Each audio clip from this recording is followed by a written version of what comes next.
Hello everyone. Sorry I'm late.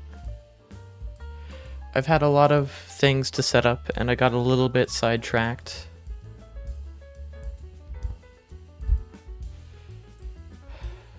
Okay, I'll admit I got very sidetracked. I've just had a lot to think about and I've had a lot to do.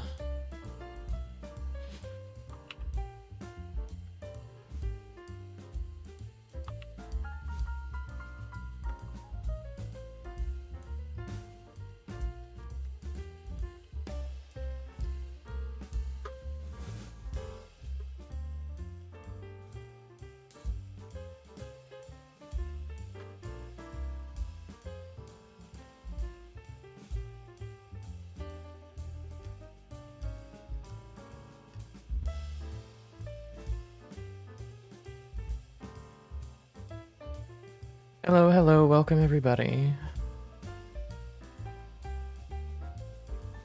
Welcome. I know it's been a while. I know I'm late.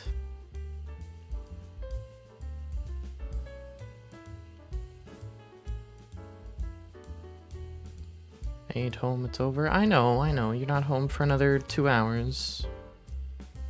I was gonna do a VR chat stream initially, but then I couldn't because Innocent's not gonna be available. Also, Liz is home, and when Liz is home, I can't really do VR chat stuff because the living room is not a good place to record audio when they're present, generally. Unless they're sleeping, then in which case, I mean, I don't want to wake them. The issue is there's no doors or anything between their loft, which is their bedroom, and the living room, because it's just the staircase to their loft is in the living room, and it's a staircase, there's no doors or anything. So there's nothing blocking audio for them. Anyways. I know that a lot of people probably aren't going to watch this stream because it's not Windcraft related. But I sincerely hope that it sparks some kind of interest. Because I've been working on this mod pack for just over a year now, and I like to think it's in a good spot right now. And I do want to kind of show off a bunch of things, because I want to properly...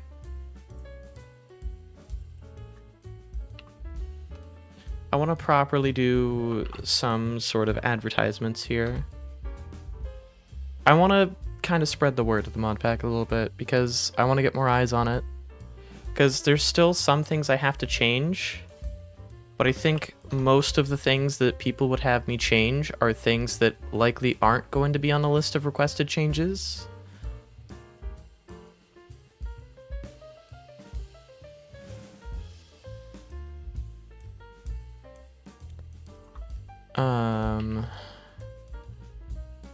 But anyways. Oh, also, I did some art, and I have some subscriber badges.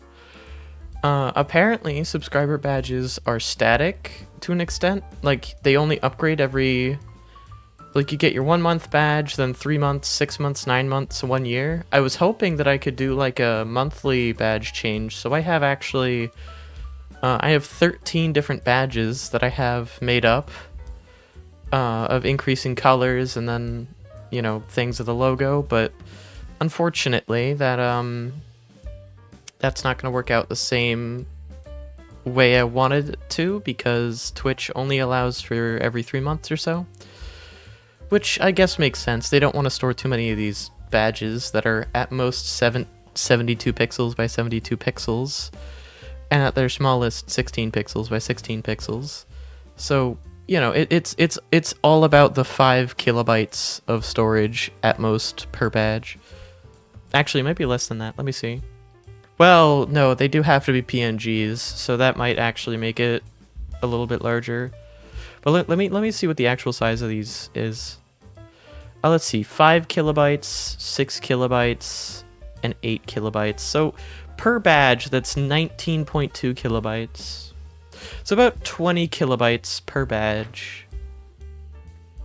Twitch, you're a streaming service.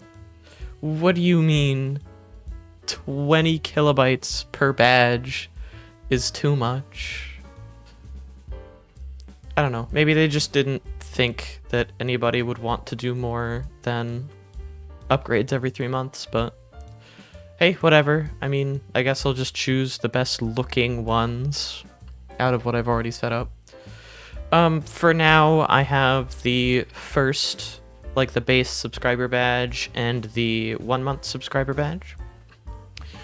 I'm still working on the rest because I need to choose out of the ones I've already made which ones I'm going to use, and I'll probably use the others, and honestly, I probably won't. Most of it right now is just recoloring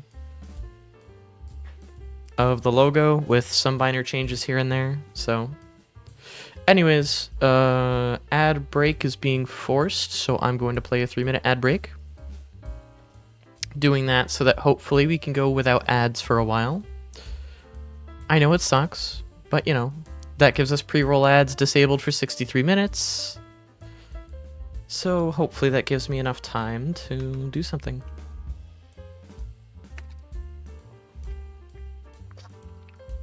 And for those that are still here, well, quite frankly, thank you for watching. And secondarily, thank you for having Twitch Turbo, or having been subscribed or gifted a subscription. I don't exactly have a good way of knowing who's here and who isn't, because Twitch doesn't update things very accurately, or actively for that matter. Sometimes they don't update things at all, which is kind of frustrating. Oh hey, my voice is still working, the audio is working. Okay, cool. Man, I don't listen to my voice nearly as often as I should. As a content creator, I don't really listen to it that often. Not my normal voice anyways. I don't really watch back my streams that often. And for the voice acting that I've been doing for my own stuff recently, I have been purposefully using different voices, so I don't know. It feels weird listening to my own voice again. Or just in general. Anyways, I'm gonna change this over to the mod view so I can keep track of things, because I don't have innocent to mod, which means I have to moderate myself. Which does suck, but it's an unfortunate necessity. Let's see, is that ad break still running? Yeah, still got about a minute left on that ad break. Again, I'm sorry for the ad break, but it is a necessary evil for the moment. I'm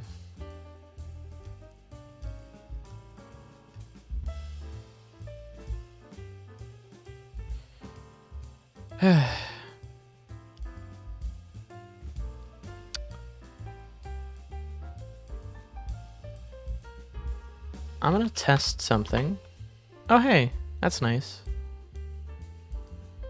Oh, and it gives me a... Right, because Twitch automatically gives you a tier 3 subscription to yourself, because that's kind of funny. Interesting. I wonder why it chooses that badge specifically, though. Why, like, the 1 month? I guess it's for however long I'm affiliated for. That's an interesting way of keeping track of it. Even though they have, like, a forced stream every year, but whatever. Twitch does this, like, back-end thing for affiliate birthday reminders and stuff. Alright, welcome back, everybody. That 3 minutes of ads is up. Sorry I had to do 3 minutes of it, but that means we are adless for about an hour. So that means I can hopefully properly show some things off here and there.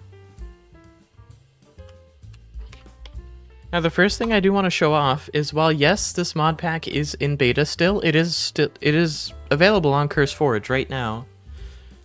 Literally, if you go to CurseForge, go to Minecraft mod packs, and just search up The Great Silence, assuming you spell silence correctly, or worst case scenario, you could just type TGS, and it'll pop up. Right now, it seems to pop up as the top option, but sometimes it doesn't. There's also another one, another mod pack, which is like TGS RPG Edition or whatever the fuck. Don't touch that one. I don't know what it is. I don't know why it's there. I don't know anything about it, but hey, maybe it's interesting, maybe it's not. All I know is it has 66 downloads and hasn't been updated for almost 2 years now. So, yeah. Anyways, the one we will be playing is, well, my mod pack, The Great Silence. There's a lot of things that need to be worked on still, that, like, a lot of things I'm working on anyways. But out of those things, I think right now the mod pack is in a fairly playable state, and I hope that the state the mod pack's in right now well demonstrates the potential that this has. By no means is it completed. By no means would I even consider this like a 1.0 release. No, I have a lot of things planned for the 1.0 release, and that's going to take several months, if not a year or two, because I have to gather resources, and one of two things. Either I have to learn how to program in Java significantly more than I already know, because I know a lot of the basics, but I'm not really... I haven't put any of the basics and anything I've learned about Java through the courses that I've taken in high school to practice for like a solid 3 or 4 years now.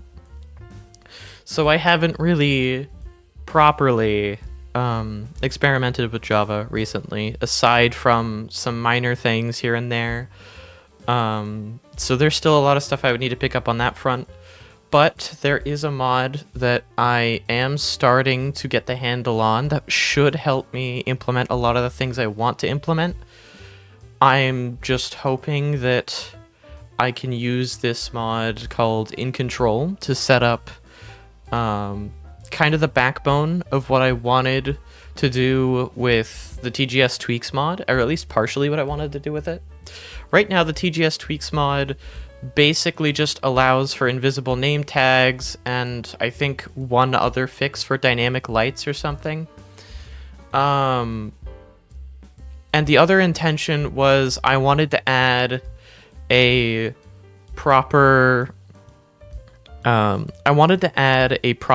game director, not like an AI type game director. But one thing that makes Left 4 Dead 2 and Left 4 Dead very interesting is the way that they have everything run is by a quote-unquote director, which is considered like an AI, but it's not really an AI so much so as it is just a set parameter that it basically the game changes based on how you engage with the game, what you're doing, how well you're doing, and it monitors basically the entire game state and adjusts how the game plays accordingly. I'm not going to be using it for those exact same purposes, but I'll be using it for similar purposes. What I'm going to be setting up is trying to keep track of player progress, and a lot of this comes down to I want to make the world itself feel more like it's purposefully focusing, like you're catching the world's attention and it's trying to flush you out. Now, of course, that's going to mean difficulty will scale not with time, but with progress and specific interactions, which means it's going to be a very complex thing, because it'll come down to implementing it as a sort of... The game director in Left 4 Dead 2 keeps track of a lot of things, from how much damage any given player is taking, to how often they've gone down, how many resources they've used, and what they have on them at the moment, as well as resources that are currently available on the map and ones that have yet to spawn or be interacted with. I am not going to be able to implement this in such a way that will be super performant in that way. So I'm going to have to keep track of things in some really, really workaround ways. Like, I might have to utilize advancements at certain points. I'm definitely going to be keeping track of number of players connected to a given server to help scale difficulty based on that. I'm going to try to scale difficulty per individual player and make it feel like... because ultimately I want this mod pack to be a similar experience for multiplayer and single player. And for the multiplayer aspects, while multiplayer doesn't necessarily make sense within the story of it, I do fully recognize that most of the fun of a mod pack, especially a mod pack like this, will be showing it off to your friends, and that's why I even have essentials in there, not just to make playtesting easier, but because a lot of the fun parts of this mod pack of The Great Silence come from multiplayer, because multiplayer allows progression to go very quickly, but it's splintered progression. You'll have one person focusing on building up a base, you'll have other people focused on maybe food or getting equipment or exploring, and each of them will be interacting with the game in their own different ways. And a lot of what I want to do is have each player individually kept track of by, we'll call it, we'll just call it the game director for the moment. I want to have each player basically kept tabs on by the game director, so that each individual player is having their own experiences while still being in a multiplayer environment in a way that doesn't come off as jarring. And yes, I will scale down some things. There are absolute maximums, so past a certain point, just adding more players will just make things easier for performance reasons. But if you're pushing 6 players in a given server, like, at that point, why are you playing a horror mod pack unless you're doing some very specific challenge? And I would be more than open to trying to optimize that, or working with whoever wants to host a public server or something for TGS. I'd be more than open to helping support that in many ways. But my primary issue with something like that would be, it would be hard to properly balance it without doing it. And the maximum size that we were able to obtain for playtests that still felt fun without individual people getting bored because they don't know what to do was around 6.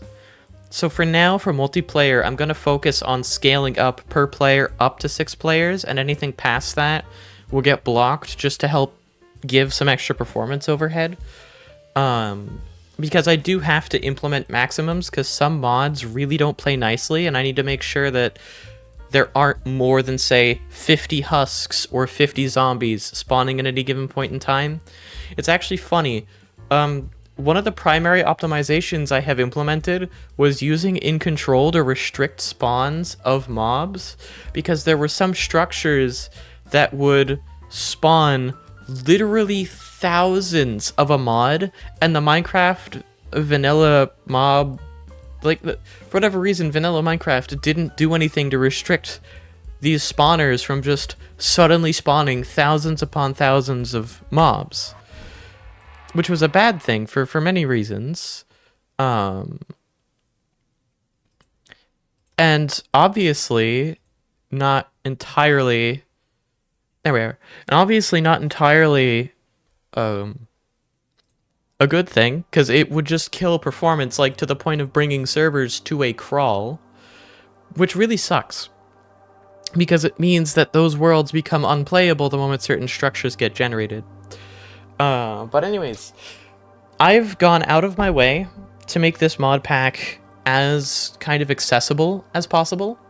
I don't really have any good way of exemplifying this directly, but one thing I can say is this mod pack will run on a potato as long as you give it 4 gigabytes of RAM, which is kind of required for most mod packs, I'm going to be honest.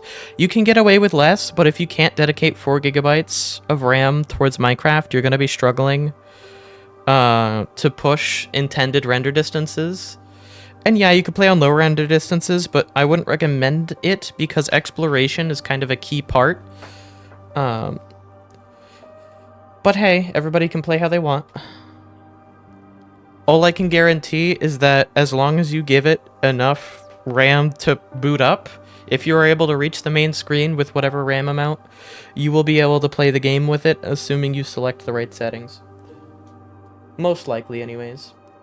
That I am willing to put a guarantee on, because I know that when you're first booting up the game, it will load up your memory to the maximum, and if it crashes there, or if it takes longer than, say, 5 minutes to boot up, then there's a problem. Anyways, one thing I can do to exemplify how accessible I've made this is plug my controller in. I still haven't exactly gotten this working well for my model, but, you know, controller support. Full controller support. To my knowledge, there is nothing you can't do with a controller.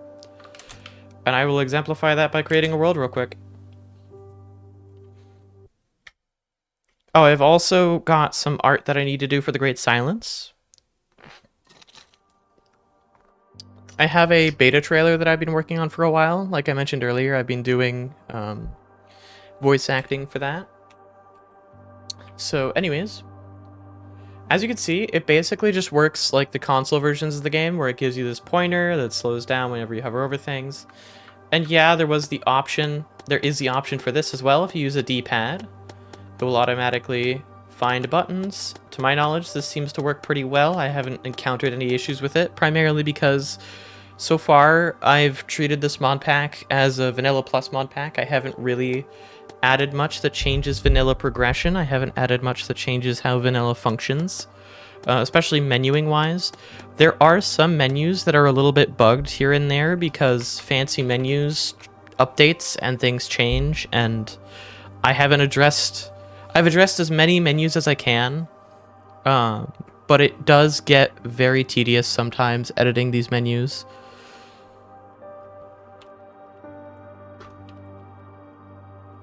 I'll just say Feb. I don't really need to do more than that.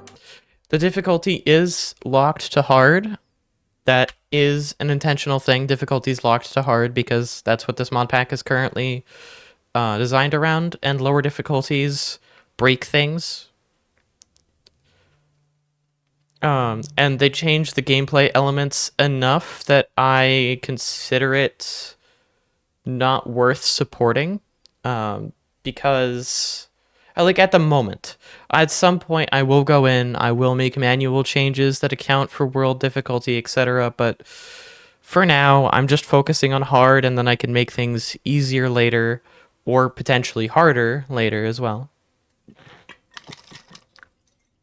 Because there's a lot of damage values and stuff from hard that I want to implement into normal difficulty. But changing difficulty settings around gets complicated. I've looked into it a little bit. I haven't looked into it too much, but it gets complicated and hard to do, which is why I haven't really done it yet. Anyways. Oh god. This is already a horrible... Pfft. Wait a minute. Hold on. Okay, that menu's busted. Let me check something real quick. Shaders are disabled.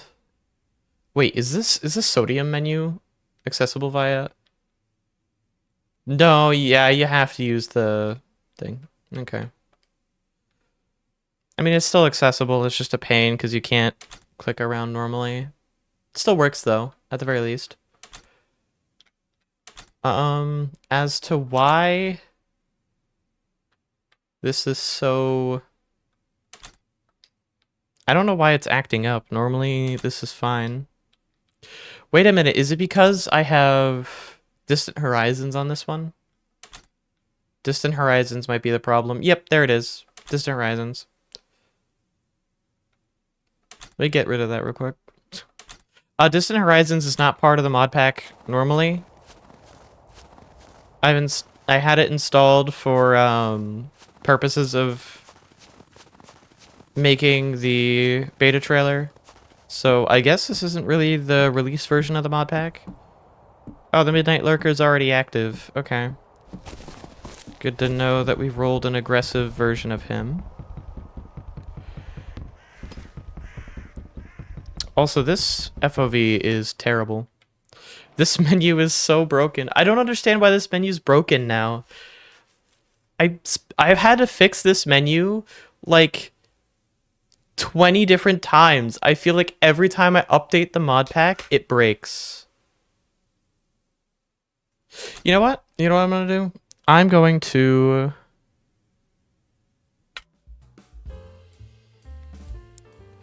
I'm going to get the release version of the mod pack. I want to show off the release version.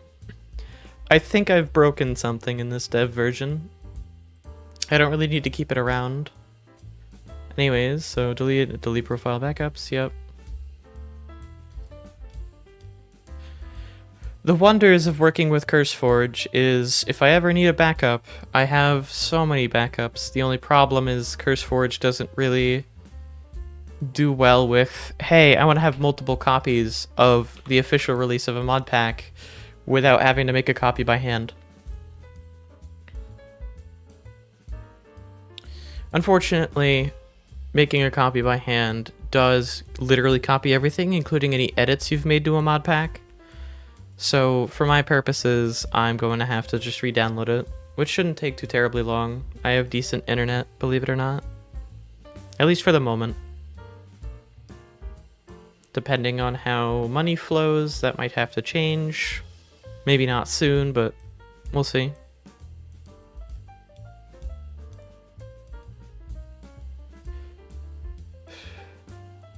But anyways, so the mod pack's in a pretty funny state right now. I think it's in probably the most playable state it's ever been in. As long as you're playing the release version of it. Unlike me, who happens to be the developer, so I just so happen to keep way too many developer versions of things around. The reason I'm not showing CurseForge, by the way, is because CurseForge has ads on it. And I'm pretty sure I'm not allowed to show advertisements that aren't, like, sponsors or something. I don't know. Either way, I don't feel like giving out free advertising. Alright. I think now I can go back. It's not gonna render instantly because...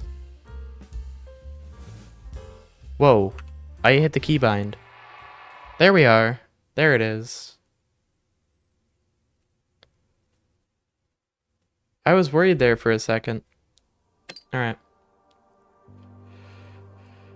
Also, I'm gonna be honest, I hate Essentials. Essentials, like, it's useful as all hell for some things, but, like, why does it do this? I can't make it not do this, by the way. This is an Essentials thing. This is not the fancy menu. This isn't how I set up the menu. This is just Essentials being weird. I don't know why Essentials does this, and I hate it. I can't change it. I have no idea how to fix it, and I'm not disabling the Essentials menu, because then how the hell are people going to know that Essentials is in here? The only way to make this go away is to make the Essentials menu go away. And Essentials is non-configurable because it's all closed source. But anyways... So, it will forever have this, like, ugly, looking like it's broken, even though it's not. But anyways, now this is the release version. I can guarantee that this has not been tainted by my developer shenanigans. This is the same version that you would be playing if you downloaded it off CurseForge.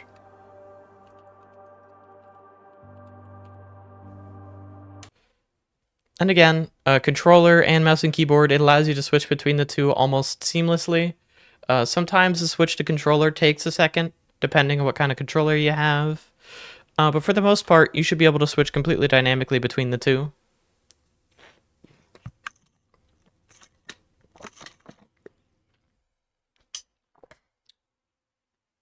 The performance on this mod pack is pretty decent. I like where it is performance-wise, but it could be better. I'm still working on it. A lot of it is going to have to come down to reducing spawns by a substantial amount. One thing I've noticed is Minecraft wastes a lot of spawns, which is something that, like, part of the reason I want to make the game director is because I want to make it so that spawns are more, like, mob spawns, each individual mob is more impactful. And to do that by making mobs spawn in places in proximity to the player that the player can't see, obviously, but, you know, within a proximity to the player, close enough that the player is actually likely to encounter them, but far enough that the player doesn't risk seeing them spawn. Also, the controls are not the same as most console ports of Minecraft, so you might have to revise what your normal expectations for controller controls are. To my knowledge, I don't think it's configurable. The Controlify mod might be, but I'm not going to go out of my way to configure controller controls. All I care about is that it works, surprisingly. And it works pretty well, all things considered. There's not really any menus that you can't menu around properly. I've used controller in this a lot, so I'm relatively familiar with the controls, but it does take some reminders sometimes because it's not as intuitive as the console versions are. But anyways, I'm going to put my controller down and unplug it for that matter. Put it on the ground. And to demonstrate, still works. I'm on keyboard and mouse now.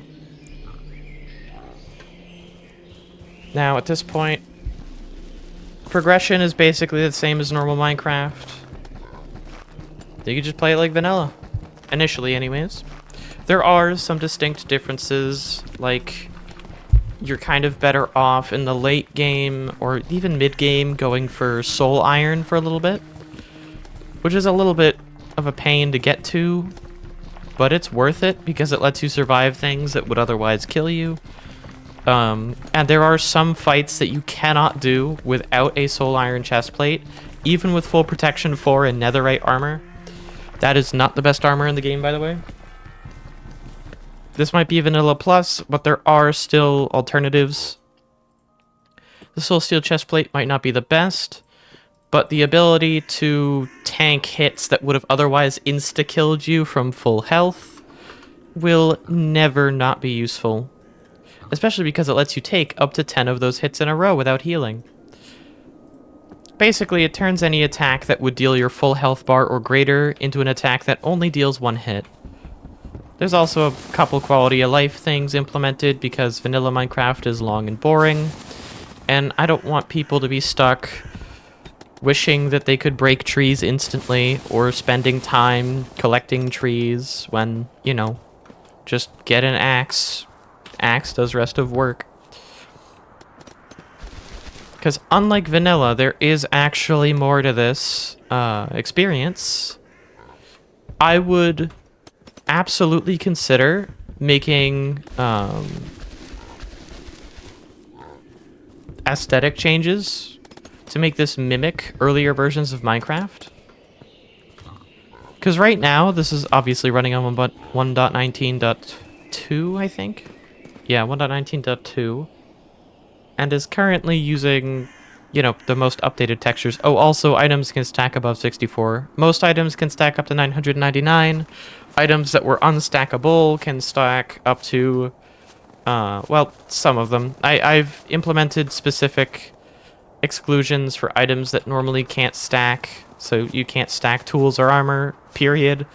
But enchanting books and other such things that are normally unstackable can stack up to like 8 or 16 or 32 depending on how powerful it would be, or busted. Yeah, we got that flavor of the lurker. Love that. Would like to be able to see now, game. Thank you. Oh, that structure's interesting. Oh, there's a boss here. I don't want to be here. Yeah, I do not want to die. Not quite yet. As much as I would love to explore that structure. There's the boat over there. I could get some food from that. But I also don't want to get... I also don't want to get nailed with a trident. Not exactly on my list of to-dos for the moment. I don't know how far they see me from, so I'm just gonna walk around. At this point, I've probably lost them, so now I think I'm safe to go back towards the ocean. cave there. Good to keep in mind. Iron is a little bit harder to come across because caves are a bit more dangerous. The dark is a lot more dangerous because the dark in this mod pack is actually dark. You can't just turn up the brightness. I mean, you can, but it's not going to help nearly as much as you would hope. Also, are you real? Oh, one of you's fake. Oh, no. Well, I mean, I'll take an unbreaking 3 fishing rod. The fact that it's soulbound doesn't really matter, because hopefully I don't die, but if I do die, that's still useful. It's incredibly useful. I think I'll eat the salmon now for inventory. Alright, now time to figure out which one of you is fake. You're real, which means you're fake. No, you're both real? What? Also, is that... Are you kidding me? He followed me over here? Well, that's pretty bad. Does mean I am kind of stuck here for the moment.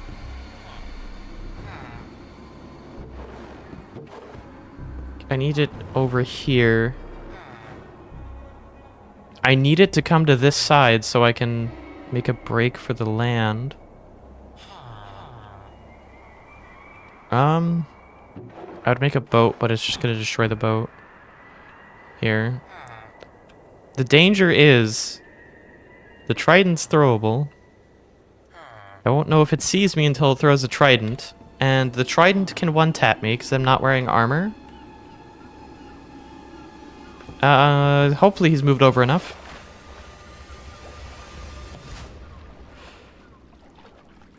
Yep. He missed, luckily. So I got some food. Looks like there's a structure over there. Probably want to go over there. Is this cave deep? Oh yeah, that's a deep cave. So I want to go down there.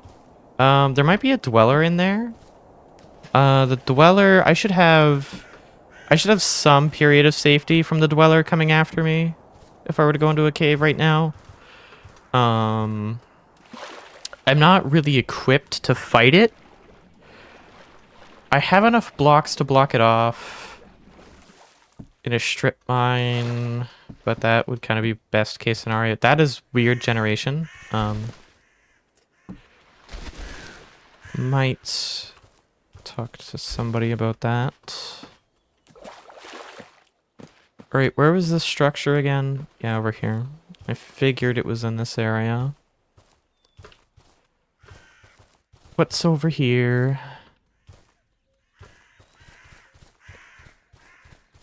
It's empty, isn't it? Either it's empty or it's booby-trapped. One of the two. Or... yeah, it's just nothing. It is just a whole lot of nothing.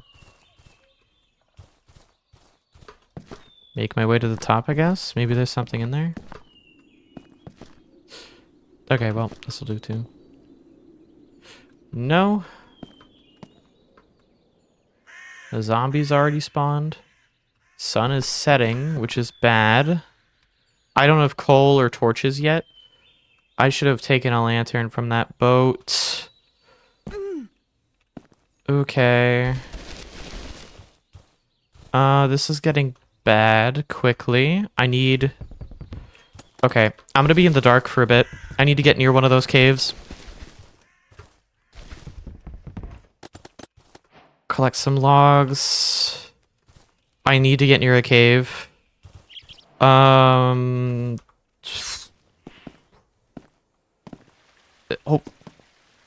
Hopefully that's a good cave. For now, I need to be in an enclosed space. Means I need to build quick.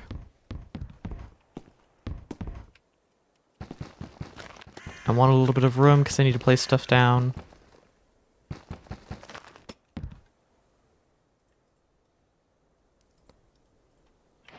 Don't really have much for fuel, but I have stuff.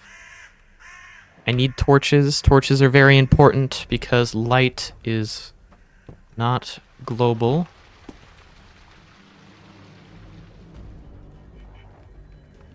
Yeah, now is not the time for the royalty-free music. Especially not if it's going to play something that is absolutely not needed.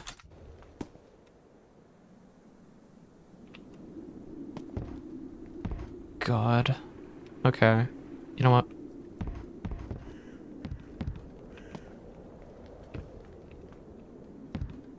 Go this way. Double door. The point of double doors like this is to prevent certain mobs and monsters that can open doors. They get confused when there's multiple latched together, and because you can open multiple with one click, it's a lot less inconvenient for an individual. And it appears the one who watches is already present. Yay!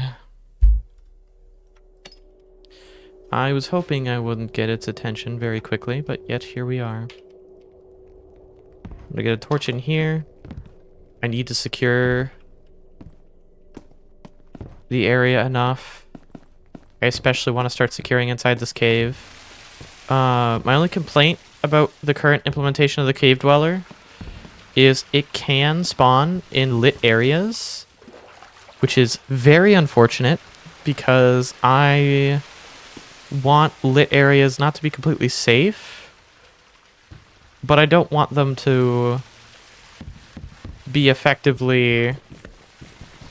Like, I don't want them to be just as dangerous as unlit areas. Especially in caves, I want light to be a way of securing.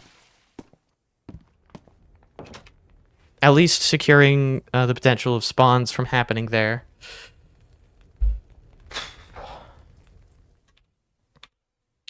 My only issue is I don't know if I can stop the cave dweller. I don't know if stopping the cave dweller from spawning via preventing the spawn if the light level it's trying to spawn in is too high.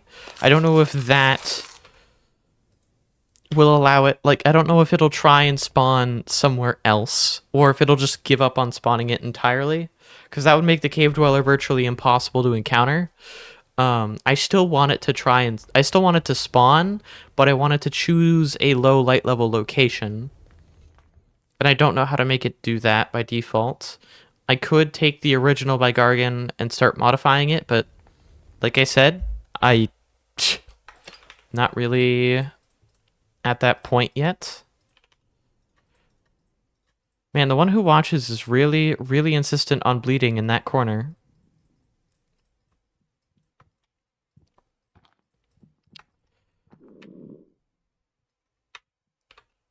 I don't got no wool.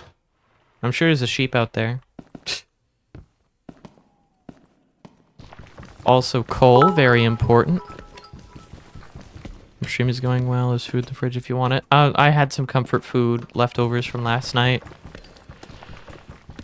Made some very cheesy ramen, threw in a burger patty that I had cut up. It was good. If there's anything I know how to make, it's comfort food.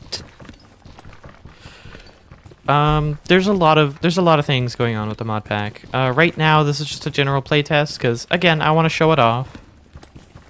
It appears that not many people seem to care, but, you know.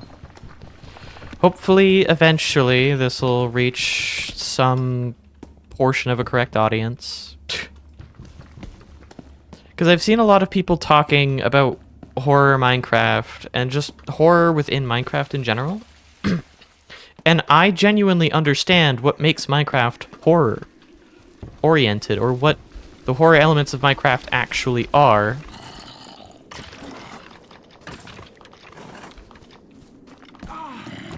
I might not have the skill set right now to make all of it happen, but I can certainly try. And so far, I think I've been pretty decently successful. I've been trying to keep the environment as uncannily... like, early versions of Minecraft have this level of uncanniness about them, right? And that's fine,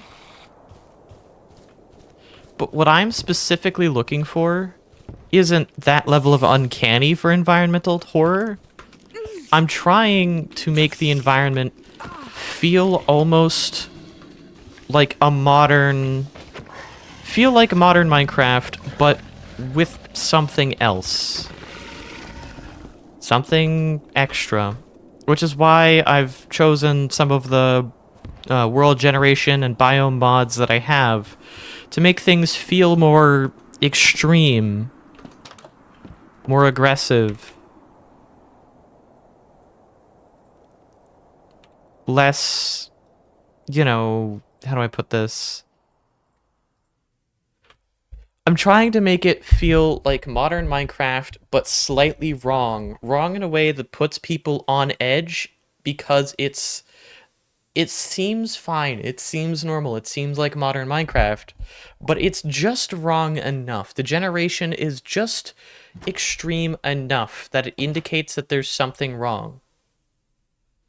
Also, I have no idea why the Watcher is so obsessed with bleeding in this corner.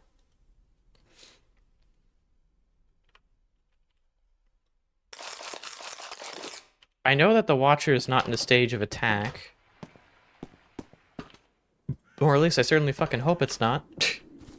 Because if it is, I don't really have an answer for it. Thank you, Midnight Lurker, for showing my fucking exactly what I meant. My god, that scared the shit out of me.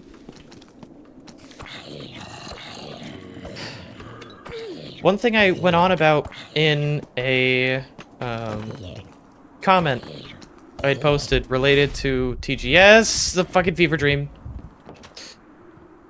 was... Jesus, fever dream on night 1? What the hell is happening here? This is way more aggressive. Why is everything so aggressive?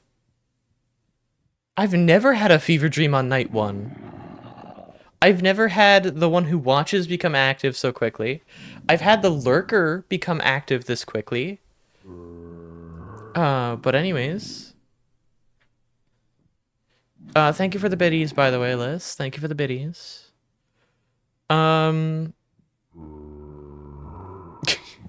Yeah, I've been working a lot on the Modpack. I'm currently working on actively updating it. The next update, version 0.89, is probably going to contain a lot of bug fixes, but I do want to start the implementation of controlled spawns. I want to start learning in control more. I think right now, bug-wise, the mod pack is in a really good state.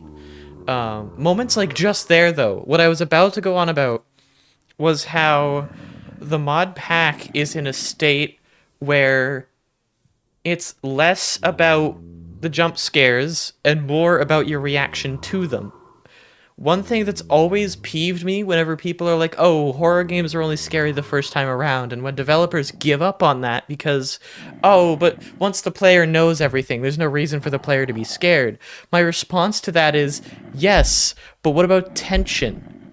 The one thing I always bring up is Subnautica, because they go on and on about terror and tension and how to build an environment, and they did an amazing job with building the environment. I think it was a fucking blunder that they gave up on making Leviathans actually threatening because they just wanted them to be environmentally threatening. They were an environmental presence of a threat, as opposed to actually being a threat. The way I've implemented these monsters is they are reasonable threats. Like the Midnight Lurker is a constant threat. And I like that, but they all each have their own ways of encountering them. Like the ghouls, for example. The ghouls, like, trying a bit too hard. Why is there a skinwalker? Why is there a skinwalker?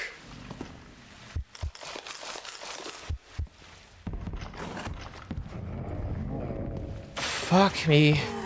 It's quick thinking like that, though. Like exactly what I just did. It is that kind of quick thinking that I'm trying to force players to do, because in a horror survival situation where you have agency over how you react, that has been the best horror games I've ever played, are the ones that give the player agency and how they react. There's a reason why I love Phasmophobia. There's a reason why I love horror games that aren't super story driven. It's why I love survival horror. At least the games that implement it properly, is because they give the player agency. They have these monsters, they have them have certain threats, and they give the player the agency to actually defend themselves or run. Change the situation, try to make it more advantageous, like I did just there. I forced it down a narrow route. I broke the water to force it to move slower, so it would have to get pushed by it. I then used that to pin it down there so I could kill it. There are some monsters that won't work against, but at least with the Skinwalker, it works perfectly fine. Anyways, as I was saying earlier about the ghouls, the ghouls are basically just side grades of normal mobs. And I really like the way they work because they're faster, but they deal slightly less damage. They're faster, they deal less damage as a result of that, but they still don't outpace your sprint speed. They still are very, very loud when they're approaching you. They basically cannot sneak up on you, unlike normal mobs, as a result of them being faster. They're very loud about their presence, and they fake dying sometimes. So, like, you saw it probably during that. I didn't really point it out, so some of you might not have noticed, but during my first encounter of that night... Oh. Hi. I can't fight you yet. But as long as I don't aggro you, should be fine. Anyways, that cave was kind of a bust.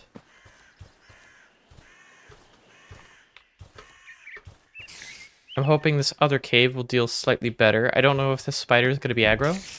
Probably not, because it's daytime, but spider did spawn at night, so I'm not going to take the risk. Oh, hey, iron. Well, this cave was kind of a bust, but at least I got iron from it, and some more coal. Coal is good. I do want to add the realistic torches mod, but the realistic torches mod doesn't play well with dynamic lights, and honestly, dynamic lights were more important to me.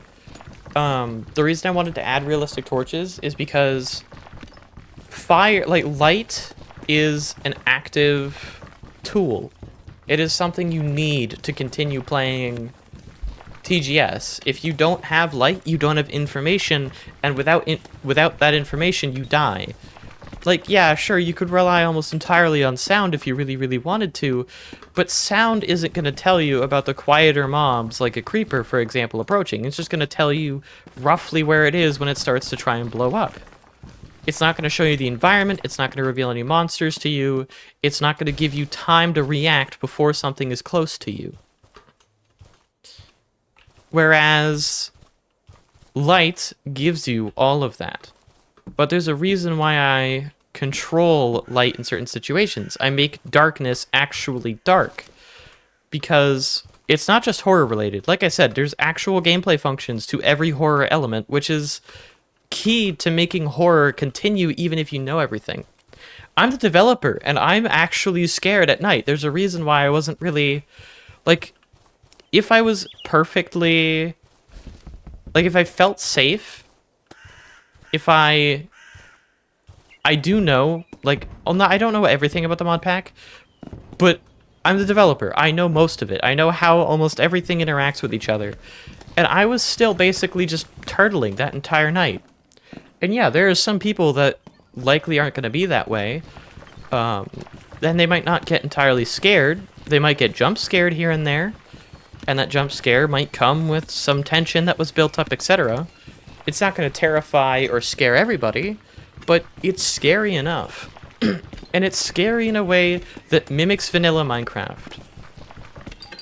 One thing that I always found frustrating was when there were these horror mods and monsters and mobs that were implemented and created, and the way that they were implemented was always... They did some really, really creepy stalking stuff for a while, and then it was just a jump scare, you die, rinse, repeat, and there's just nothing you could do about it. It pretty much only scares children for about 5 minutes, but because there's ultimately no reaction, there's no reason to fear the jump scare once it happens. Five Nights at Freddy's, for example. Yeah, there was cheap jump scares, but the cheap jump scares weren't the part that made the game horror. They were just the punishment for failing at the given task, which made them land harder because the environment and the situation that the player is being forced to interact with are what create the horror elements. And then once the player understands that, a lot of the horror elements come from, all right, well, how do I perform well? And then the jump scare is the punishment for performing poorly. That being said, I still particularly don't enjoy jump scares because it's not a very good payoff mechanism. Like, there's plenty of other ways to pay off, like an encounter, for an example.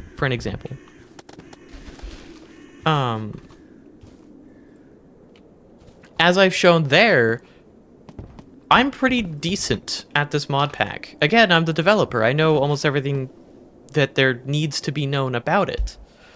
And from what I know, I'm able to do things that most players wouldn't bother doing. They wouldn't think it was an option.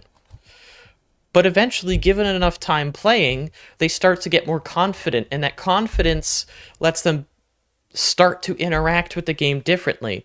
They still fear the encounters with creatures like the Midnight Lurker and the One Who Watches, because they're always questioning whether or not it's about to turn into a fight, whether or not they should run, whether or not they should continue what they're doing.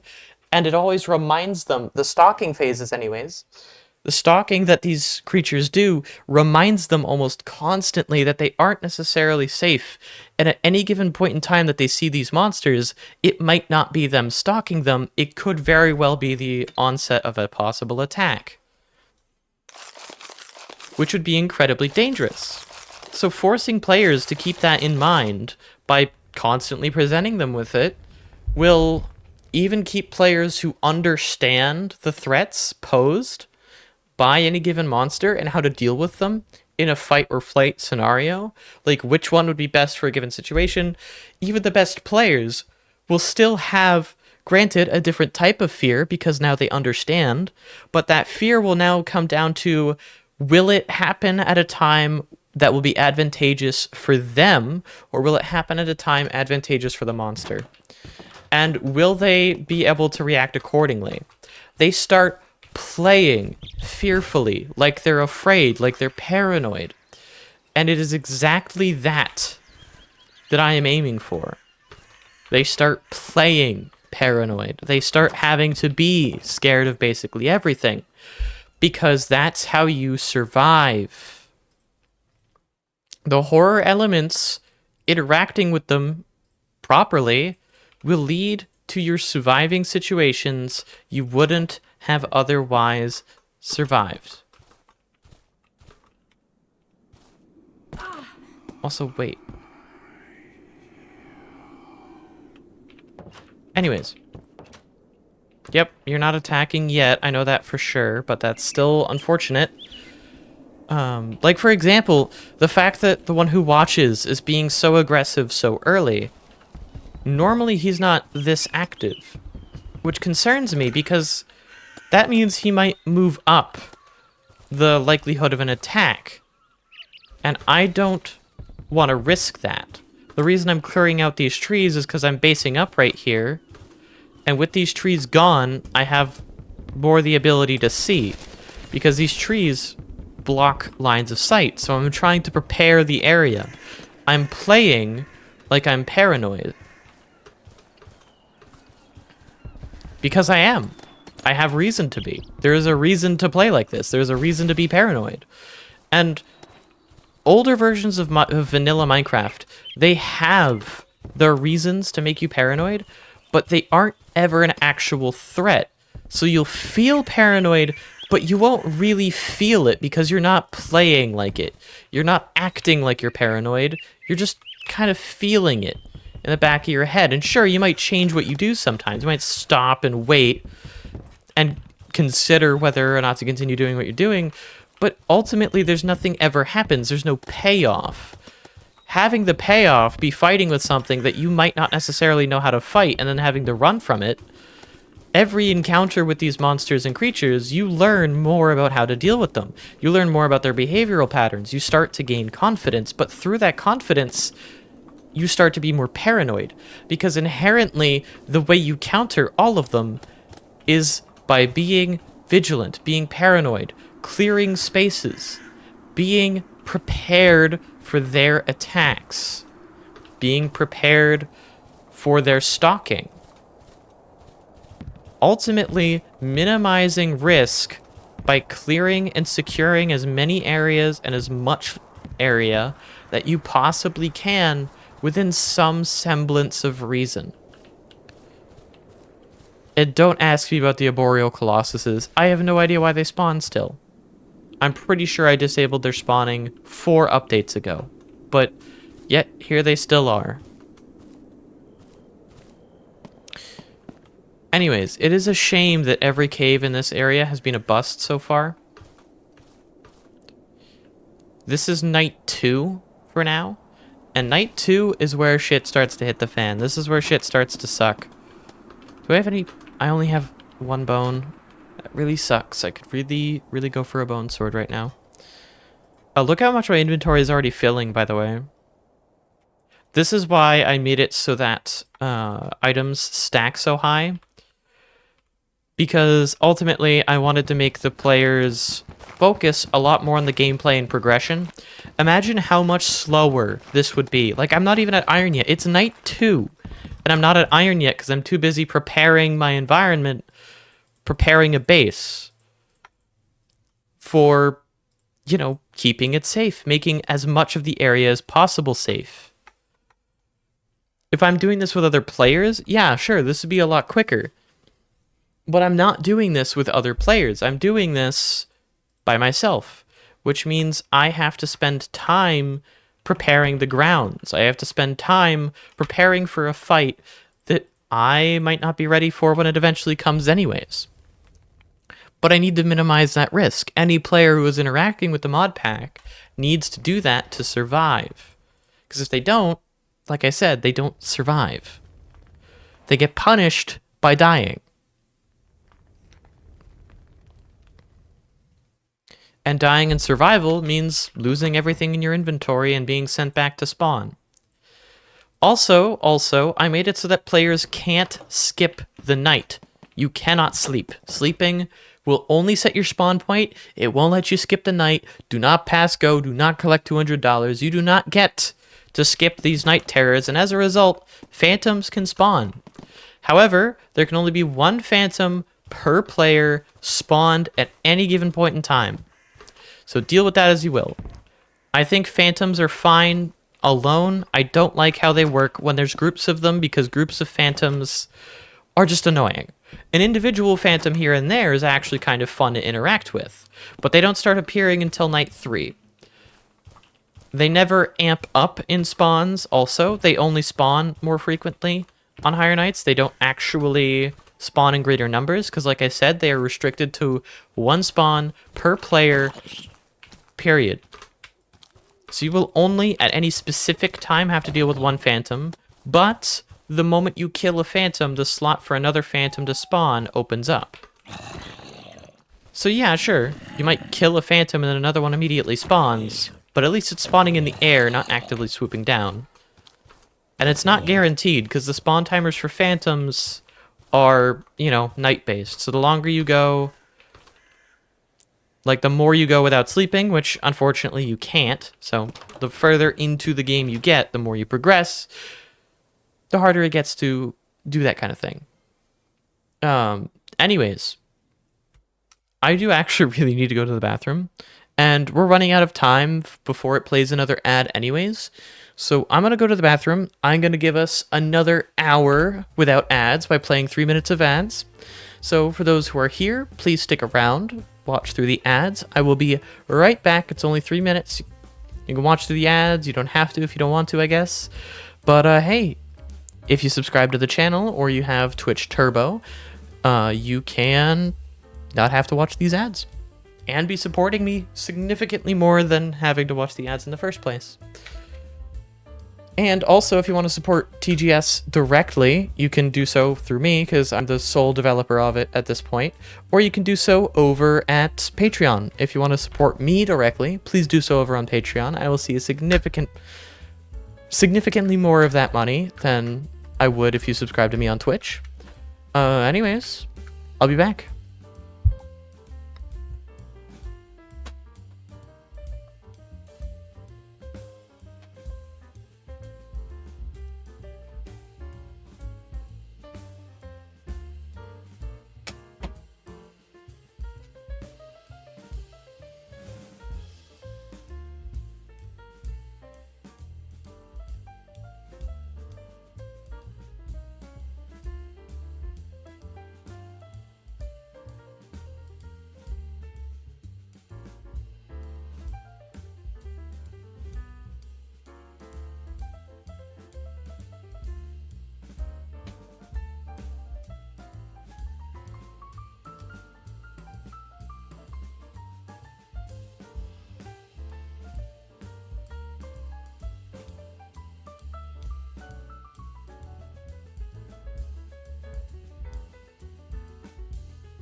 have an interesting observation.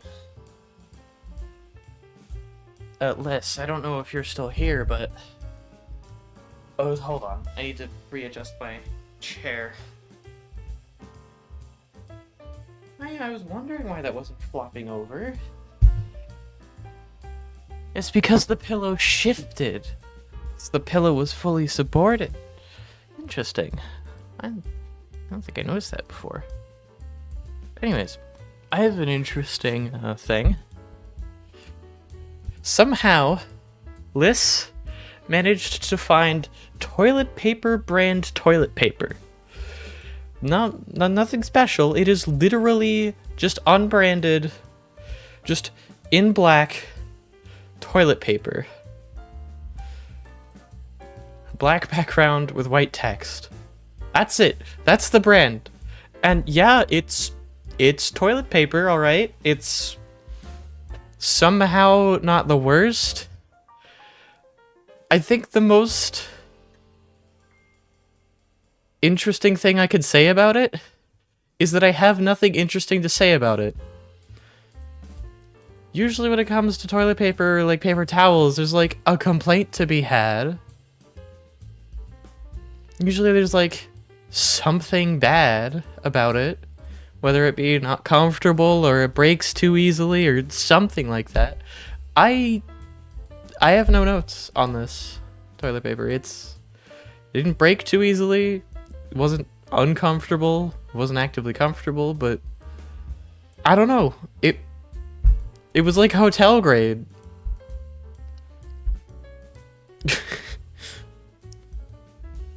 I have never felt a product as mediocre as that. And yeah, it was certainly mediocre.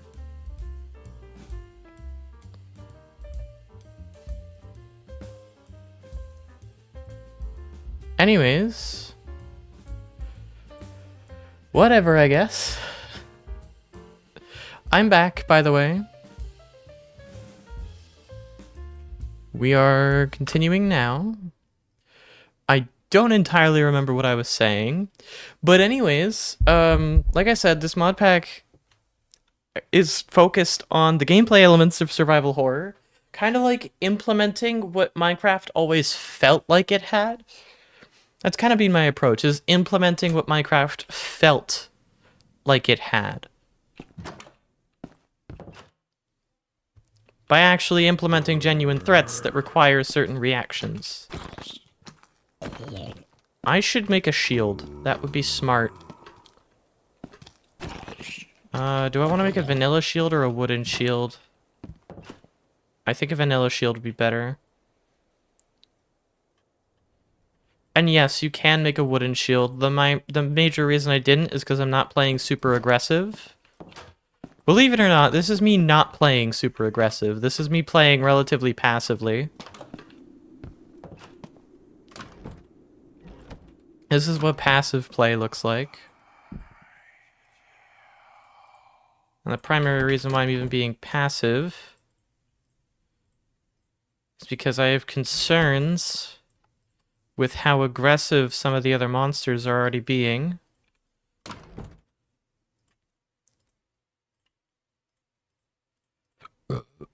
Excuse me. I'm sorry. That just kind of slipped out. Anyways. I think I put that piece of iron back up. I don't know if I could do anything with one iron ingot. I don't know if I could do anything interesting with just the one. Yes, I do also have the iron furnaces and iron ladders mod. Again, I have a lot of quality of life stuff in here, not because I think it's absolutely necessary, but because I want players to be able to have more creativity. I want them to have more agency. And having just straight up upgrades to certain things where in vanilla Minecraft there just are none and there's no reason for that. In some cases, like with ladders being so painfully slow, giving options for faster ladders and for faster furnaces and bigger chests, like giving an upgrade path from, you know, whatever, like a base upgrade path for bases makes sense when you're kind of...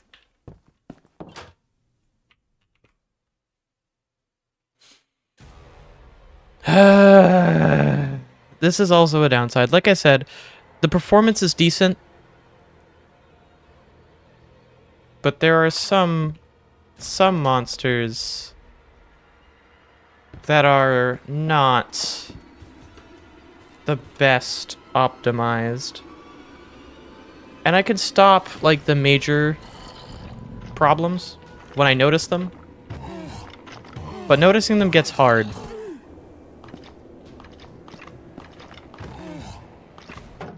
Ooh, that wasn't a parry.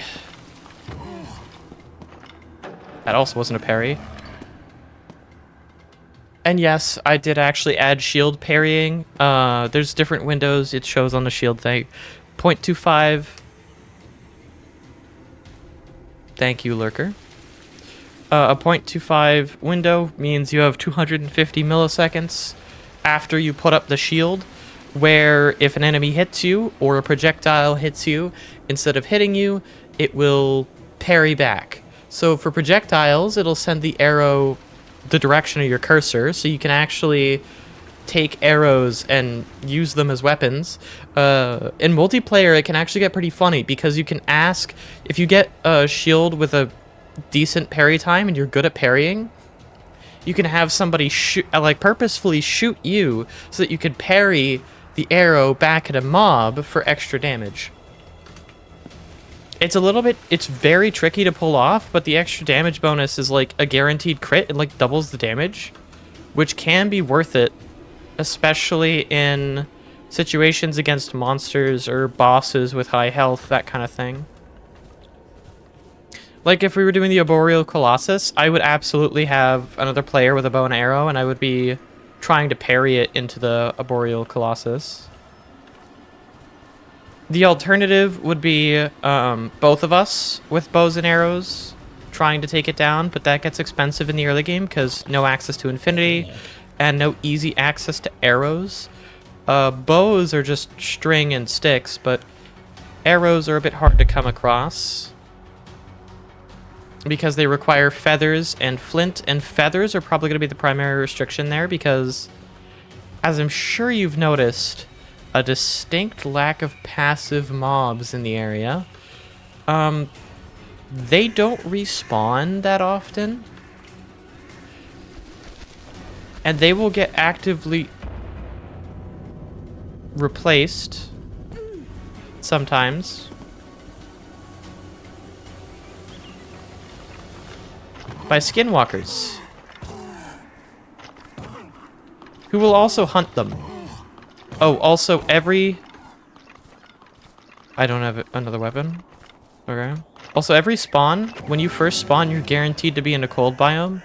That is, 1, for food scarcity, and 2, because I think it just kind of fits better, honestly. It just is more environmentally interesting. And there are no biomes where you can't start out in. Pretty much every biome you can start out in because there are structures that spawn wood, so you can always get a crafting table. Like, no matter what biome you spawn in, short of spawning in the nether, which, by the way, the nether is absolute hell in this. Don't go into the nether unless you're prepared for it. The nether isn't pitch black. Sometimes. Sometimes it does go dark. I don't entirely understand why. I seriously need a ranged weapon to take out the Arboreal Colossus, because it's getting frustrating not being able to go over there. I don't like how close it is to my base either. And I don't want to have to lure it away. Another thing, I plan on changing the F3 menu so it doesn't show location. Because honestly, it's just too convenient. It's way too convenient. Now a compass, on the other hand, would still be relatively convenient, and hell, it would make it easier to take screenshots to send to friends. But needing a compass to know your location would have other things as well. Like, you wouldn't be able to do that in the early game, which means, you know, 1, it's an extra inventory slot. 2, you'd have to hold the compass out. So you would have to keep it either on your hotbar or you'd have to keep it on your inventory. And then the time it would take to find out your exact coordinates, etc. Luckily, bodies don't despawn given time. So you don't have to worry too bad.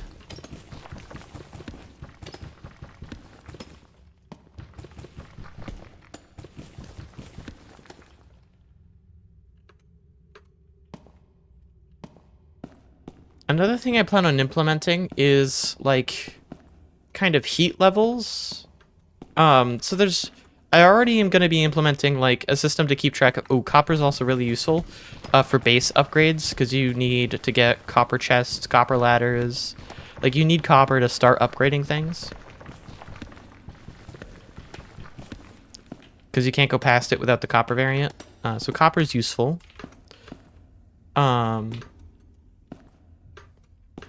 But as I was saying, I want to add some sort of, like, heat level, because there's already going to be the game director for difficulty, right? But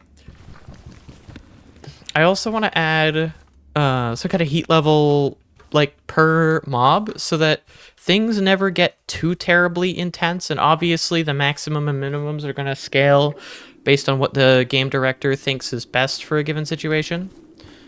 Or what the game developer can, or not developer, game director can tell is best for a given situation.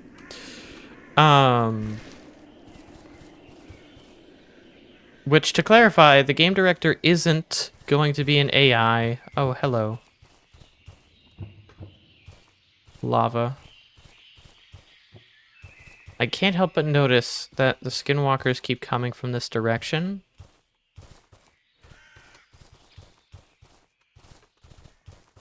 Which implies to me that there is a...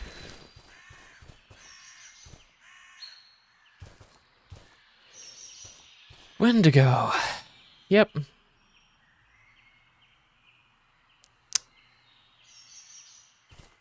Would appear we're not alone.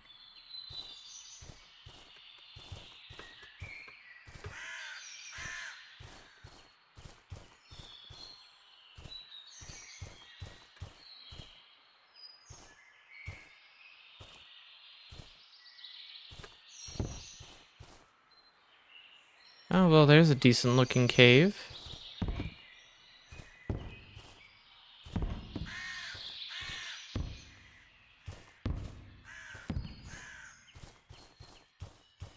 I'm actually afraid to go caving. Just a fucking zombie. God fucking damn it.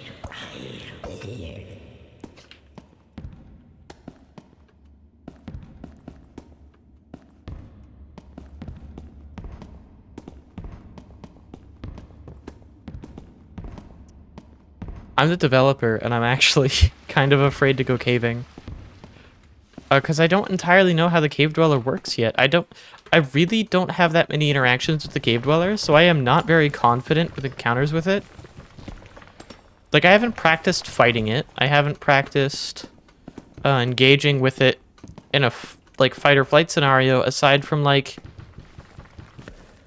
I don't know, I think the cave dweller works really well for building paranoia. Especially because it's not entirely clear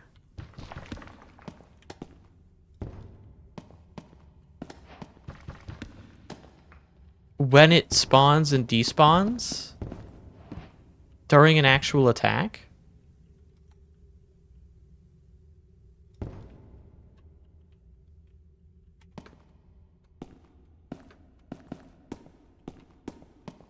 Which is kind of funny. Pretty sure the neighbors are trying to scare me as well. They could probably hear what I'm saying, so I wouldn't be surprised if they're trying. But it sounds like. Which is kind of funny. Used to have thick walls. Don't know what happened to them. Suddenly they became thinner, which is kind of suspicious to me, but whatever. I don't really mind as long as they aren't screaming like Liz screams.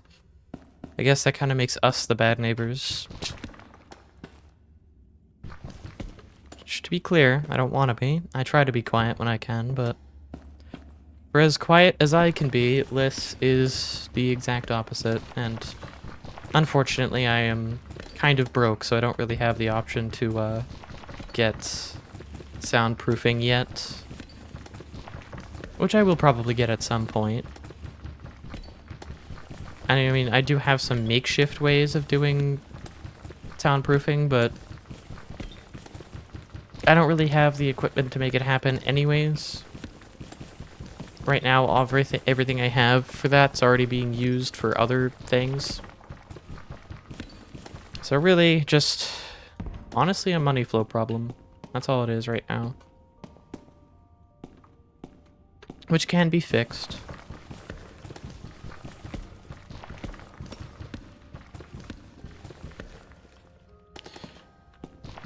The dweller is active.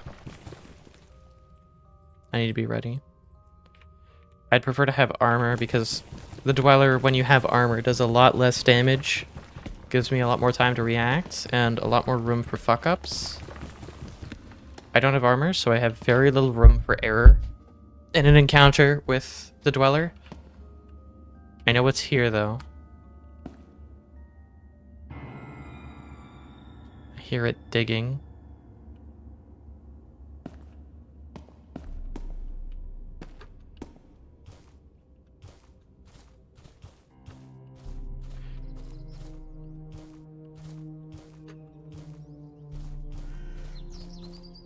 Oh.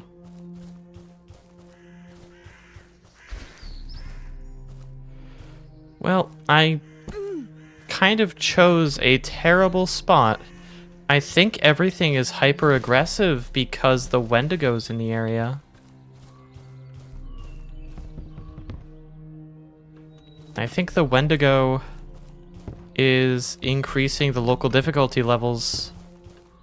Wait, how far out am I exactly? I'm only 1,500 blocks away from spawn, so the difficulty shouldn't be up that high.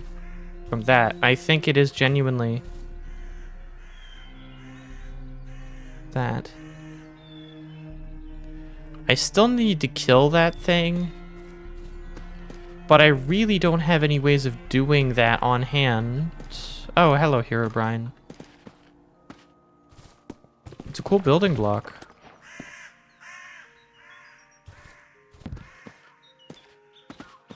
Alright,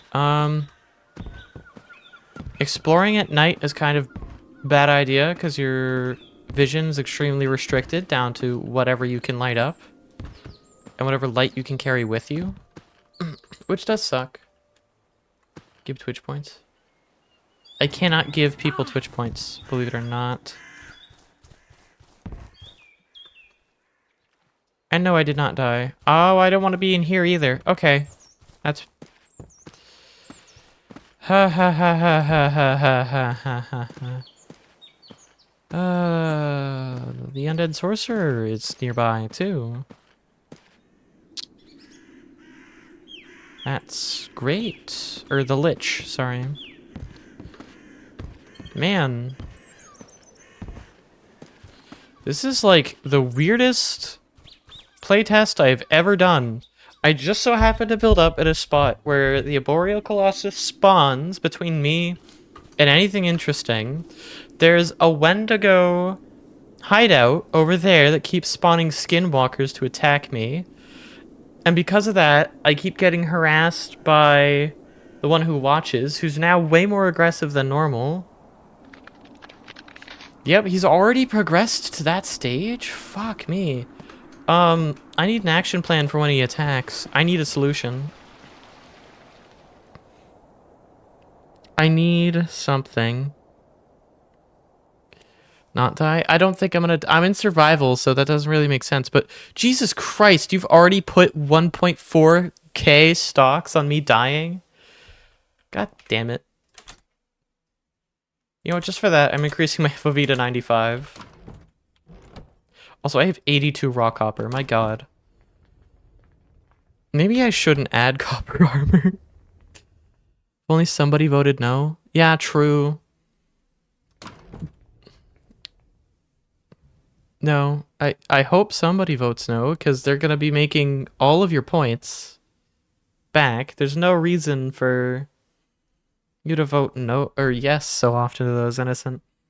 You keep losing points, Innocent. You do realize if I don't die, you just lose those points.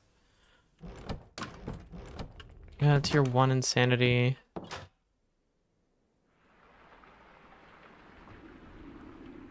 Clearly the one who watches tried to do something.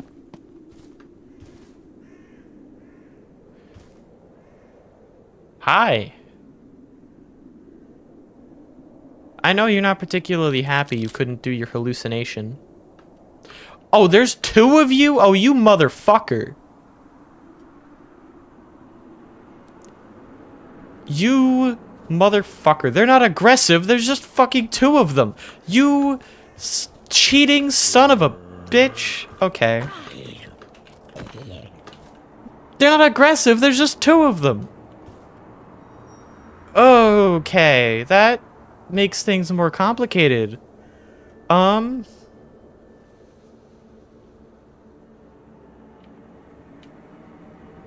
complicates things a lot. I don't have any food. I need to go fishing.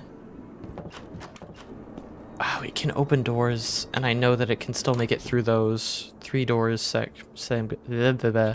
Those multi-doors. I know I can still make it through that. It only confuses some monsters and mobs. There's fucking 2 of them. That sucks. I have it specifically slated so that only... Wait a minute. No. Wait. I'm only restricting the hallucinations from spawning. So it can't spawn hallucinations, but it can still spawn normal... Oh, no. Okay. That really complicates things. I have no idea why 2 of them have spawned so early. Normally they're supposed to ramp up over time. I guess I just got unlucky. That's the only explanation. I must have just got unlucky that 2 of them happened to spawn early. Well, I can prevent stuff like that going later down the line with the game director. But that sucks for the moment. No wonder the performance is being touchy at times.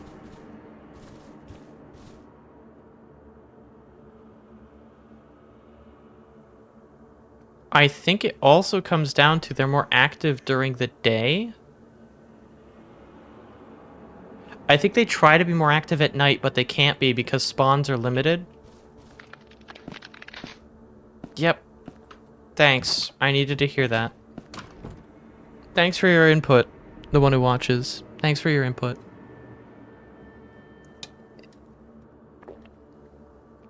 Don't remember inviting you into the conversation, but...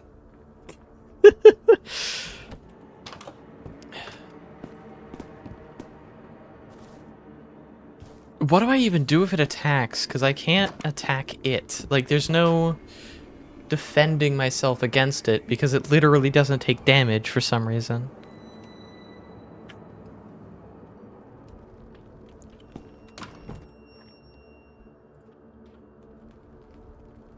I need to make arrows. I need to fight the arboreal colossus.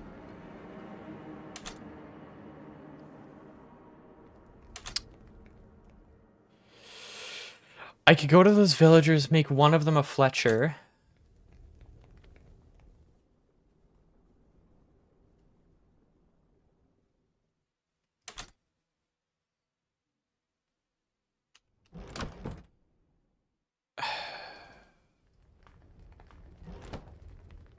Wait, a Fletcher table's with gravel. Or not gravel, with flint. Think of it as FNAF 1 Foxy. I can't stall the Watcher, though. That's the problem. There's no stalling him. Interacting...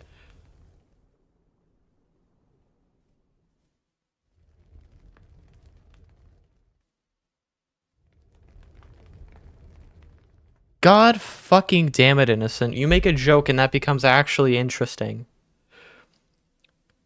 I might ask the developer of the one who watches if I can interact with the mod, because I'm thinking if I make the one who watches less aggressive when you interact with him,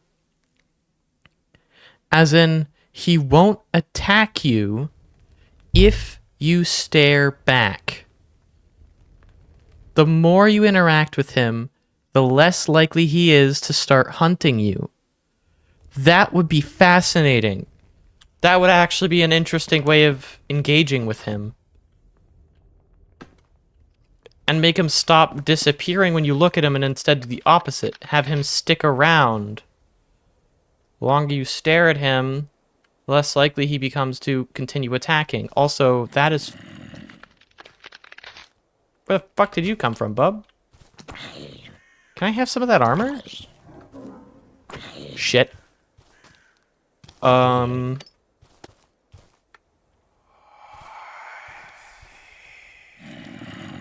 I know you see me, I hear you, and I can see you too, jackass. I'm choosing not to look because it literally has no impact on you at the moment. I'm more concerned about the... that.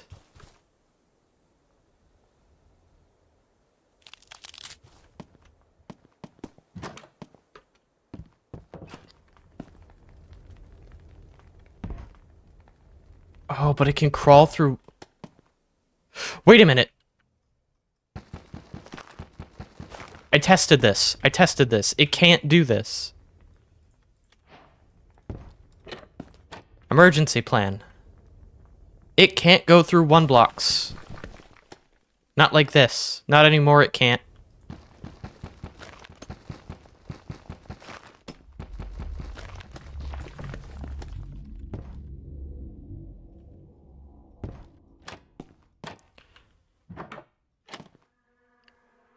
Yeah, come in here all you want, buddy. I can crawl and you can't. That's the simple truth. Alright, so I have an escape method from the Watcher.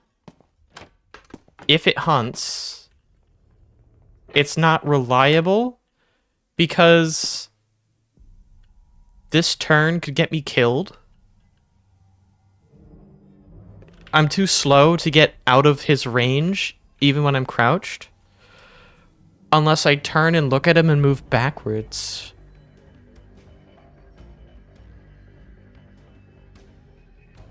That's a possibility. Can I even crawl backwards, though? Is that a thing I can do? It doesn't seem slower from moving forwards. And that should shift my hitbox to behind me, and because I'm looking at him, that means my hitbox is a little bit back.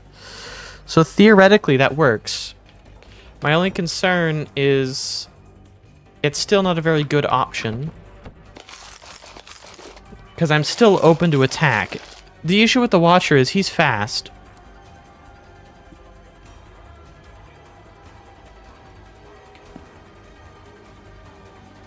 Potentially really fast.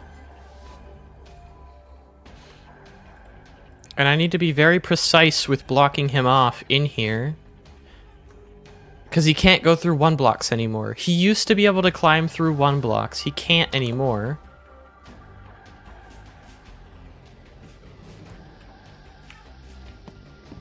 Oh, it's daytime.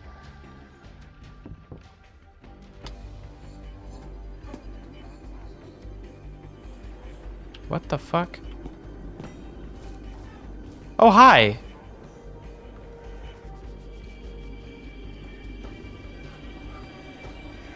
We're just buddies now, I guess?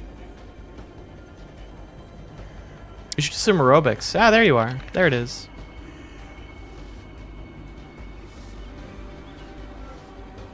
You're really good at holding that form, huh?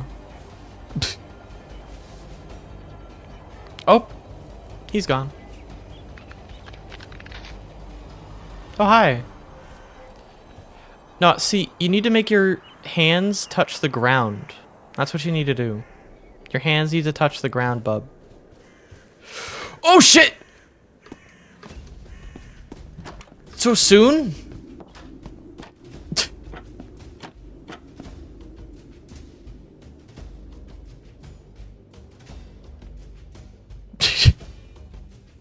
So soon, hey? Damn. I guess he didn't like being called out for not doing the stretch properly.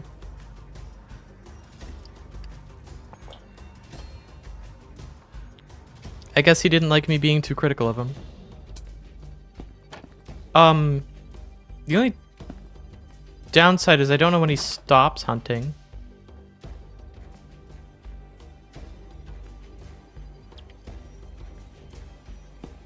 He doesn't make noises anymore while he's hunting, which sucks.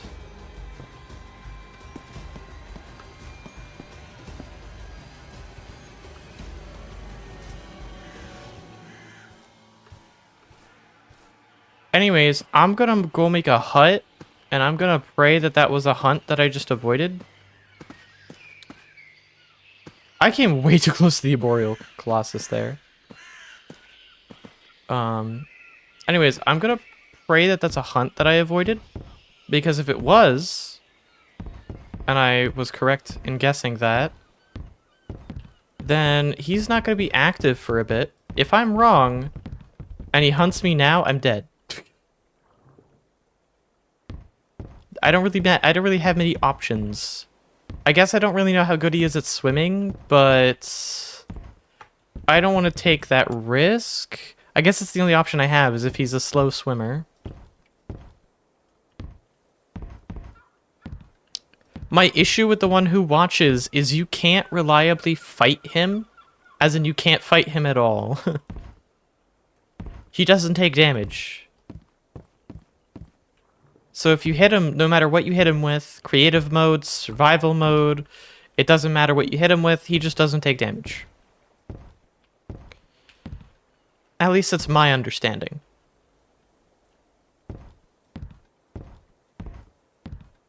Which really sucks, because I think that he would be really interesting. The only thing that I really need to be able to do to make him, you know, like a permanent stay within the mod pack is to make it so that when he's hunting, you can actually fight him.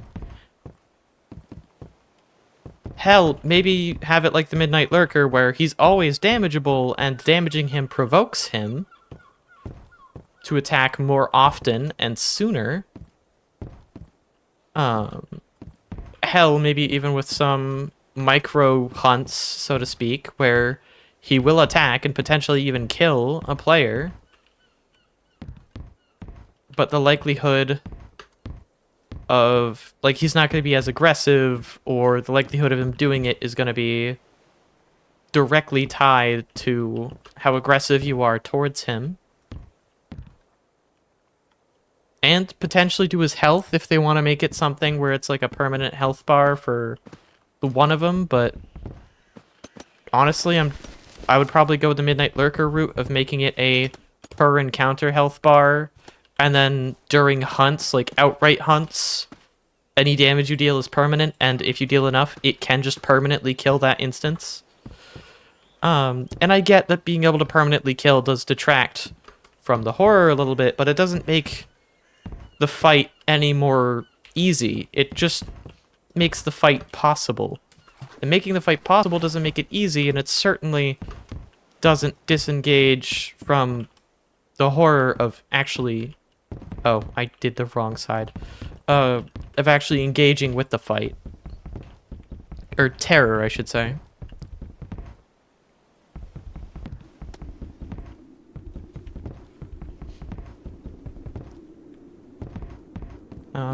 For now, it's probably the best I'm gonna get.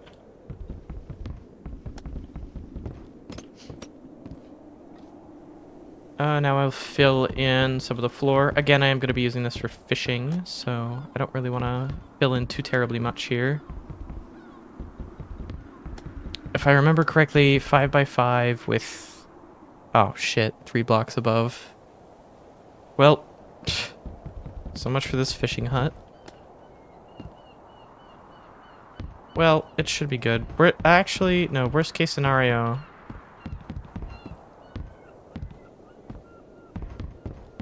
I can just block in this and then fish down below. Or actually, wait.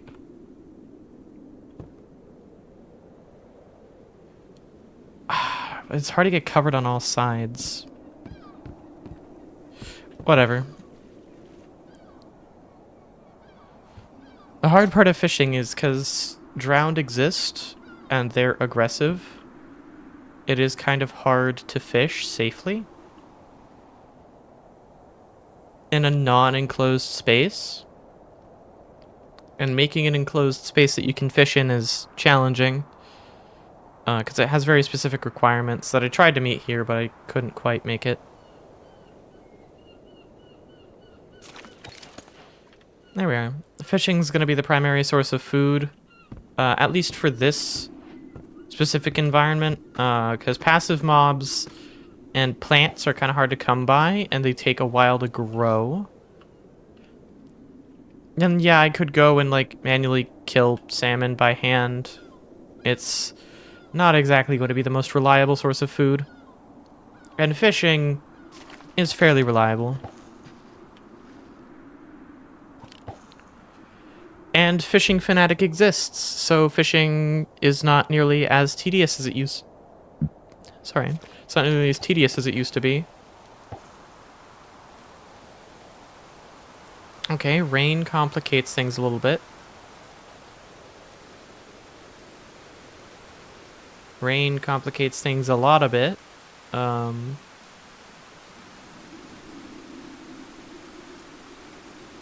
It's not pitch black yet, but it will get that when it gets nighttime.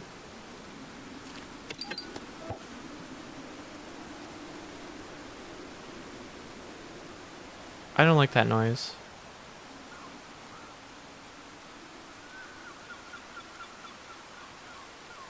I get that's just ambience, but like... God, that is so unnerving. There's something so wrong about hearing certain animals, but never actually seeing them. Anyways, I need to maneuver around the Arboreal Colossus and pray that I don't aggro it on my way back to base.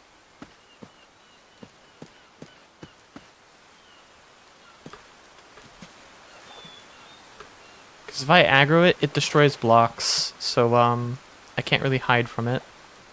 And I'm in no position to fight it. I virtually need a ranged weapon to fight it. Because if I get close enough to attack it, I'm close enough to get attacked by it.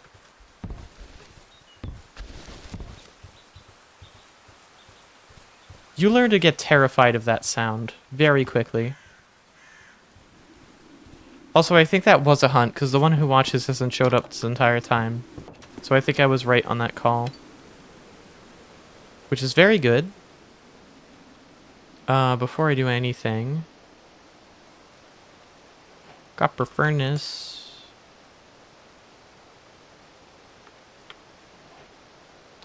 Which unfortunately breaks the background UI, but whatever.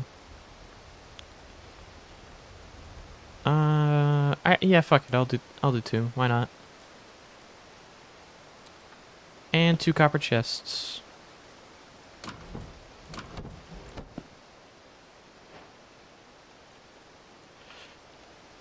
Now I have some food. Wow, this lobster is really good. Okay, wow, I did not think lobster was that good.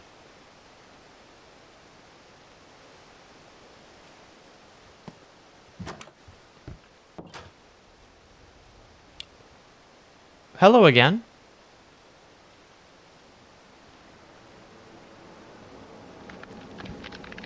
Thank you for leaving me alone for the day, at least. It seems the second one is still active again. a night, a day. Wait, no, that was day 3. Was it day 3? Yeah, day 3. Like a night 3 attack. We're on night 4 right now, I think. A night 4 attack is kind of insane. That is very fast. That was a bad time to not be able to run, too. That was a really bad time to not be able to run.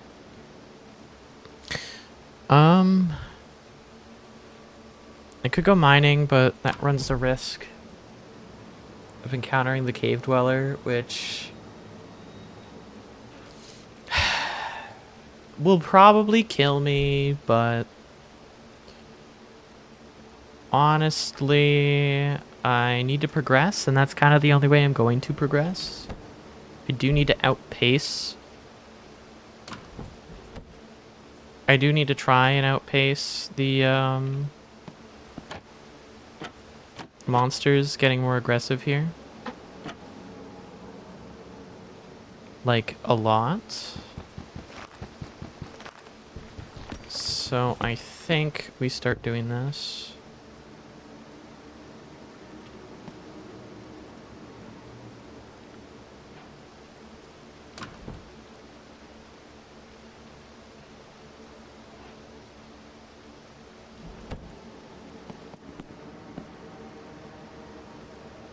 It's fine, it's fine. It's just messing with you. Oh wait, yeah. Did kind of forget about that fact. Oh right, I was gonna... Haha, I forgot. Is it this way? No?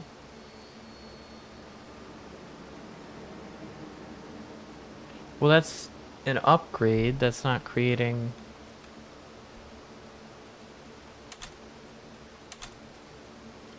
Bruh. Okay. Is there another way to make copper ladders? No, that's just the way to make them. Okay. Do it that way, I guess. I ran out of ladders. Interesting. Will these two be enough to do it? Oh, yep, they will be.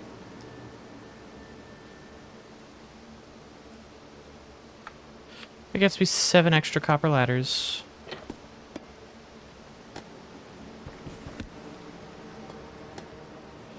Now, normally, the advice is don't dig straight down. My advice is slightly different. Just don't be dumb about it. Plenty of safe ways to dig straight down. Just like play the game in 2-dimensional mode, like Terraria, you know?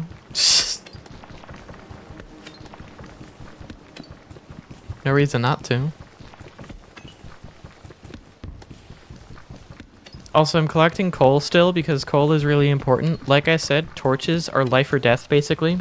We want to light up as much as we can, not just to prevent mob spawns, because it won't stop monsters from spawning, but so that we can see everything coming. It gives us more sight, which is very, very important. One thing I do want to do is make... I thought that was bedrock for a second. I was like, what the hell? I do want to make... Uh-oh.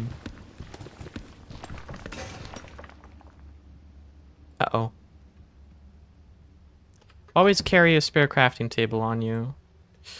I do want to make it so that daytime becomes permanently dark too, past a certain point. That's not implemented yet, don't worry. I'm still workshopping that idea. Fucking hell. I hate my brain sometimes. Still workshopping the idea. Quite a bit of work still needs to be done on it, obviously. But I am debating making... Remember how I said it's safe to dig down if you're not stupid?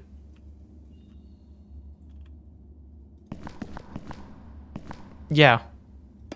Don't be stupid.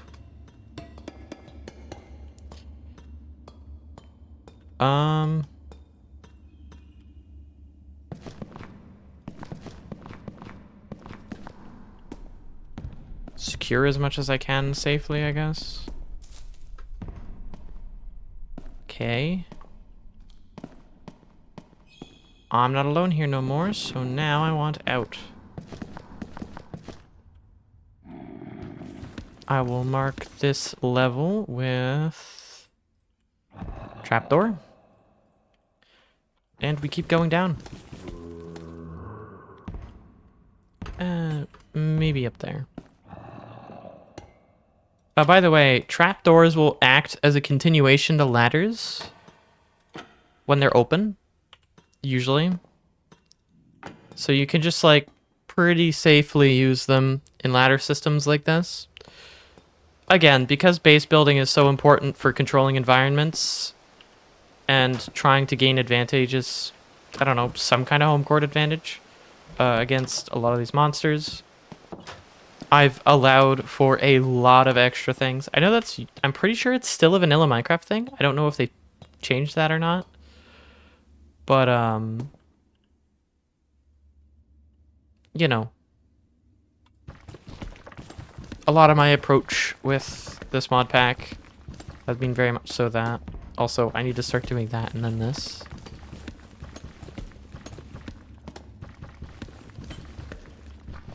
If I want to be perfectly safe, then this is the way to do it. Like I said, I need to stop being... The moment I go to fucking say it too. Hi, buddy!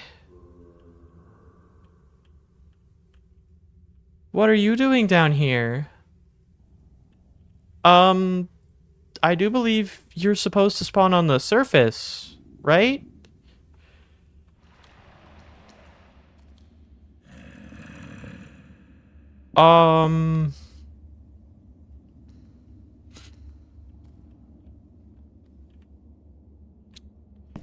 Well... Quite frankly... it's not really in the way. Okay, it might be a little bit in the way.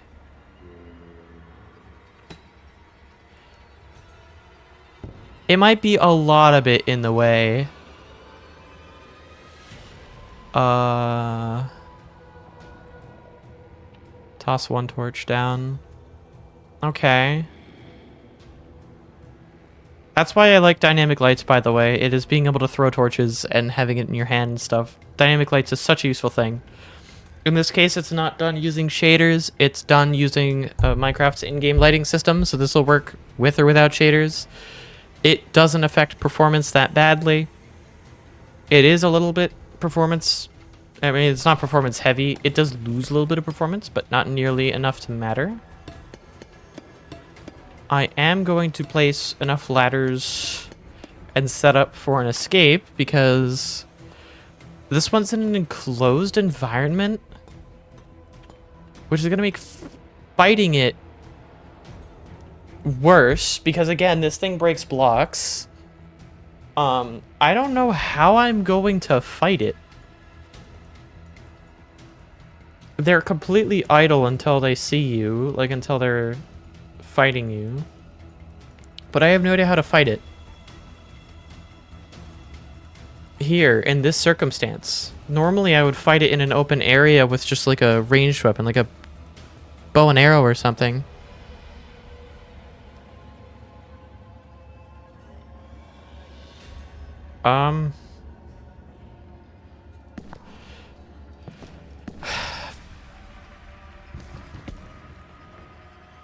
For now, I can pray that it doesn't see me. Sometimes it's best not to fight. Yeah, that is the circumstance. There's a skinwalker down here somehow.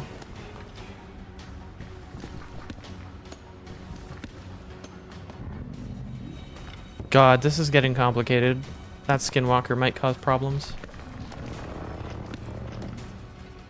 Shit.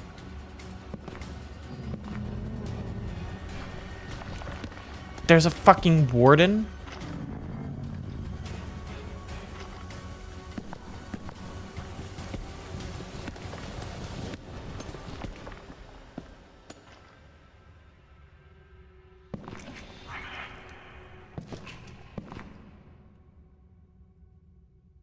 Well, that's not good.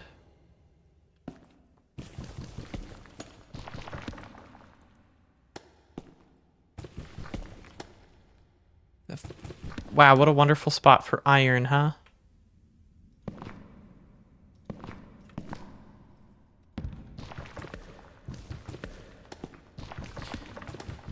I have to do this one at a time.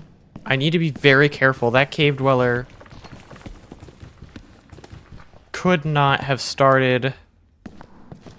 Could not have been alerted at the worst possible time. At a worse time. I actually have no idea how the cave dweller interacts with vertical systems like this. It might spawn and just fall on top of me.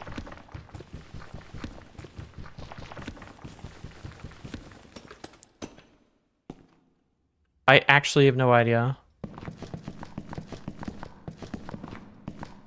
I'm hoping it doesn't do that, but I know that it can spawn in lit areas.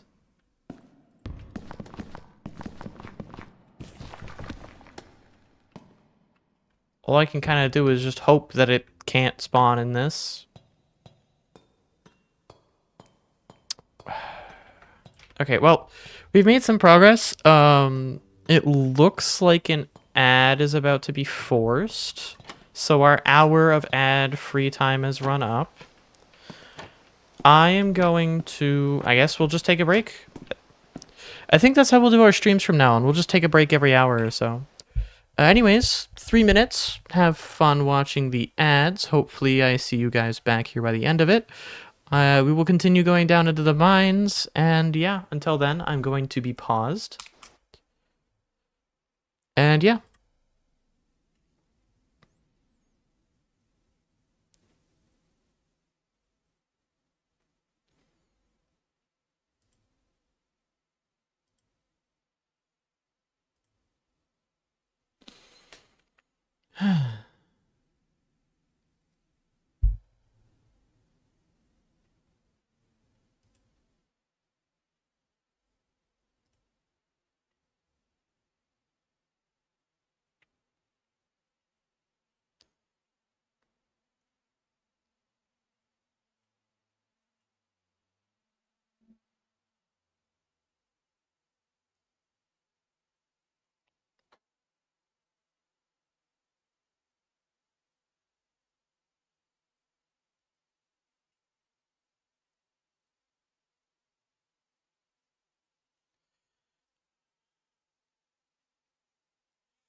For those who are still watching, by the way, thank you for watching back the VODs. Thank you for supporting me in any way, whatever is allowing you to avoid advertisements. And for those who are using ad blockers,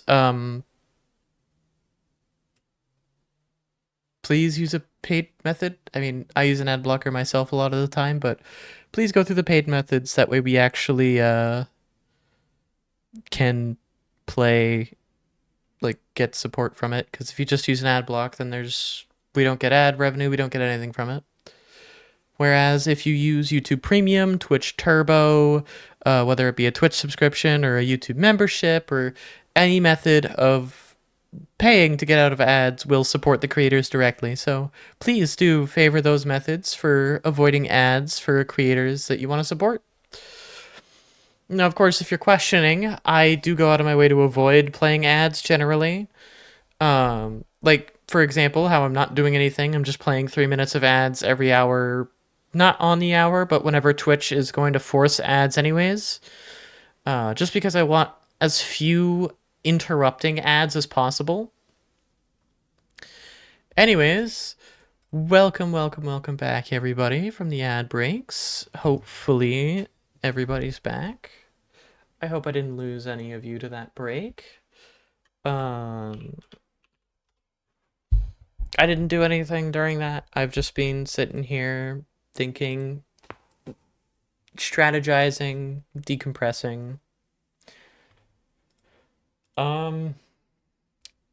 Going forward, I think my primary progression is I need armor.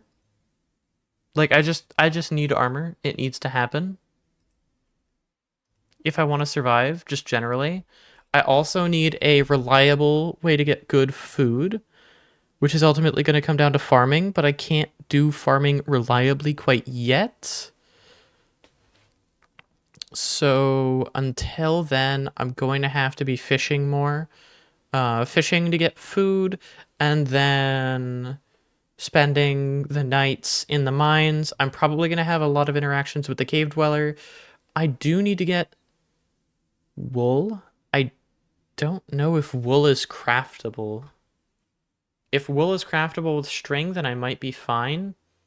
But I don't entirely know that it is. So, there's always that concern, I guess. I also need to pull up the to-do for TGS. I've done that. That's an idea we're floating around still. I think I've chosen that we're getting rid of that. We've gotten rid of that entirely. I've already made and implemented that. I have not updated this to-do list in a while, haven't I? I've certainly done that. Dynamic lighting still needs to be fixed. Those are just ideas, though. I want to add more direct things. The game director phases via...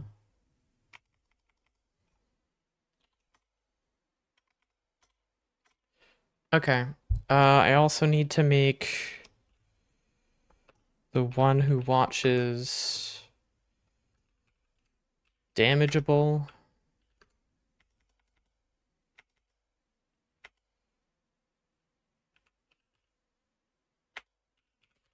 Yeah, okay. Anyways, we get back to playing now. Like I said, I think the goal here is just going to be obtaining armor. So, I think rushing armor and food... what time of day is it? Midday? Shit!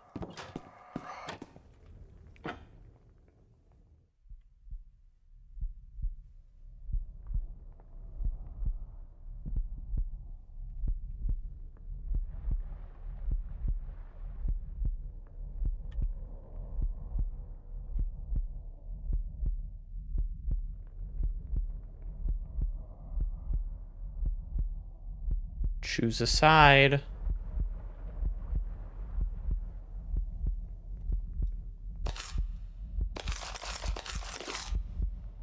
Choose a side.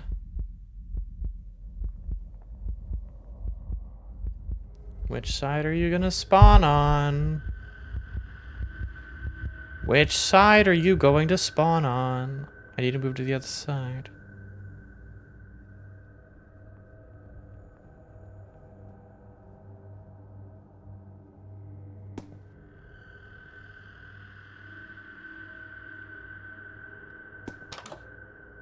It made it nighttime, I think. Yep. Fuck, that sucks.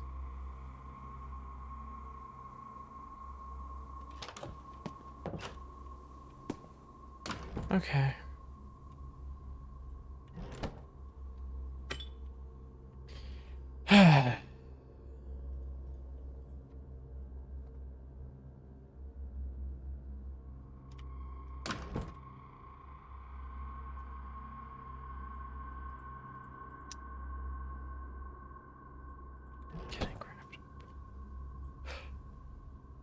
Chat. We're so back. Okay, bed is still important because I need a bed to set my spawn here. If I set my spawn here, I will feel a lot more secure. Because worst case scenario, I die, I just come back. I know I will always have this fishing rod because it's soul bound, thankfully. I'm gonna ditch some of the basic stuff in case I die so I can come back.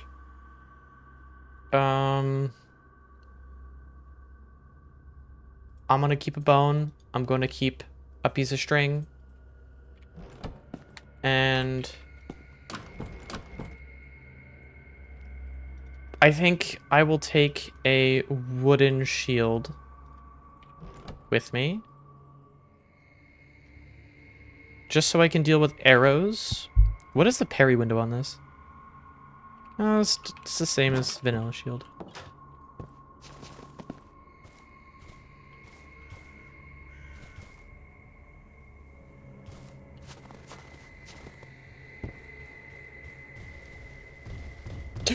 Oh, hi. Oh, shit. That was very bad timing. Has terrible timing for those two to fucking interact. That's exactly what I mean with, the monsters stacking on top of each other.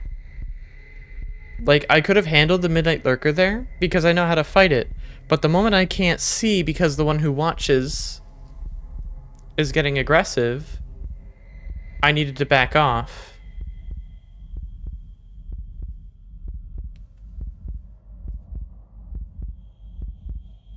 I guess it could also be Fever Dream attempting to spawn, but I keep neglecting to be in a spot where it can spawn.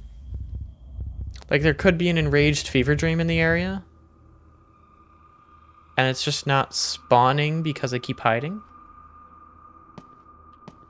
Anyways, the one who watches is now just gonna keep it nighttime for a while.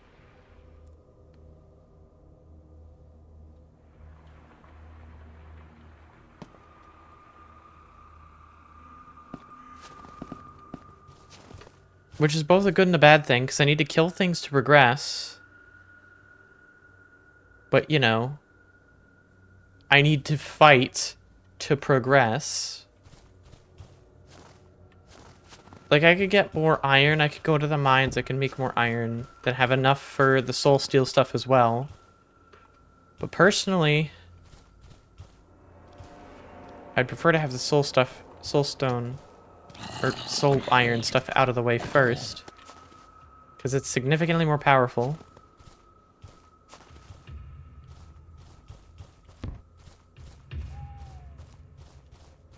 Come on.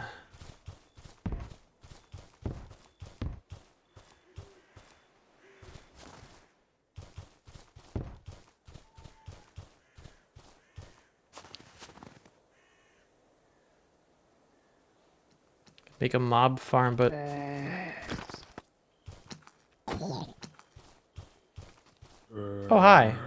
Fancy meeting you here.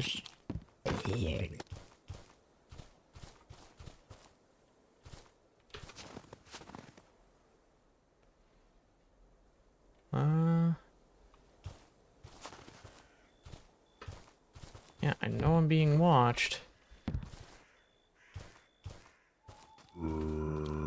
I would like more combat. Is the server dying or something? No? So where is all the fucking mobs?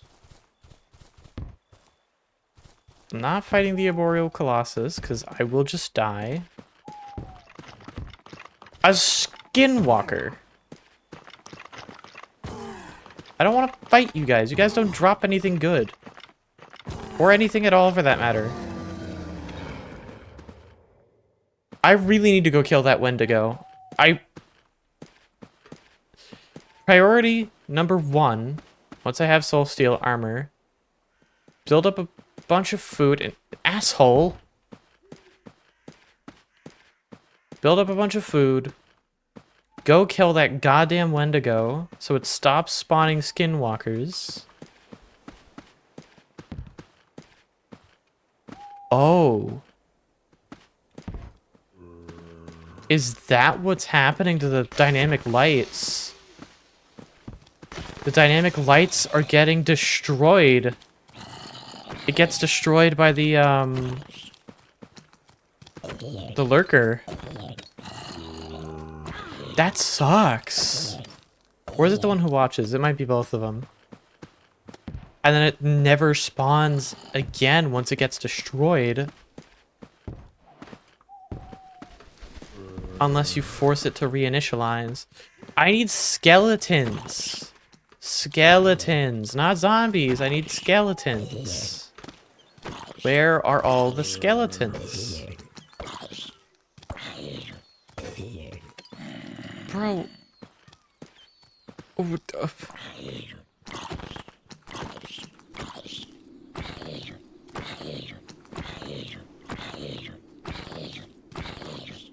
why aren't you on fire anymore? Hello, Hero Brian.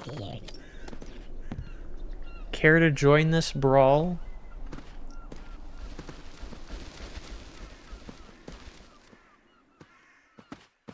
Man, fuck you.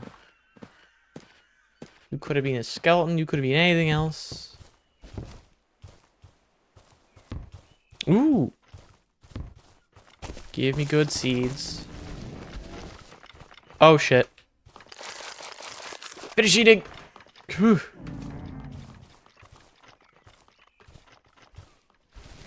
Skinwalkers are fast, but they aren't sprint jump fast.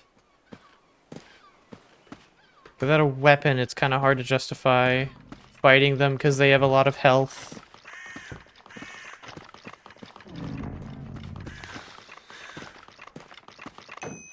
Yeah, and they don't take parry damage either. That sucks.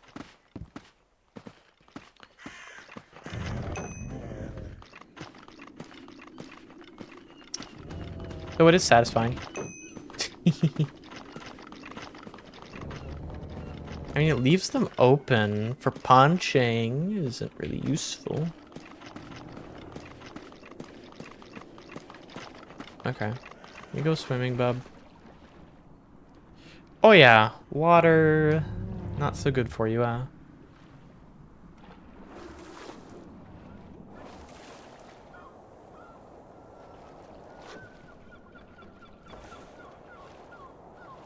There's a plains biome over there. Could be good for food. Okay, I need a weapon. I seriously need a weapon, so I'm gonna go. I'm not gonna go back to base. I need to do exploring.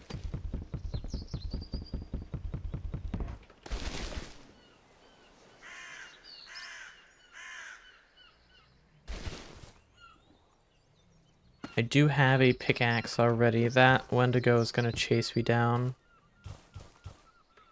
So I don't have to worry about getting more wood. I just need enough to make sticks and a crafting bench. I don't want to use stamina too freely. I don't know if that structure has anything in it. Those could be fun. Crop gambling's always fun. I got corn from the last crop gambling. That definitely has loot in it. Yeah, and I don't have any weapon. I might get a weapon from this portal. Worst case scenario, it's right next to a mountain. I can just mine up. Oh, that's the broken bridge. Okay. Yeah, I don't think it has loot. Okay.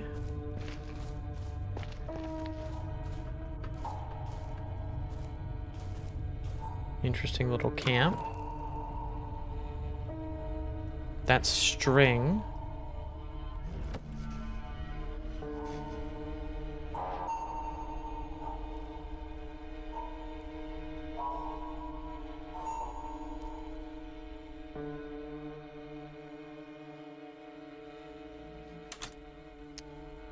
Doesn't seem too important. Assuming it's related to the skinwalkers, which, yeah, I'm already well acquainted with them, unfortunately.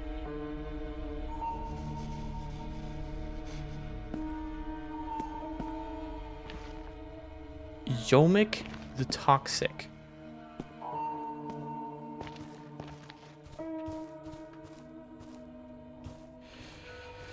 Well, that sucks. Because Yomac the Toxic doesn't seem to be anywhere near here.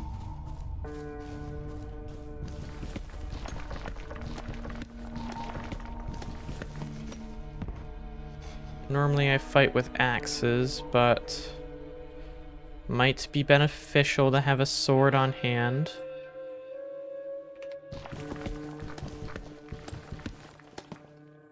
And enough materials for a backup pickaxe, and honestly I should gather enough for backup everything. Never know when I'll need it. I think today has proven that. Keep the crafting table on me, never know when you'll need it. I can't break the gold with a stone pick. I mean, I can, but I'm not going to get much from it, if anything.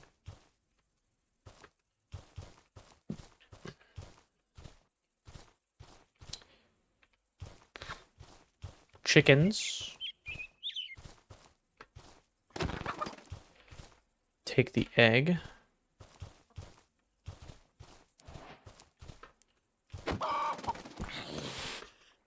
Oh, hey, shit, it's Yomac the Toxic.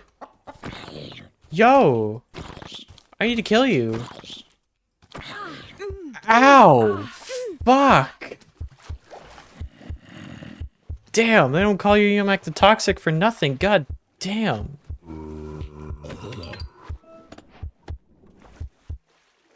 Fuck me. Oh, and both of the golden helmets are Curse of Breaking. A stack of crimson fungus? Nether salad? Shit, that could actually be useful.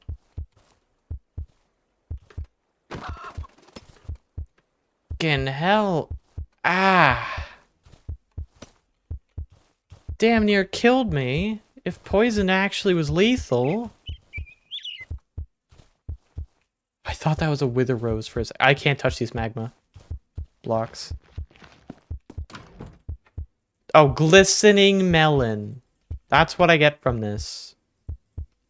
I can't even eat glistening melon slices. If I touch those magma, I'm dead. Okay, I have this little hole in the wall here. I don't have any fuel.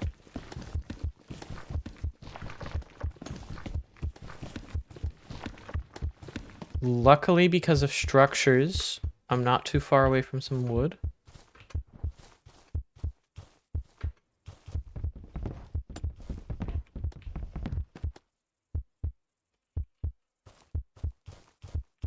Oh, fucking hell.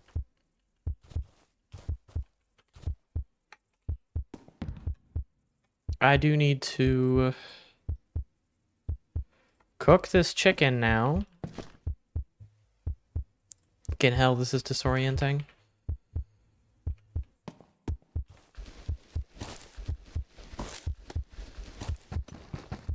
That's what I get for getting careless.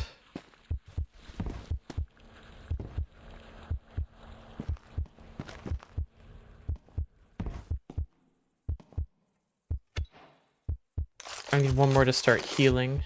Oh, I have to, I guess. There we are, that's better.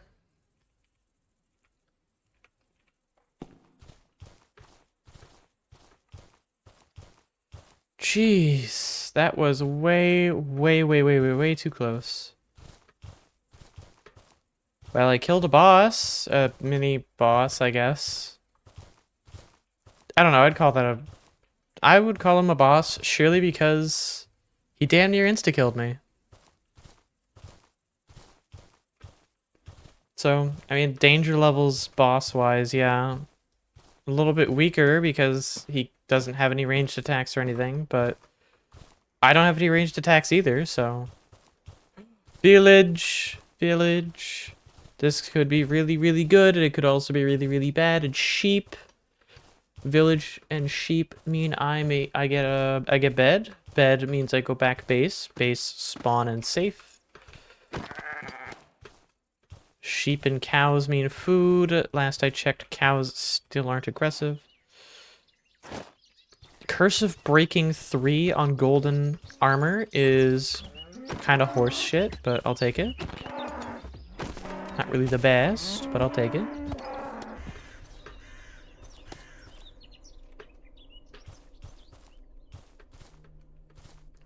Alright, yeah, I think we go up to the village and raid it. For supplies. Oh, that sheep is gray, so I'm not gonna kill it. Cause, I mean, can I craft down wool? No, you can't craft wool down, so I'm not gonna kill it. I don't have any use for gray wool right now. Okay, I need to be very careful with these villagers. They could be incredibly useful. Like, I could get a Fletcher, for example. But the downside of a Fletcher... Oh, cool. Welcome back. The downside of a Fletcher is I need to... brown sheep, my god. Is that I need to actually trade with it. And here isn't my base. Oh, I should I should have been collecting that hay.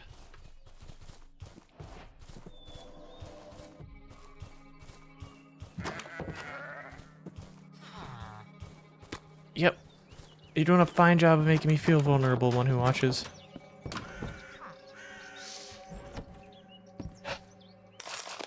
These poor villagers.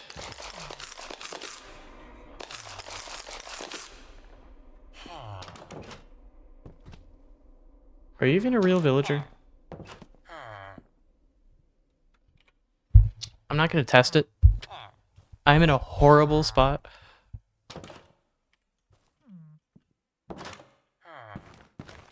Just gonna block that off.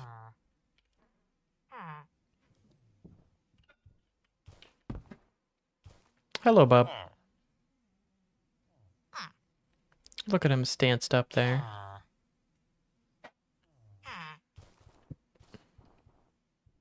Are you getting closer? Oh. Oh.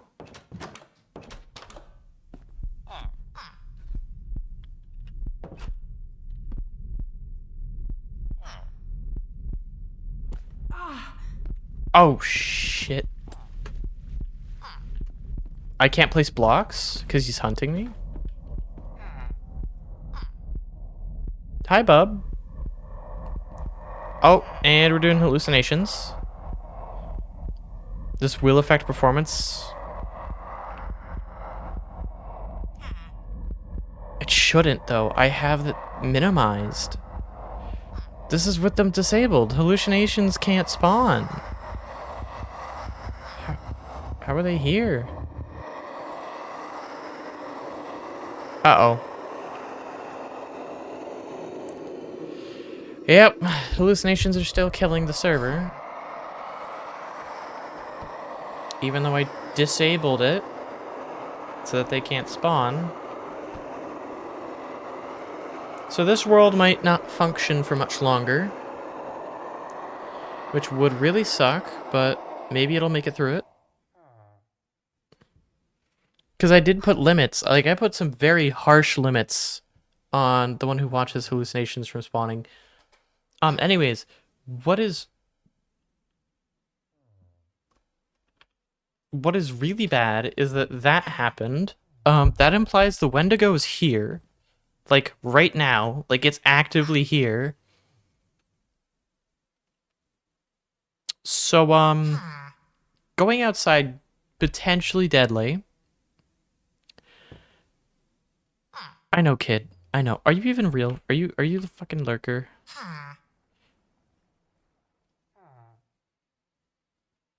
Minecraft villager, you are real. Is this one real? I don't know where the hitbox for you is.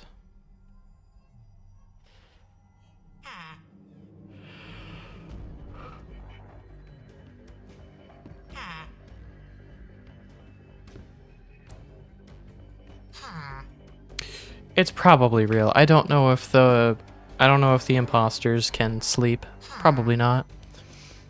God, that was tense. That was really...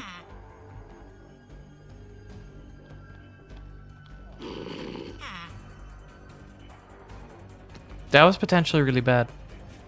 I forgot that the one who watches attacks you through walls for some reason. I don't really like that.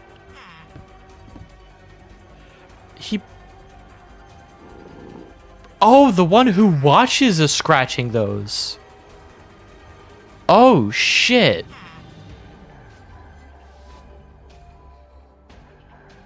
That was supposed to be a Wendigo thing. Why do they use the same texture? Oh, no.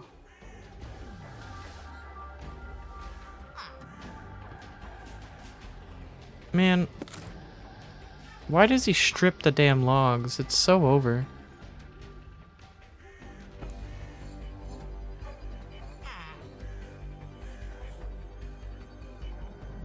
Well, you know what I'm thankful for? That he can't go through one block spaces anymore. Because I probably would have been dead there. But I guess if they were going to let him do that, they needed to let him, you know, take damage or something to be fair, but...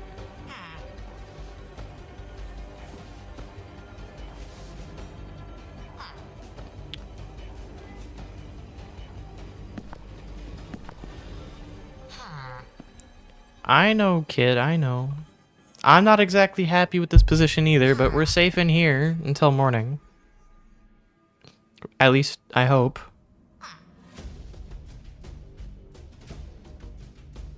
I do need to find a way to make the music play in relation to the game director. That's another thing I want to do. I want to have the game director have multiple states that it switches between. That way it's not always aggressive or always passive. It just kind of... You have moments where it's relatively quiet and then moments where it's super intense. And some moments in between based on what the players are doing. And during those moments, I want to have appropriate music play. Because, like, right now, there's a bunch of royalty-free music, right, available from a mod I have installed. But that just plays based on the same things. It picks a random soundtrack, and it plays it based on Minecraft's default mood values, which suck. Minecraft's default mood values are terrible, and they are not good ways of determining when to play music for this case, because it means you can get really intense, like, combat music while nothing's happening, like while you're mining completely peacefully, or potentially like really passive, like kind of upbeat music while in the most intense fight you've ever been a part of in the game. And kind of having a flow to combat and engaging with the monsters and mobs, I think, would help improve the game noticeably. Like, for the better. Okay. I know where base is from here, so setting my spawn here is not the worst. But I would prefer to have my base as my spawn point.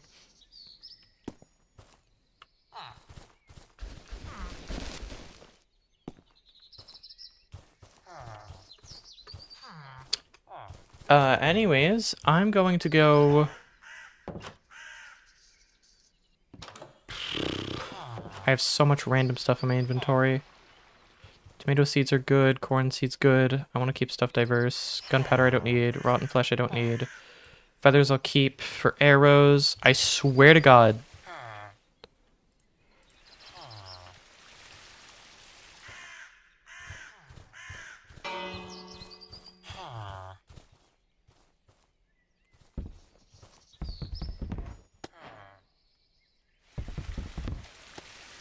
I'm sorry, I'm turning this house into a crafting table. Sending all the villagers back into their homes. There's clay here? Oh shit, it killed the golem. Oh. Oh, it killed the golem. That is tragic. That is actually terrible. Okay. I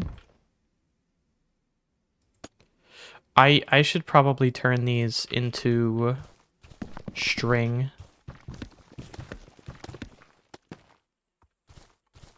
Donkey's acting a little bit weird. I'm gonna use cooked chicken. Just so I can get some of the extra saturation from it. Dude, I know you're fake. There's no way. There's no way. There's no way, right? There's no way. You were an imposter, right? Hold still. Hold still. Minecraft, you're real? My god. Okay. That is another thing I plan on getting rid of. Being able to tell if it's an imposter or not using the F3 menu.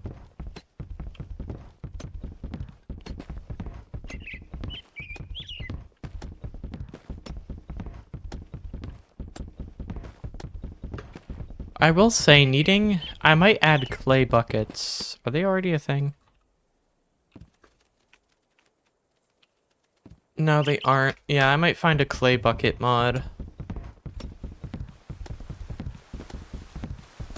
Oh my god.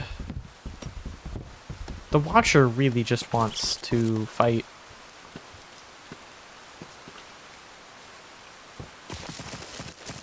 Carrots and potatoes. Holy shit. Okay, throw cobble.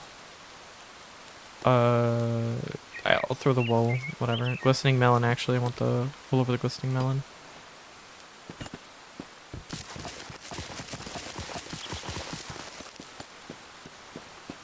Just gonna claim everything from this farm. Now I'm gonna run back towards base. And I want to make a farm on base. Lore. Yeah, right? A lot of lore stuff.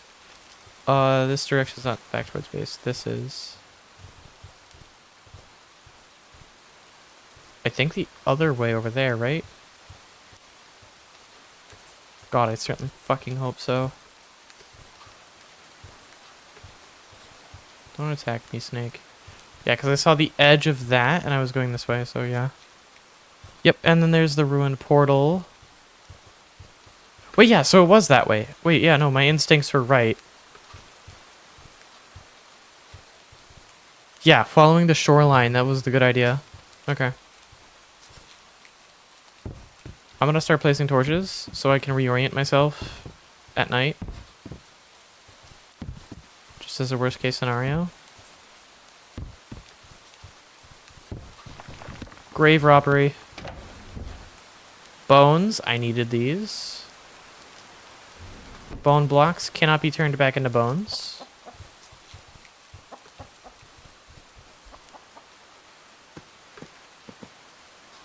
Okay, a thunderstorm is occurring. It is also becoming nighttime soon.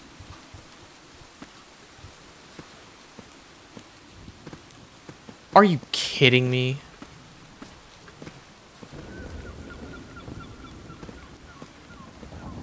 I hope the Arboreal Colossus gets struck by lightning.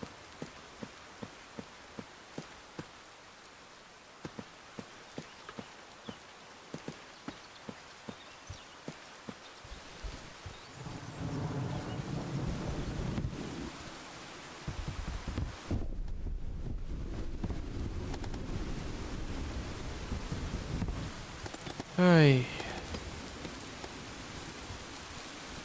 No matter how much effort I put into clearing this, sometimes I feel like I'm not making any progress.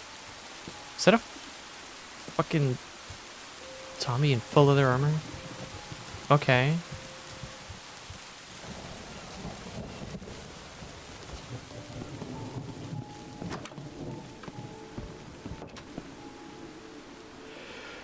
So I've come back with quite a bit. The bed is probably the most important one. Obviously, I want the bed in a safe spot. I'll spawn here, but I will... Yeah, I know I'll spawn here.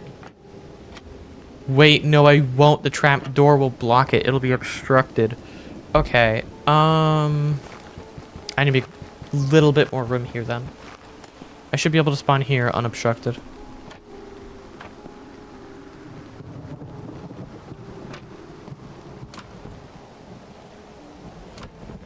Okay, I'm gonna put all the farming related stuff up in here. I don't want bones for farming, by the way. I know that seems completely arbitrary and random to not use it for farming. I will be using it kind of for farming, but not for plant farming, for mobs. Also leather. What can I use leather for aside from leather armor right now? I guess I could use it for a kettle later down the line, but honestly right now the most appealing thing is just armor. I have 6 leather, which lets me make... I already have a helmet.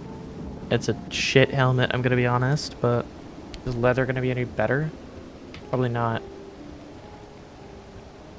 I think I use this for boots, honestly. Armor is armor. And it leaves me with some spare leather, which I will honestly put in materials. I'll take other plant-related stuff out of here. And food-related stuff. Yep. Do. Feathers, string, clay, eggs. That crimson fungus I'll put in there. Flint and steel goes in there. Put the bones up in there. Keep the crafting table on me for emergencies. I'll keep some of this oak wood on me for emergencies. Wool goes here. Fire charges go up. Brewing stand, I think... I'm not really going to be able to brew anything yet, but it's still good to have, I guess. I set my spawn point there, right? Yes, I did. Okay, so my spawn point is set, which means now I can be a little bit more aggressive. Just in time, too, because I found that grave. So now I have myself a bone sword. Extract the ashes from the creatures. This means progress. The Arboreal Colossus is still over there, I think. Skinwalker will do. You have more health.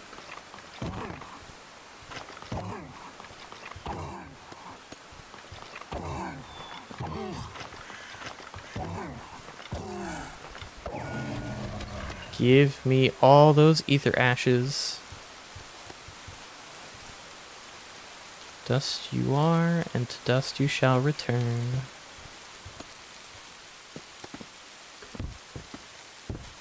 Okay, stupid. It's stupid, it's stupid, it's stupid. That thing has way too much health, I can't fight it. I need to, like, keep reminding myself. Don't do that, it's dangerous. Also, you can't break this blood, by the way. It'll just float even if you break the block it's on. Honestly, now that I have a bone sword and enough bones and string to make more bone swords, these skinwalkers aren't the worst. They drop like, what, 5 per? Yeah, they drop 5 per, which is really good. You get more ashes the higher the health of the thing you kill. You only get ashes from killing things with bone tools.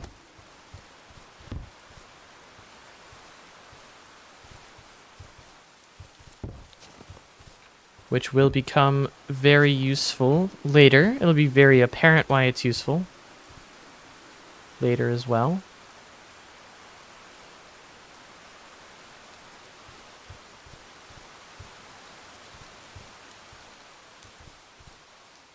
God, the bitrate on the stream, I'm sorry, it dies the moment snow is present. I'm terribly sorry. Yeah, whatever. That should be good now. Now, what I'm going to do is take this iron, some of the ether, and there we are. Iron and ether. Reason I'm doing this now is because there's a couple things I need to do. First things first, I need to make myself a shovel.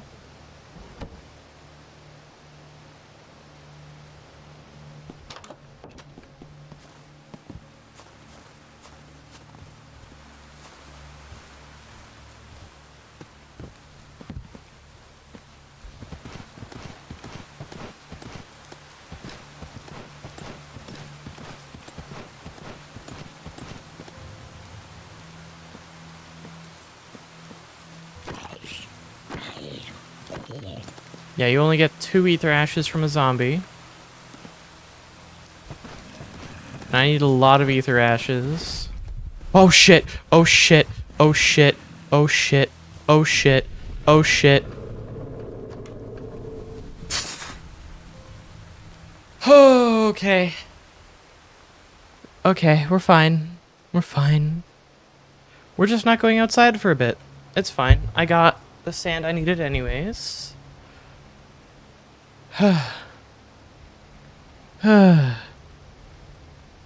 That was close.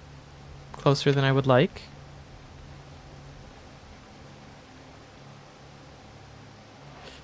A sickle of struggle.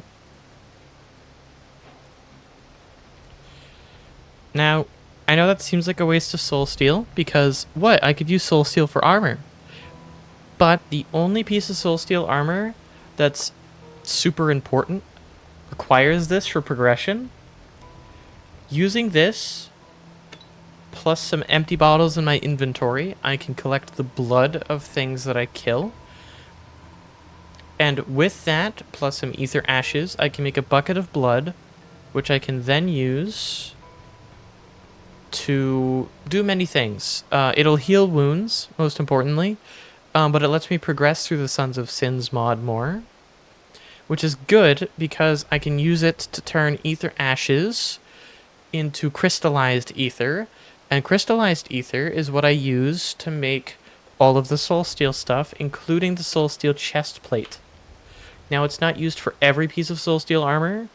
Like, you'll look at the helmet, leggings, and boots don't require it, but the most important piece, the chest plate, requires an crystallized ether. And you'll notice the armor defense doesn't look that good, so why is this imperative for any mid to late game anything? Notice that little bit of purple text. Able to imprison attacks too brutal for the mortals. What that means is as long as you have a soul urn with ether ashes in it, if you take a hit that would deal more damage than you have health, it will make you take only 1 heart worth of damage and save you from death, at the cost of all of that damage being counted as durability damage against the chest plate. Which sounds very useful. However, I would like to clarify, this does not prevent you from taking lethal damage as long as you have ether ashes. This only prevents you from taking damage that would kill you in 1 hit from full health. It only protects you from full health, like 1-shot kills. And this is basically what lets you fight things you're not supposed to fight. This is the key to progressing from mid-game to late game. Because without this ability, there are so many fights that you will die if you do not play perfectly. This gives you enough leeway with the correct amount of ether ashes and in your soul urn and healing items to take fights that would otherwise be impossible. This singular piece of armor that is obtainable for me basically right now is what I need to scale. And I will scale this piece of armor using enchantments. Yes, it doesn't provide the best defense out of any piece of armor out there, but what it does provide is knockback resistance. And I would be wearing full netherite. I would prefer full netherite or full pretty much any armor set better than iron, if not for that little bit of purple text, which, by the way, only requires the chest plate. You can mix and match. I can have a netherite helmet, legs, and boots, all with prop 4, and still be wearing this chest plate and still benefit from the chest plate. The only restriction is for this chest plate to proc, like literally everything that is crafted with crystallized ether, is you need to have a soul urn. A soul urn is actually relatively easy to make, but you need to have a soul urn with ether ashes in it.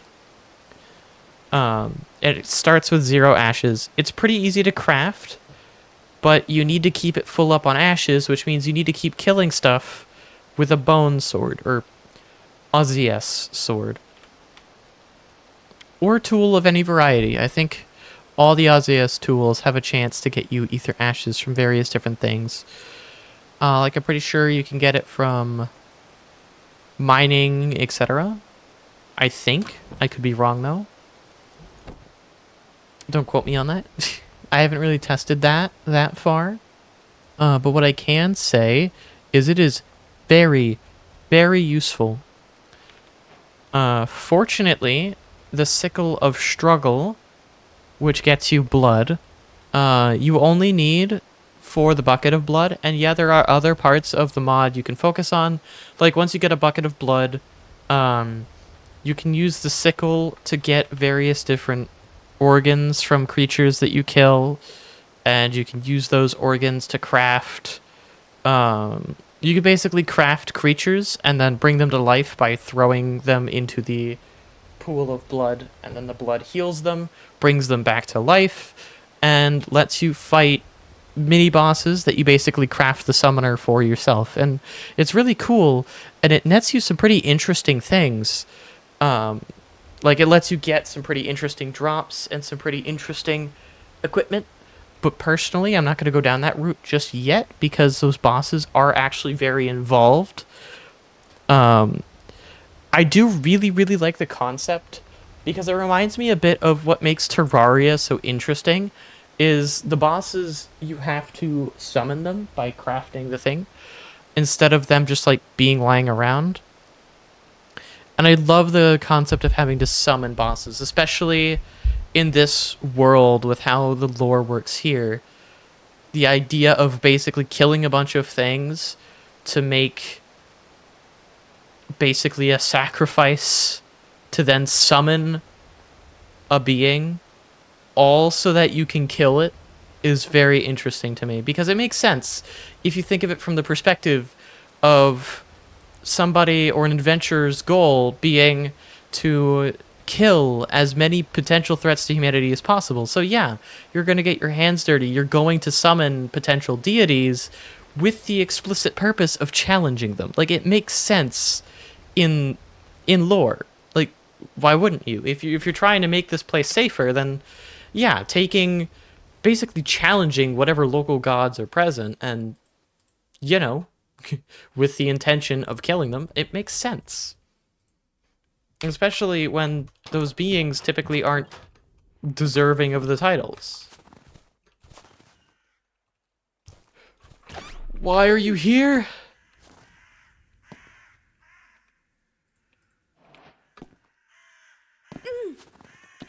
Why are you here? You're not allowed to do that. Okay. Well, I got some Flesh of Demise there. They're supposed to spawn underground. I have no idea why he spawned above ground. That's kind of random and frustrating, but whatever. I have some bottles of blood now. I don't have a bucket because I did turn all my iron into soul steel. Which, honestly, probably not the smartest of moves. Also, I think I'm going to put everything wood-related in the other chest as well. Like everything, like planks and logs and stuff.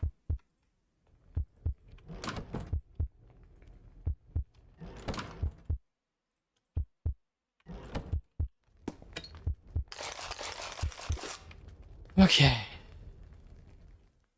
Now with this food, I can properly heal. I'm going to put the shovel up in case I don't need it, because inventory space could be more useful. Sun is just rising, which is good.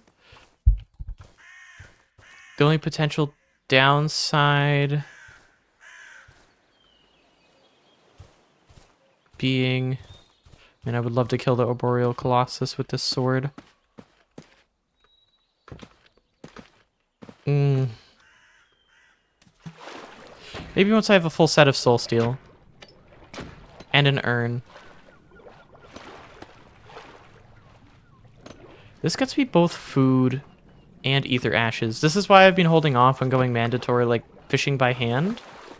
Because doing it with the bone sword, so much more useful. Because it nets you ether ashes alongside the meat from whatever you're hunting.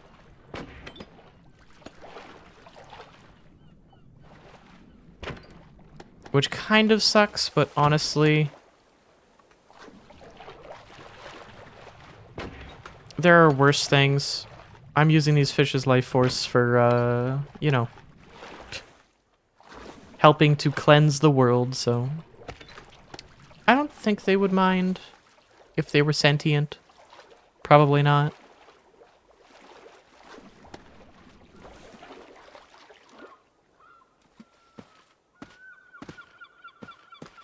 But either way, it is still a pretty good way of getting ether dust. Not the best, because again, the higher health of the thing you kill with the bone sword, the more ether ashes you get to drop from it. Which means the most efficient way to farm them is, or farm it, is to kill things that have a lot of health.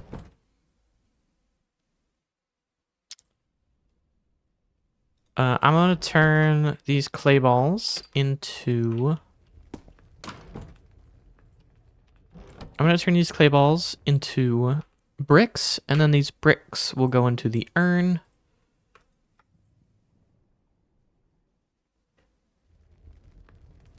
I don't really think I want the soul steel tools because they also require ether to function. And they don't really drop it at all, which kind of sucks. I really wish that these soul steel tools, if you killed stuff with it, dropped ether ashes. Because, yeah, I get that it kind of sucks because, like, you have to use ether ashes to use them. But the fact that you're stuck with effectively a stone sword if you want to collect ether ashes means the only sustainable way to do it is to set up a dedicated farm for it, which really sucks. Anyways, I'm going to keep my soul urn as filled with ether ashes as I can. I do need to go and find some more iron.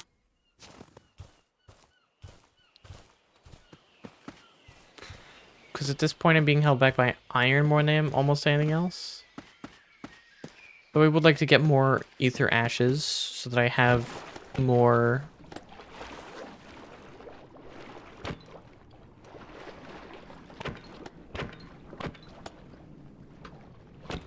This is so I have a better likelihood of getting what I need, you know?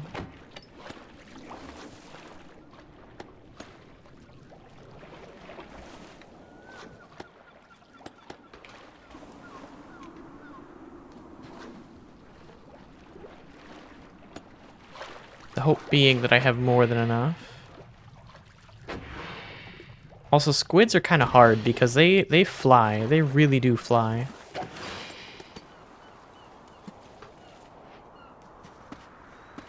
They do the thing real life squids do, where they just kind of they go far really quickly. They go long, quite literally. I have the soul urn. I have some ashes in it. I have some extra ashes outside of it right now. Are these villagers dead? Did they die? That would really suck.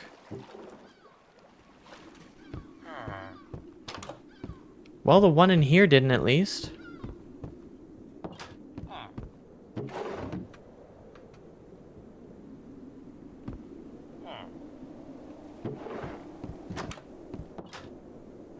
So I could make this into a Fletcher. I don't think I'm going to, though. Alright, I think we've made some interesting progress here. Our last ad break of the stream will be momentarily. I'm gonna go back to base first, though. I honestly think our next priority, get iron, finish the soul steel set, and then I think we take on that arboreal colossus.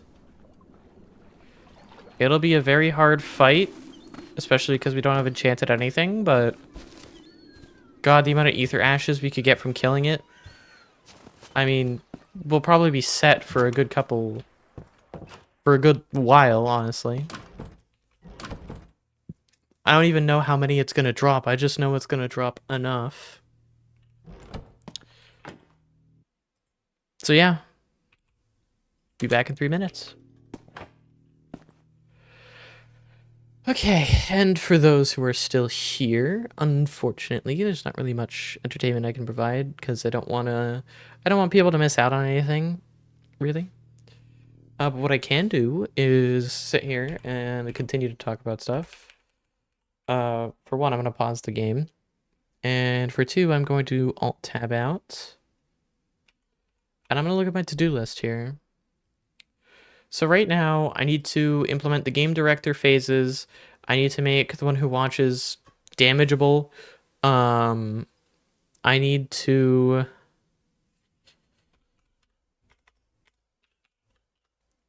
implement more mob caps.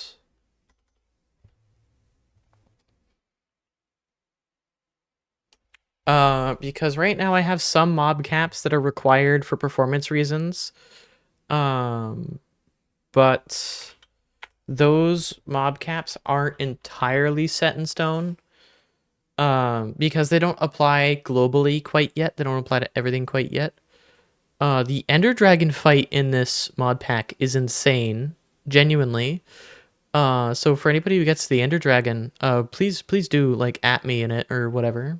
Because my god, the Ender Dragon fight is insane in this mod pack because of the Savage Ender Dragon mod by some add-on. It is such a good mod. I love the structures that they put in. I love the way that they changed the fight.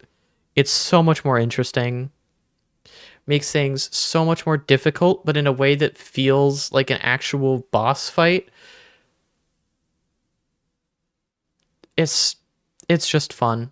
It is also very difficult though, so if you're not really prepared for it, you will kind of just die. But at least you'll die quickly if you're not prepared for it. But anyways, so I need to make a lot of mild changes. What else was I gonna change? There's something else I need to change. I can't put my finger on it though. I can't remember exactly what it was. There was something else I was gonna do. What was it?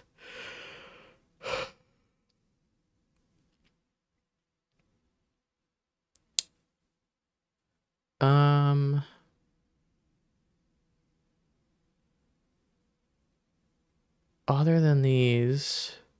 Oh, right. Music track integration. It's gonna make music track integration based on game stage and phase. Yeah, that's what I was gonna do. That was another thing. Anyways, welcome back, everybody. Welcome back from the ads. Anything particularly interesting or horrifying advertisement-wise? That will be the last ad break of this stream, hopefully. There might be one at the very end, but we'll see. That snake has more health than I thought.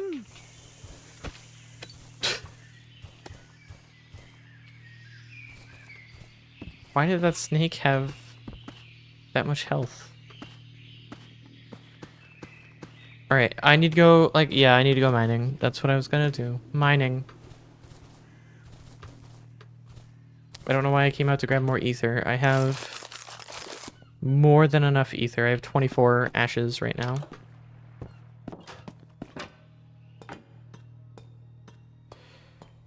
Also, this first-person animation stuff is really cool. I really like it. I think it meshes really well with the mod. Because it makes things so much more, not really immersive, but interesting. It makes things so much more interesting. Because it adds blind spots. It adds blind spots in ways that normally wouldn't be present, which can be frustrating for some, but blind spots do serve a purpose. There is a gameplay function to blind spots in that you can't see there. That's a bad thing, so avoid setting up bases where you're not safe from directions and angles that you can't see. Like going down ladders, for example. You can't really see that well beneath you when you're going down a ladder. You can see perfectly fine going up a ladder, though. Unless you come up with some, like, interesting method, like, I don't know, peeking down first, but if you hold shift, it latches onto the ladder. It's like you could peek down first, but other than that, you're not really going to get anywhere.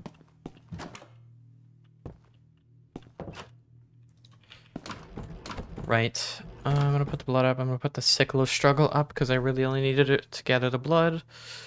What else? I need to find a way to get iron. This pickaxe is going to break on me if I keep going. I needed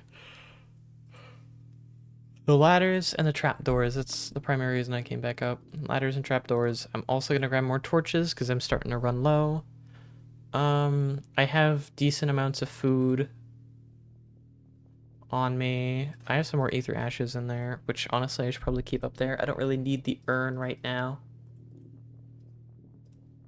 I will take...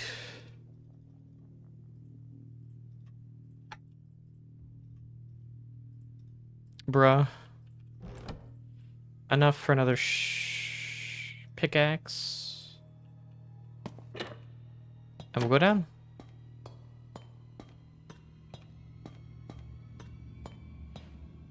Alright. I'm gonna craft all of this into oak planks. I want to do it this way.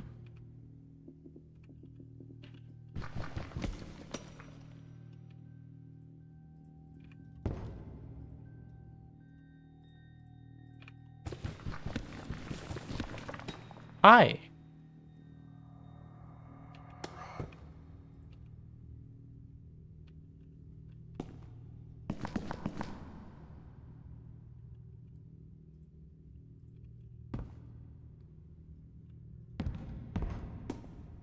From what I've learned, he almost never attacks during that. Like, I have not had him attack me from that interaction once.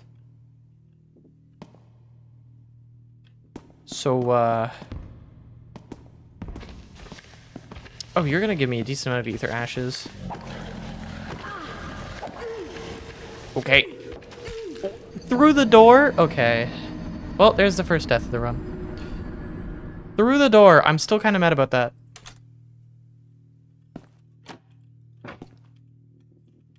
Yeah, a lot of enemies in this mod pack do have a real problem of attacking through solid objects.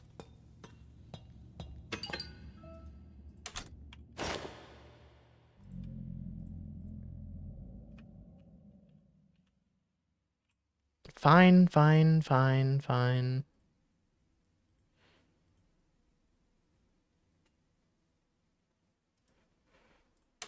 Alright, anyways. Corpses are kind of interesting because they let you take all your stuff. That way it doesn't just drop on the ground. Because it does really suck to just lose everything.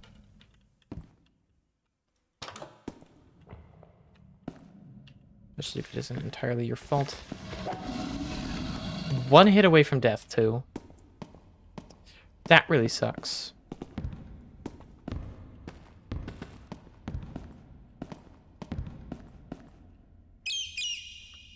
Yeah, you're not a normal bat.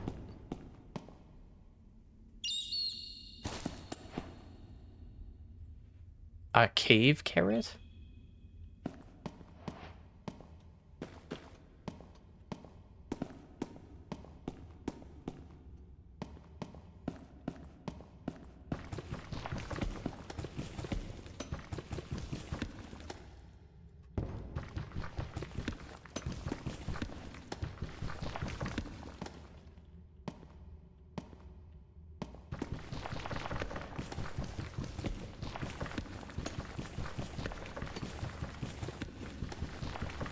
I need to get blocks on my bar. I just realized it was incredibly stupid of me to not have any blocks on my bar.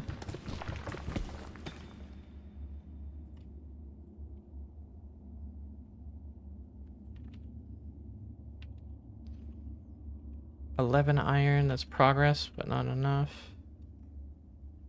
Oh, I have more than that. I have 13 iron, or 12. 13 if I...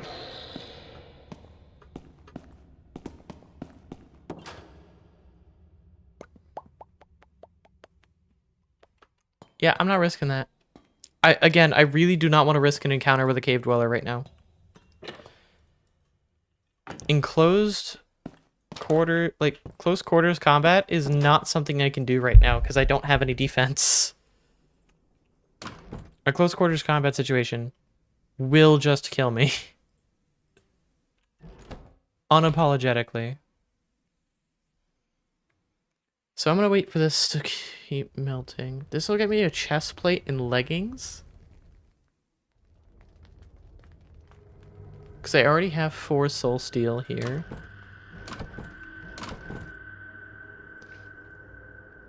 I guess if I have a chest plate, I might as well take the urn out with me.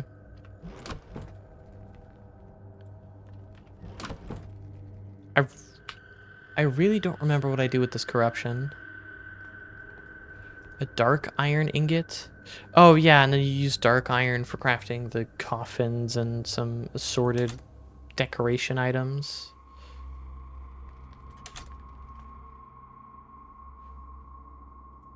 Yeah.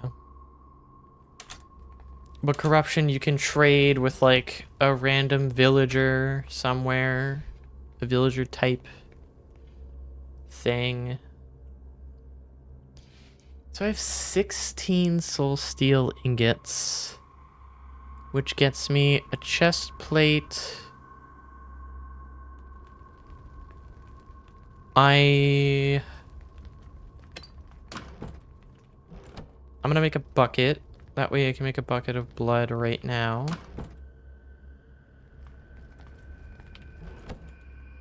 Bonk.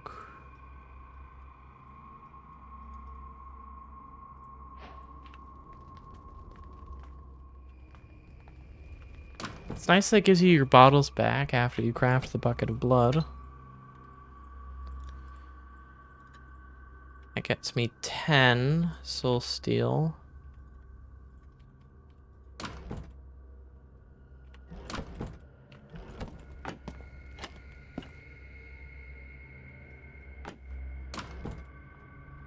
Now with this bucket of blood, wherever I make this blood pool, I need to be very careful because things spawn from it at random.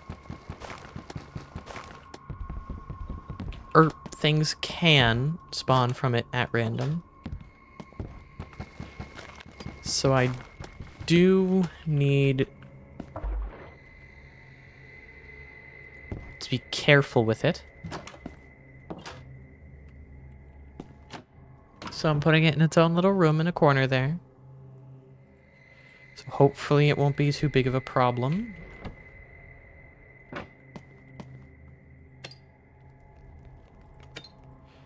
Let's see what I'll do with the remaining ether ether ashes that I have. I will toss one of them in.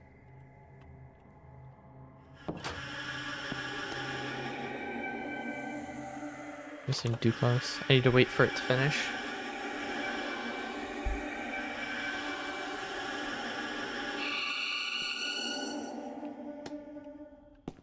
An ash diamond. Crystallized ether. Alright, and with that one piece of crystallized ether, here it is, the remnant chest plate. Whew.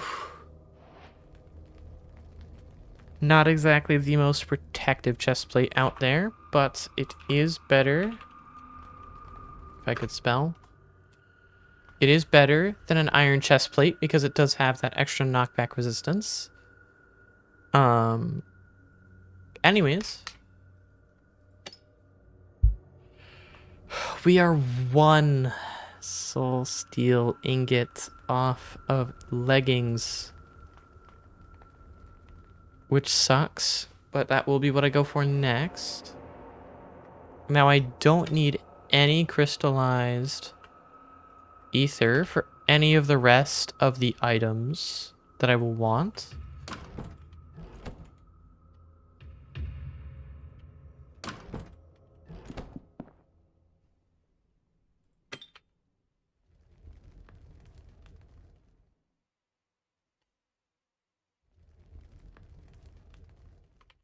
So now I have some armor. I have knockback resistance, so I can't get disoriented as easily. And now I need one more, which means I need 2 more iron.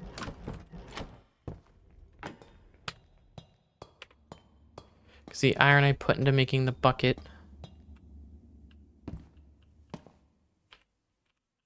counts. Now I don't know if my base counts as in a cave or not. So I don't know if I've de-aggroed the dweller.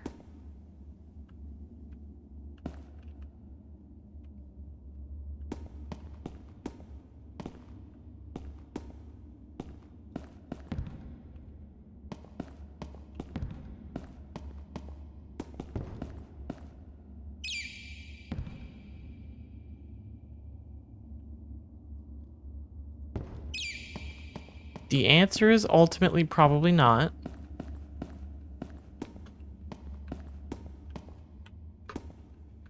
Because if I had de-aggroed the dweller...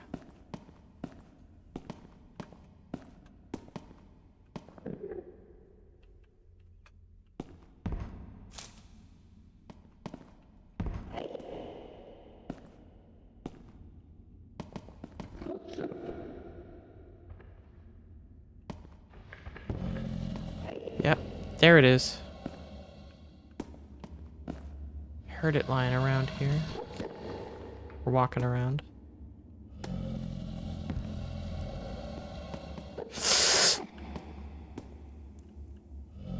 Yep. Thank you, Enderman.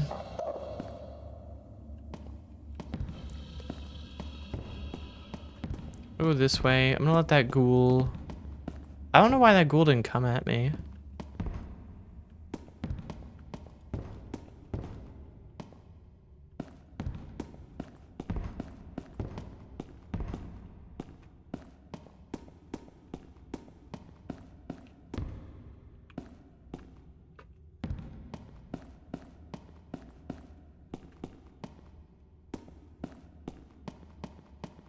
I'm trying to secure as much as I can with light.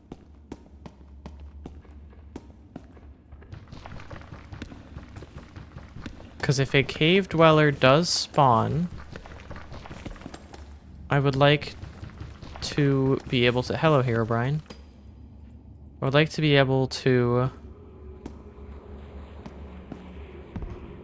run reliably.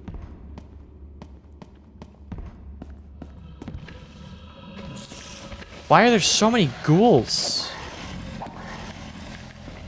What is this, fucking ghoul cave? Also, I think they're too tall to jump up here. Or can they not jump? I thought ghouls could jump. There's no way you're friendly.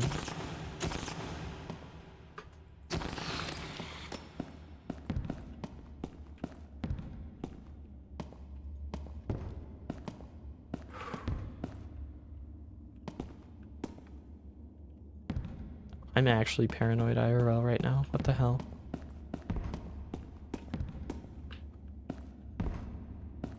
Normally I like big open spaces, but I don't like big open dark spaces. Because I can't see.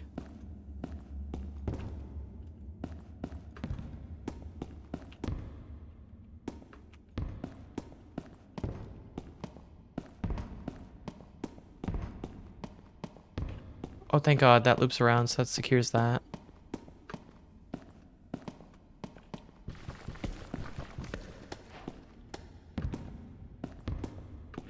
I love dead ends. When I'm clearing things, not when I'm running. Okay, good.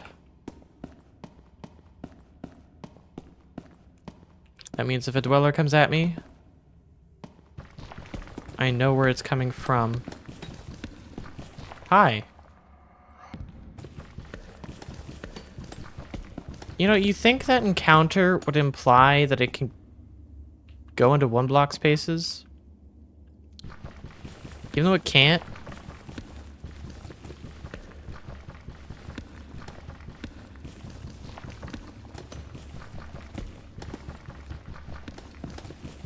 I don't know why they do it like that. Because it can't crawl?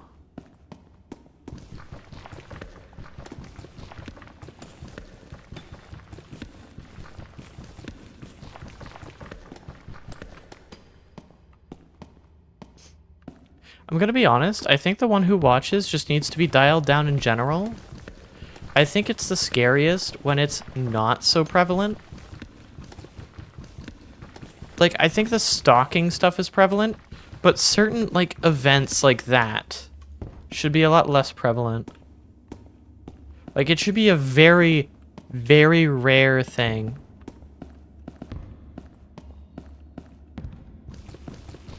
Like, borderline not worth considering an actual feature because it's that rare.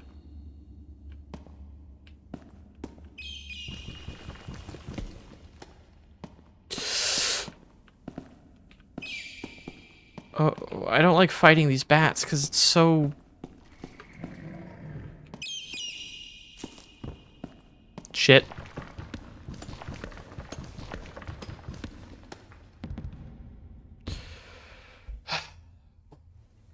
Ironically, if the cave dweller did more damage, I would feel more safe because the chest plate could protect me. This chest plate will not give much protection against something that wouldn't, you know, be impossible for me. That wouldn't be an insta-kill. So the fact that the cave dweller doesn't insta-kill me actually puts me in a worse situation now. This is stressful. Because I'm not familiar with how this dweller works. So I don't know if hiding right now is exactly the best maneuver.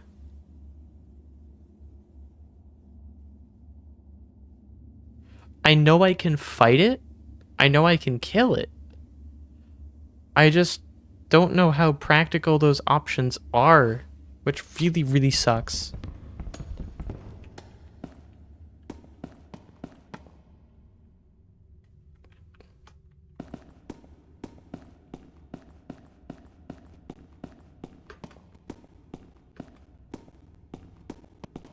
Yeah, this is a dead end, right?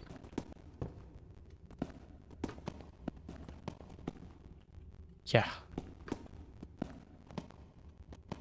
Wanna bet? Wanna bet on what? I know I'm gonna die to it, like... A 29 iron. I'm not gonna get greedy. I'm just gonna leave. I know I'm gonna die to it. I'm not familiar with fighting it. And quite frankly, I don't think I'm equipped to even attempt that fight. Stay time for the moment.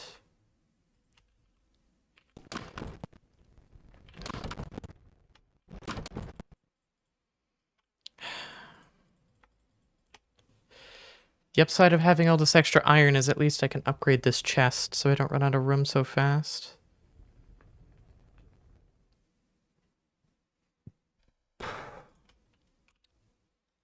Did I add any way to quickly get flint?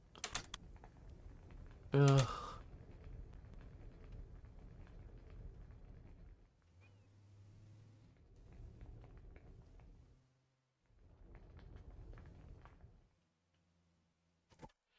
The flesh shovel? I forgot about the flesh items.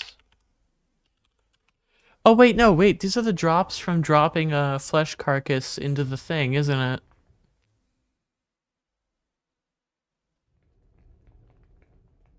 Yeah, because all of these have the ability to self-regen.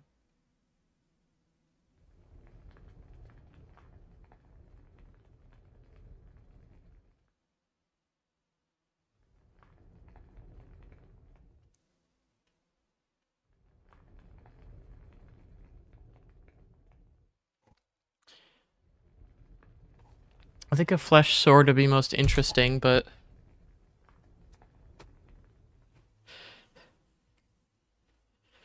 Is Aussie... Oh, wait! What? Are you kidding me? I can just upgrade the bone sword? That's been a thing this whole time? Wait a minute. There has to be some kind of... Yeah, because it has the tag of is Ausius, which I think... Yeah, which is what allows it to drop ether ashes whenever I kill things, I think. So that means that the flesh sword can, but my concern is, does the flesh sword hurt me? Like, what is the downside of using the flesh sword? Because right now I see no downside, which is vaguely concerning. So I'm going to look this up real quick.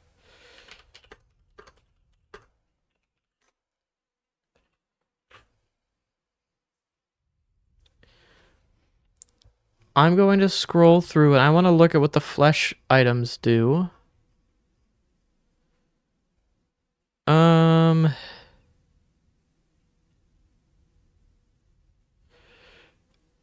I mean, thrown into blood. They have low durability, but are very effective and very strong. And every 15 seconds will consume your food bar to repair itself.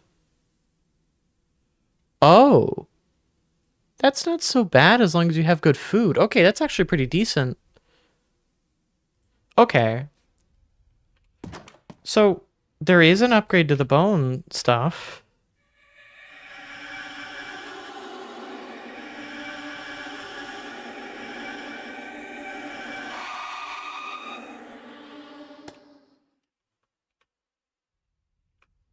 So, what's the durability on this exactly? So the disadvantage is it has low durability, but the advantage is it has a mending effect based on your food bar as opposed to XP, and it just consumes your food bar to heal itself. Which is interesting. This has the attack damage of, I think that's a diamond sword, right? It's better than a diamond sword. Does it match netherite? It matches netherite. Interesting. But it does have the disadvantage of extremely low durability, and it consumes food from food bar. Okay, so I need to be strategic here. I need to make it... I want to have spare iron, so I need to figure out how much I need of iron and ether. So I have 8 right now. So that's enough for leggings plus one left over. Two more. That's enough for the leggings and helmet, which means I just need two more for the boots. Yeah. Yeah. That makes sense.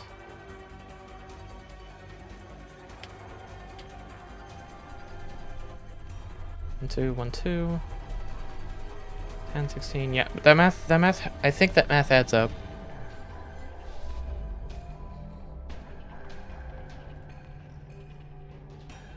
Okay, here we are. So,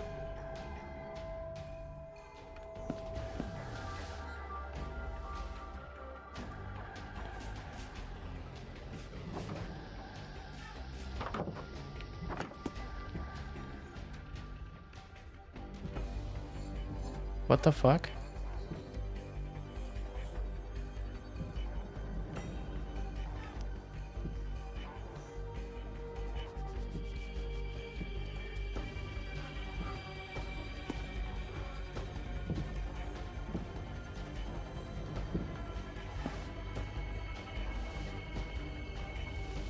There's something outside. Did you hear that? That music? And then it started opening and closing the doors?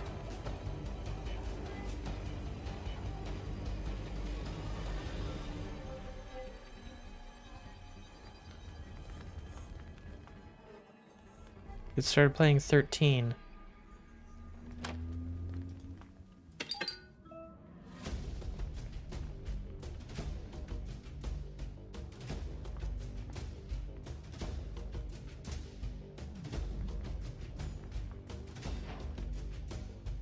If I'm about to get into a fight, I would like to have as much armor as I can have.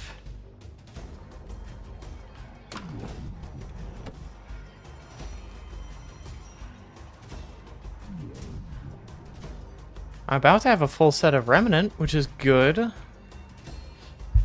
It's really good, actually. So I have the flesh tools.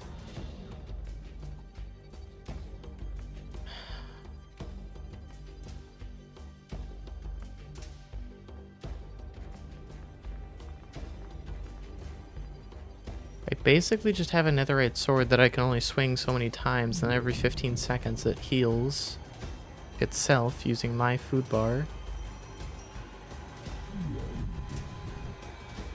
I really don't like... Whatever it is, the door worked. The door trick worked against it. The having so many doors probably confused it. At least. So whatever it is isn't very smart. Which is good, I guess, but my god. That still sucks. Well, I hope by now it's gone. I don't think it is. It might be. It's probably fine. I'm just gonna, you know, finish making my armor. I'm gonna get...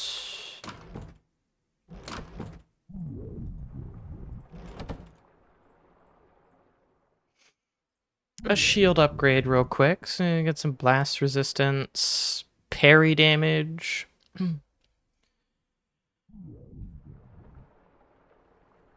I think that's a better cooldown. Oh, it's a longer cooldown. More stamina. Same movement. Parry damage is good. So yeah.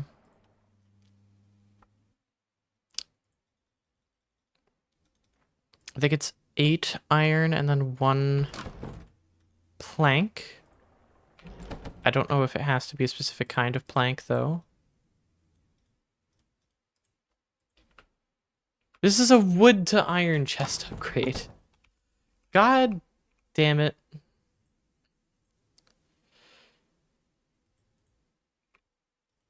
Okay. Well.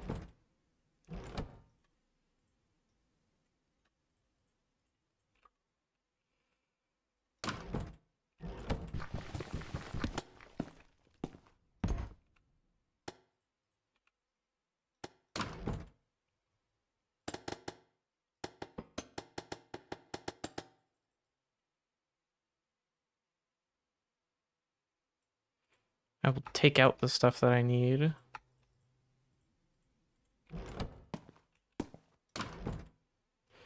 Okay, I'm probably going to keep the bucket on me. Iron I definitely want kept up there. Copper I definitely want kept in there.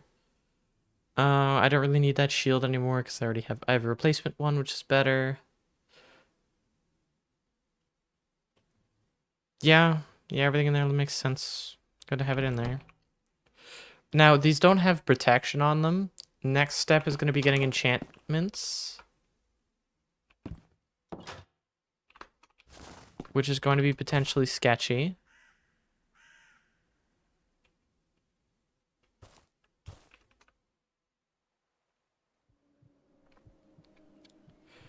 There are so many more arboreal colossuses. What the hell? 1, 2, 3, 4, 5. There's one underground. Why are they so common? They're supposed to be rarer. Okay. I'm gonna get this ghoul's attention. I want to see what the durability is. 120? That's not very low at all. That's just like stone tool level.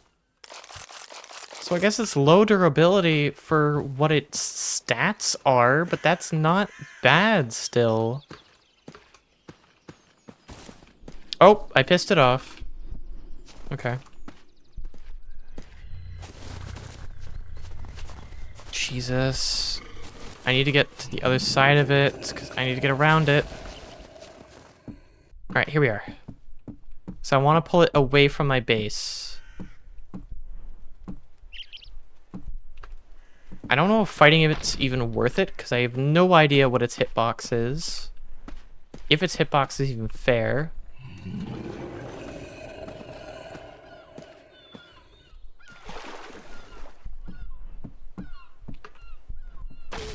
Nope, its hitbox is not even close to fair.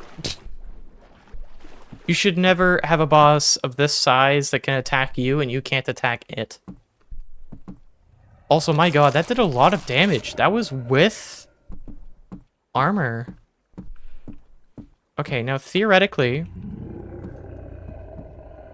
Can I hit it from here? I have no idea how to make hitboxes shown. But, like, What are this thing's hitboxes, bro? Is it between its legs? It's between its legs. How are you meant to fight this? Under normal circumstances, what is its step height? Okay. Well, that sucked.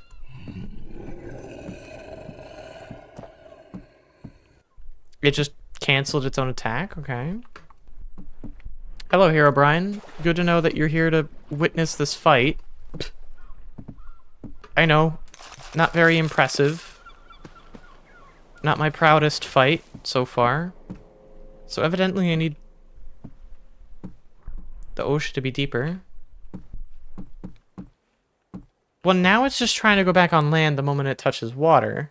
Maybe if I go in the water with it?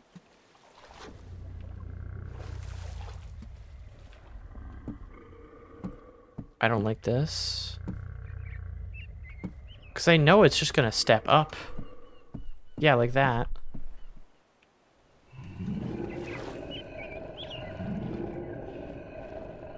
I have no idea what the hitboxes are, so I don't really know what to do here. Because these hitboxes are terrible. I should be able to just, like, swing and hit it from here. When I was right up in its face, should be nothing stopping me.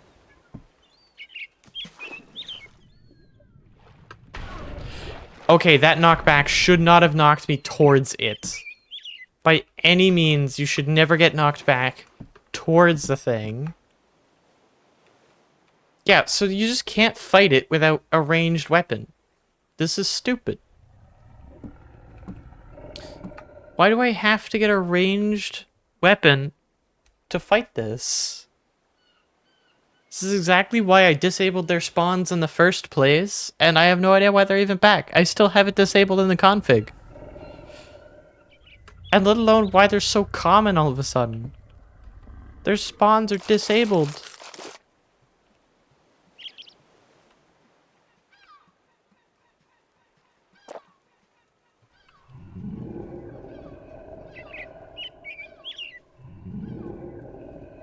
Ugh.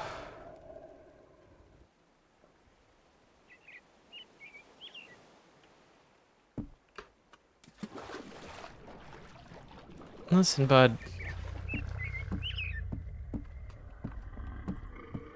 Like, this is ridiculous. It's just gonna step up, so I need to be careful because its step height is enough for it to just walk forward and be higher.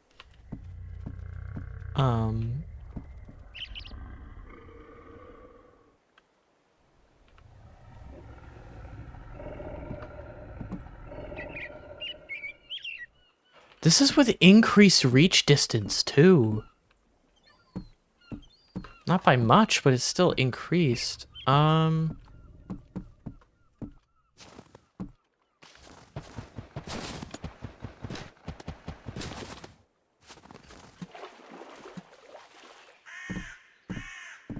Here's what I'm thinking.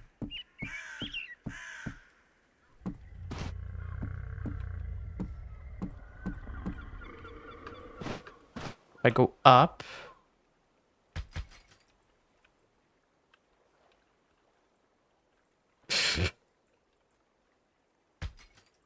Like, how do I... Why? What am I... Dude. I can't fight you. Why do you exist?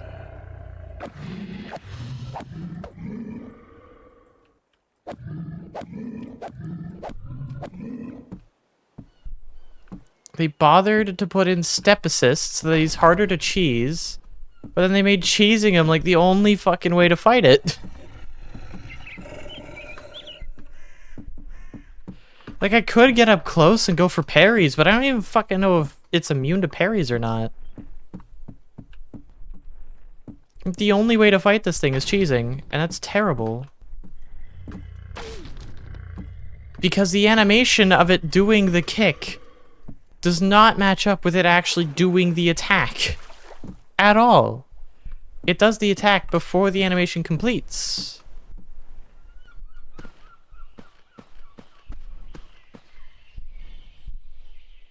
Which is horrid. And unless they intend for you to fight it with range, where it basically can't do anything, like, if that's the intention, that's terrible design. I shouldn't be forced to use ranged items, or ranged weapons, to fight it, when it has no ranged options itself. What kind of... There's only one kind of arrows in the game. Yeah.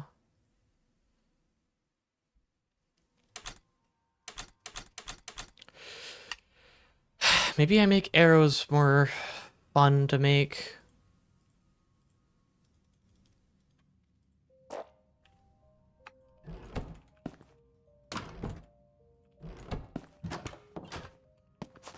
I want to stay away from base because I think it's still aggroed on me, so I don't want it to destroy my base.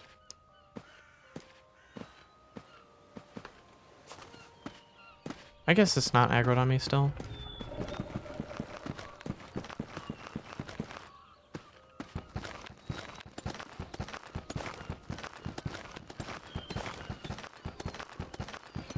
You know what? I think we do this.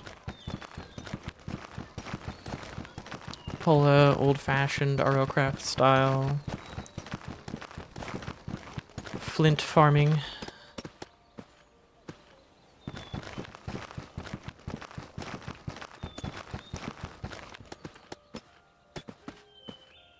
And get largely not what I'm looking for out of it. This sucks.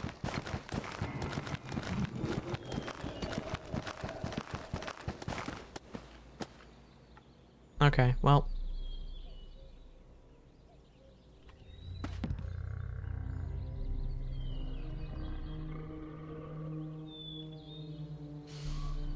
$16 arrows. Unless I get infinity, I'm not going to be able to do anything with this. I want to save 1 arrow in case I get an infinity bow somehow, via some means. But I'm gonna see what kind of... I want to see what I can get away with here. I'm gonna cook up this raw salmon so I have food.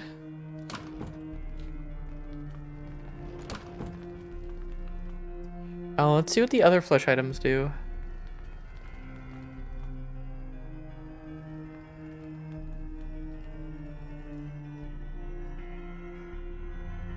Nothing particularly interesting. I see.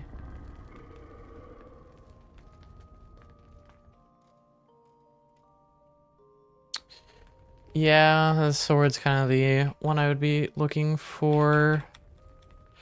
Wow, that really sucks, though. Okay, well...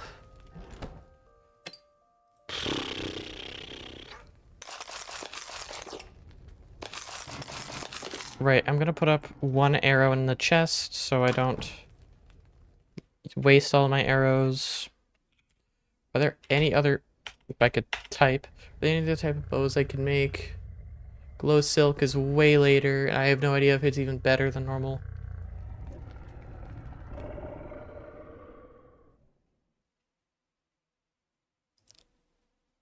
I don't think so.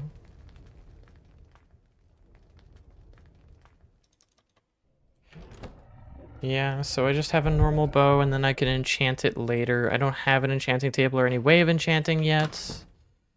It requires obsidian and a diamond, and I think it might be changed even. 2 diamonds, obsidian, and a... No, I guess it's not that changed, but... Requires a lot more books than that too, because standard enchanting stuff. And then that's being lucky to get infinity. And I'm not a luck-based person. I guess the other option's fishing. I could fish for a good bow. And I guess that is progression. Honestly, as long as bro is stuck in the water there, I'm not really too concerned.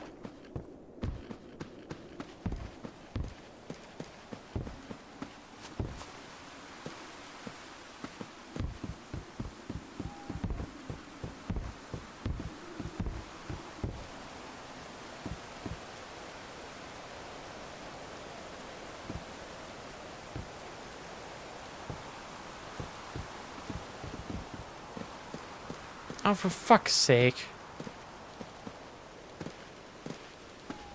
I got its health down quite a bit. Then again, this sword does pretty much rival a netherite's sword. What the fuck?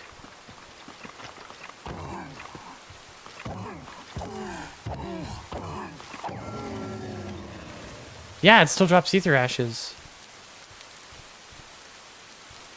Not bad, not bad. Means I can keep putting them in my urn.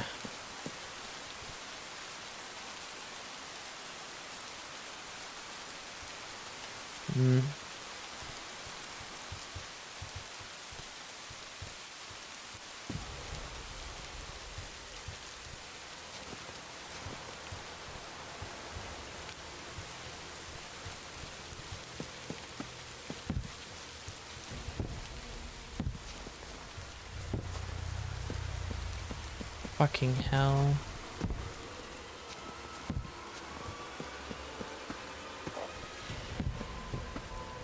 It's hard enough to see with all these particles. I have no idea how to turn down particle counts for this, by the way, because I've done that. I turned the particle counts down and they're still high.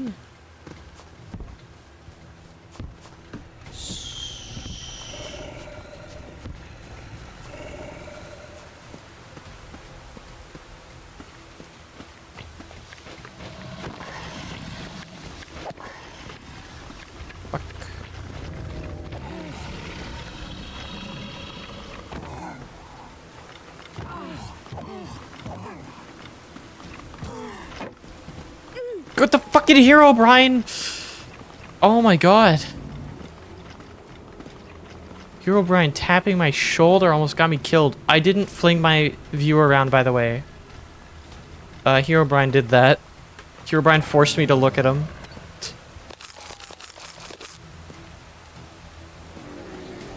I refer to that as touching my shoulder.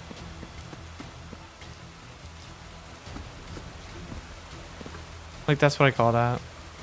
It's when he forces you to is when he touches your shoulder and forces you to turn around.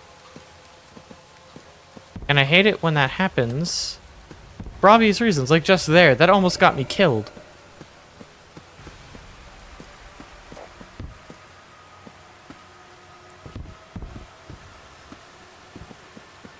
If I hadn't played like perfectly, that would have just been game over.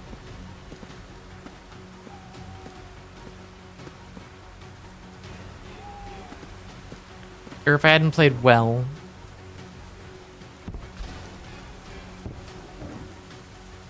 Luckily I'm attuned enough to not get so easily killed.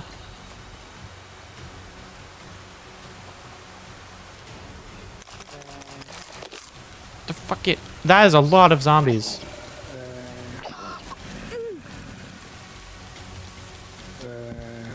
God damn it.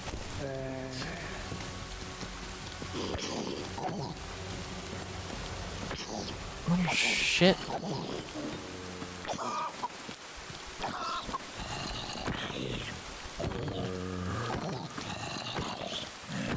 The chicken... Oh, it just ran off. Never mind. Thank you for all the ether ashes, I guess. 23, not bad.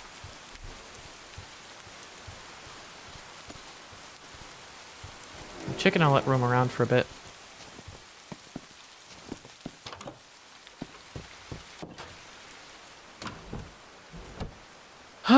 Okay, well this has been an interesting stream.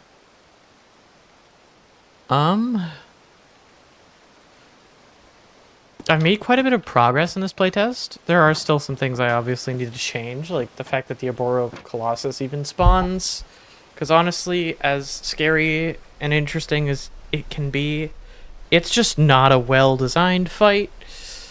And the same goes for everything else. You just kind of need a ranged weapon.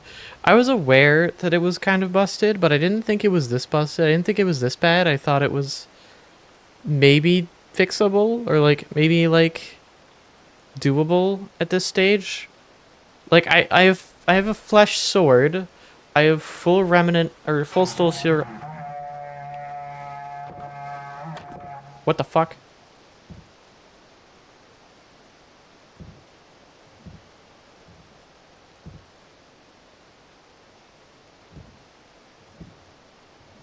Am I being raided?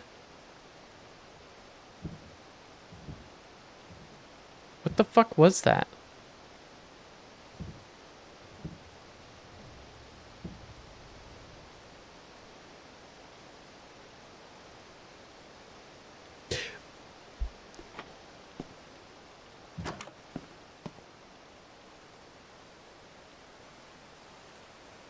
I'm so curious, but on the other hand, this could kill me.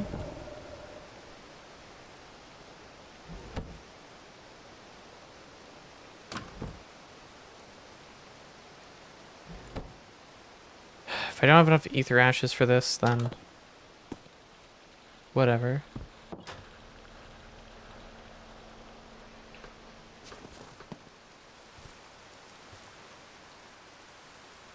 It's gone.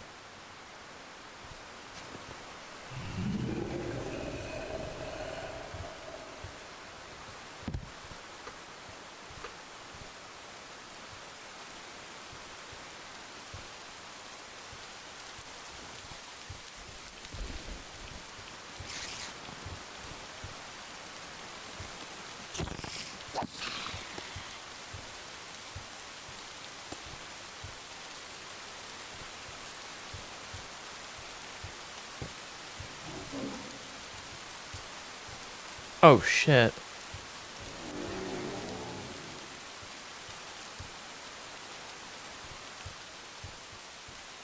that what I think it is?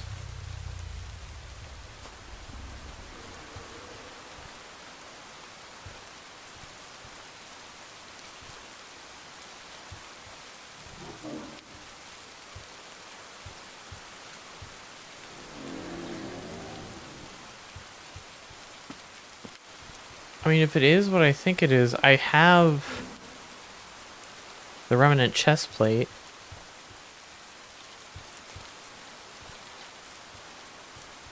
I might be able to take it.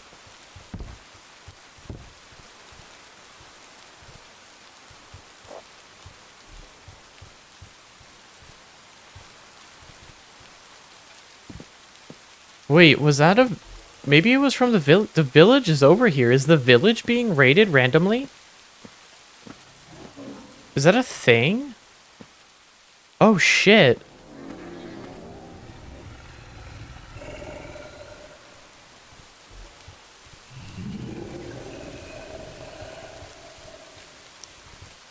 It's an arboreal colossus over here, I think.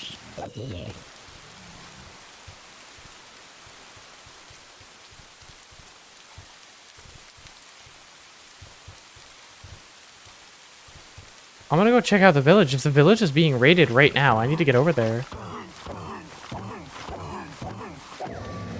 My god, you have so much health. There's another one of you? Fucking... What the fuck?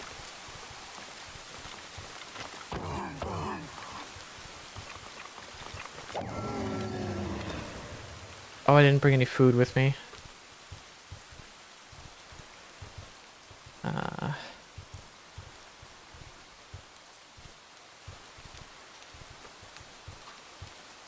It might not be a bad idea to make a ether sword. An ether sword will let me heal by killing things. Or just dealing damage in general, actually.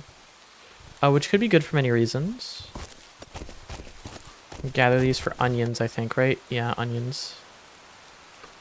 Which aren't really a good food source right now.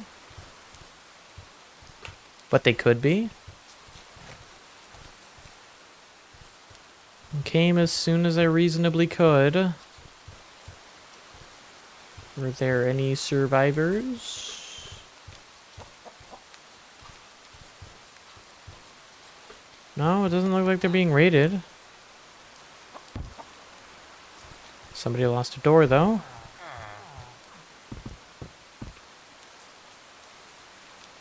Looks like there were plenty of survivors if they were raided. And evidently did not really need my help.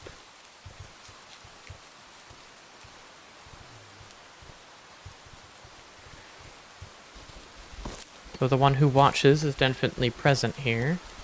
Still.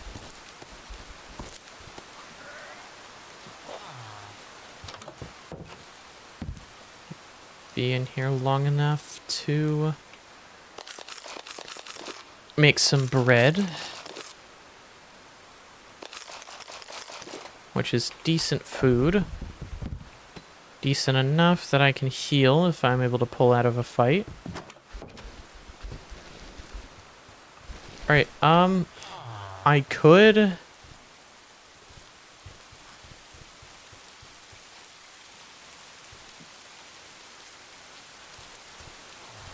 What are Fletcher trades?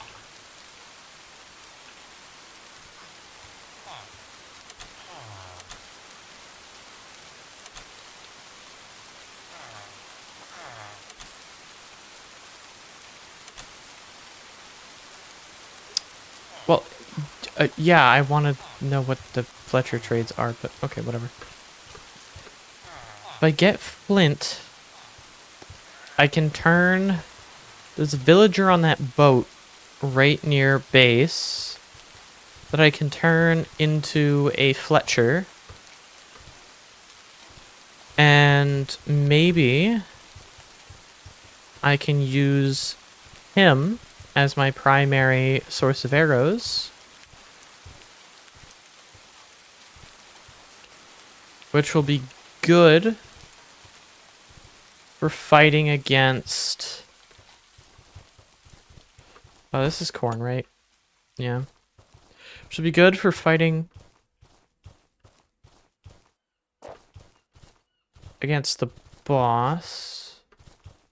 Against the Arboreal Colossus. It does have a downside, though. And that is it's close enough to base that the villager might die. And obviously this is bad for many reasons.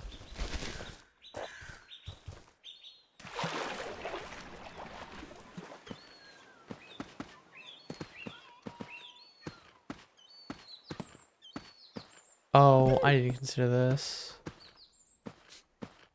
Well, I hope there's not a Leviathan in the water. Because that would certainly suck.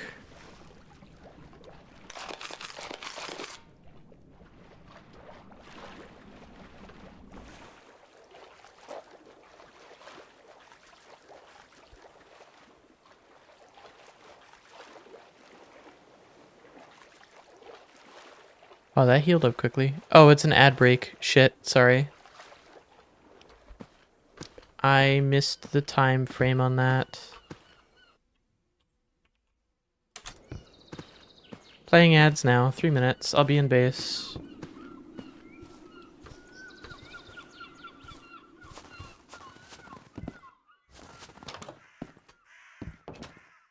Can I do anything with ender pearls? Twisted cereal would be great. Normally I don't want viewers to miss much, but if you're still here, then thank you for having Twitch Turbo, being subscribed, or watching back the VOD. As I say pretty much every time I'm running ads. I'm going to... I don't really... Yeah, I guess ender pearls aren't that useful. They're useful for running, but not really much else, and they could get me killed if I'm not careful while running. So I think it's actually kind of a trap. It's like a noob trap. Like, oh, I want to teleport away, but you really know where you're teleporting to? Ever think about that? Plus, you're taking 2 hearts of damage if you panic and miss your throw. 2 hearts that will not be protected by pretty much anything, armor or otherwise. So yeah, I think the play here is I need to make a cutting board, honestly. So if I make a cutting board,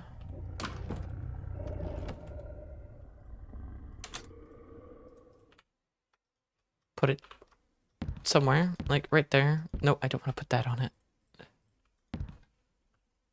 And then I take a shovel. Are you kidding me?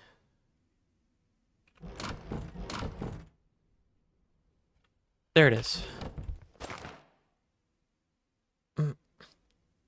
The tool in hand, use a cutting board to break down an item.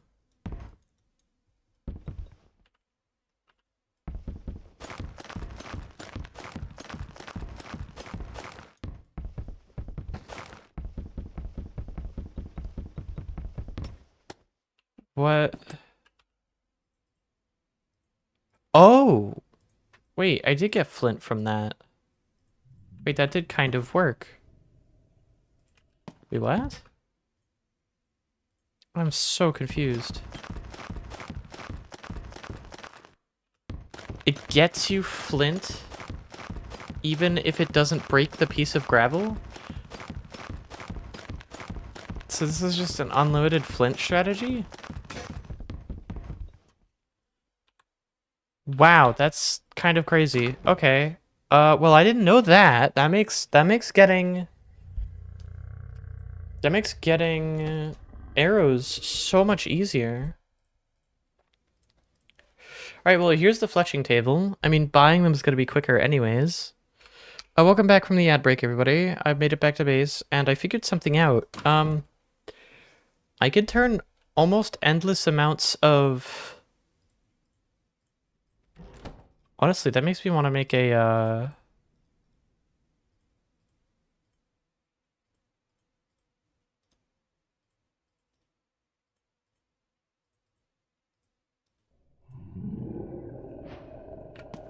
I'm gonna make a flesh shovel, honestly.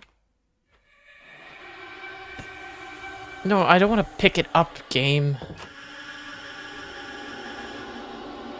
Give me a flesh shovel, please. Por favor. Thank you. All right.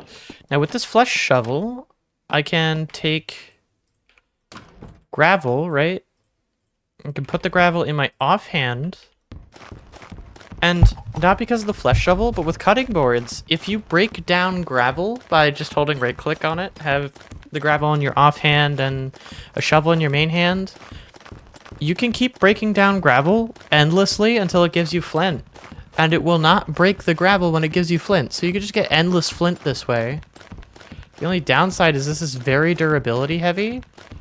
But as long as I don't break my flesh tool, I can just like do this and then, you know, I turn food into durability.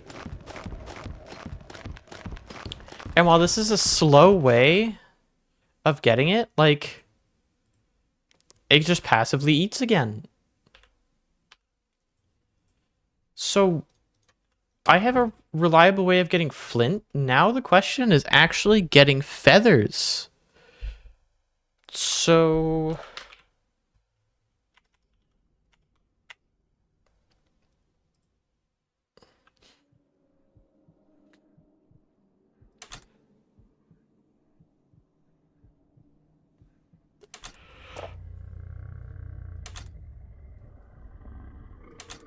which spawn from a couple things, but they have to be mob drops or dungeon chests. So feathers are kind of hard to get. There's no alternative to feathers, which actually kind of sucks. But with the flint, I can trade flint in to the Fletcher, which is good. Also, yeah, it's already eating. So I think, first of all, I'm going to take my emeralds, all of them. Second of all, how much wood do I have? I'm going to take all my birch wood for this as well. Take all of this. And I'm going to go over to that boat, and I'm going to trade with that fisherman. I'm going to turn him into a Fletcher, and I'm going to trade for some arrows. And then I'm going to use them to kill that thing, which is already at like half health because I fought it already. It didn't win. I just gave up on fighting it because it was almost impossible.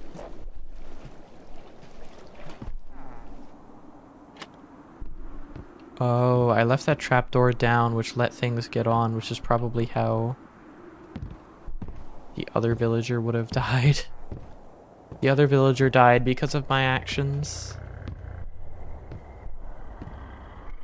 Also, are you coming over here? Wait, I actually can't have that. That's actually terrible. I need to lure you away. Well, shit. This complicates things.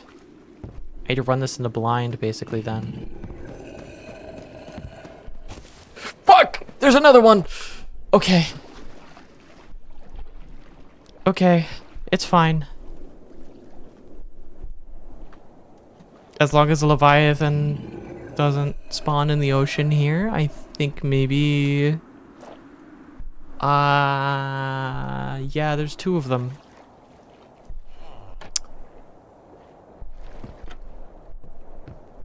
Yeah, that's pretty bad. How much damage do I deal?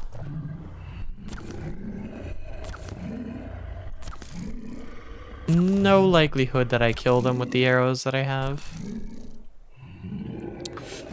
I don't like how close they're getting to the boat. I cannot have them randomly killing that villager. I need that villager alive. I lure them into the water enough. I guess I lure them around. Get on land. I've got that one low enough. This is incredibly dangerous because I don't have a lay of the land on this area. Hence the fact I didn't know there was another arboreal colossus over here.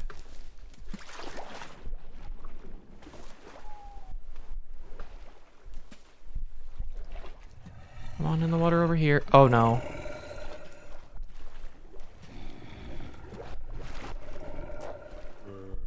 Come on over here, bub.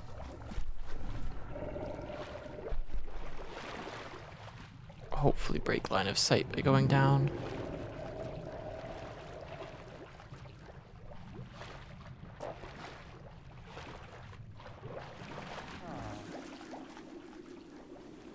Yep. That worked.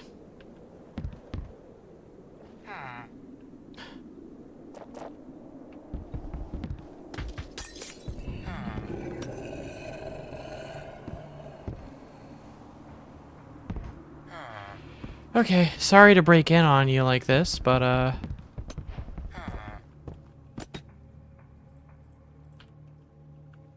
need you for a job, and I can't let you say no.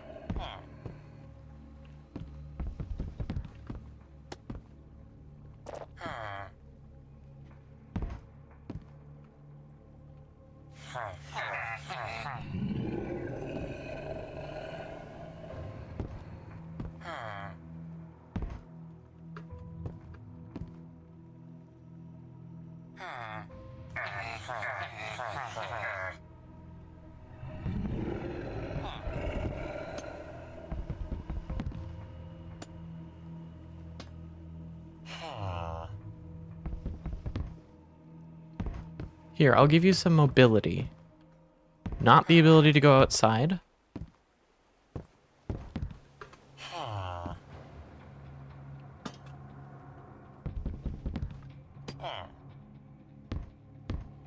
But there you are, you have some mobility now, and I'm gonna put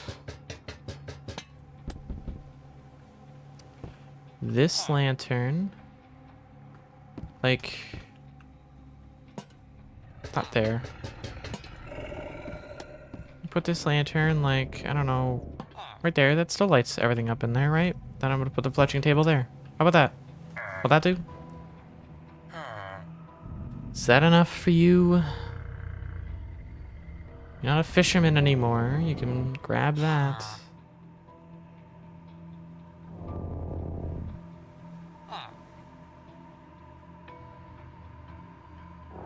You're not grabbing it, are you?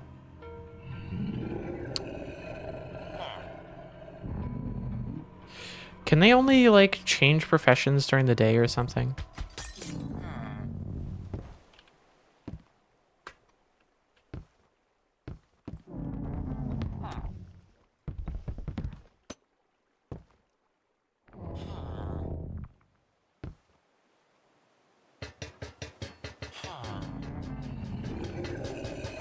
Oh, right. If you break it while it's like that, it doesn't do anything.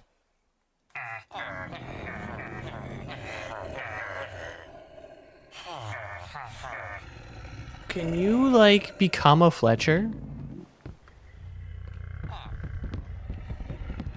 You know what? No, no, you've lost space privileges.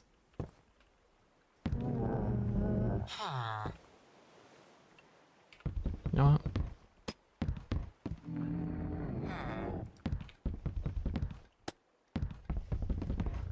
Now, become a Fletcher. Is it because there's a skinwalker outside? Come on, it's outside. Can you just become a Fletcher already?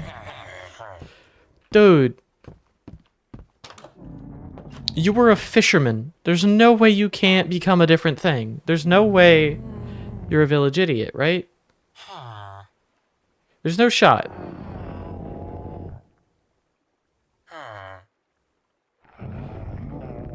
There's still barrels.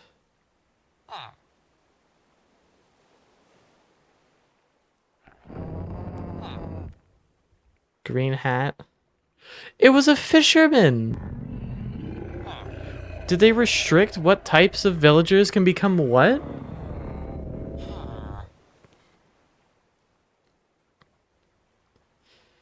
There's no way he's a village idiot. He was a fisherman. I broke the thing. Wait, was he a leveled fisherman? Can he only be a fisherman? There's no shot, right?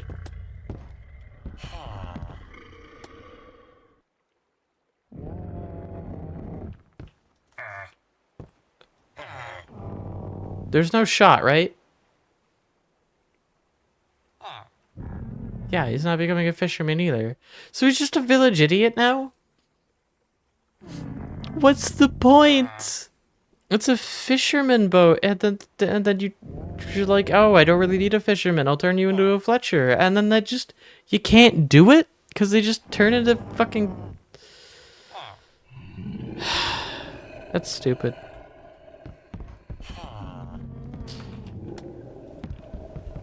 That's incredibly stupid.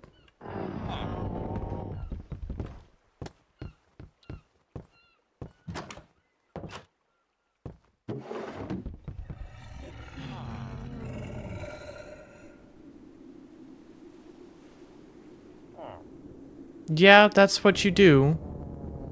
That is your job.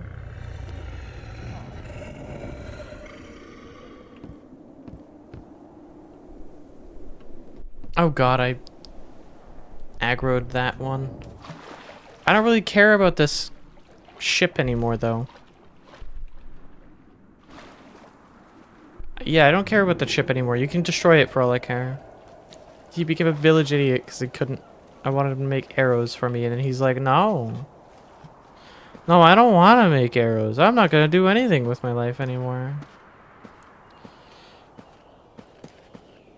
How many arrows do I have? 8. Give him more space and he'll walk around and he'll get the job. But, like... How much space do we have to give him? If I give him too much space, he's not safe. Wait. Oh. Well, that might explain it.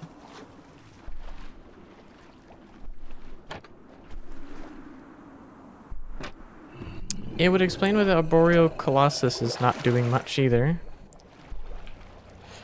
As to what's causing those spikes, I would love to know.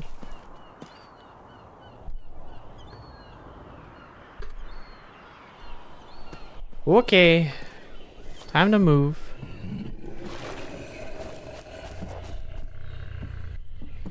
There's fucking 3 of them now. There's 4 of them. There are fucking 4 of them. That one's not even active. There's the 2 of them here. There's 1 of them on the other side, I think. Oh my god.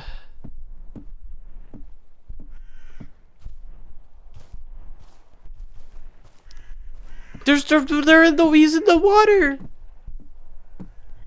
There's 4 of them. What is this shit, dude? This is like what? Day 9?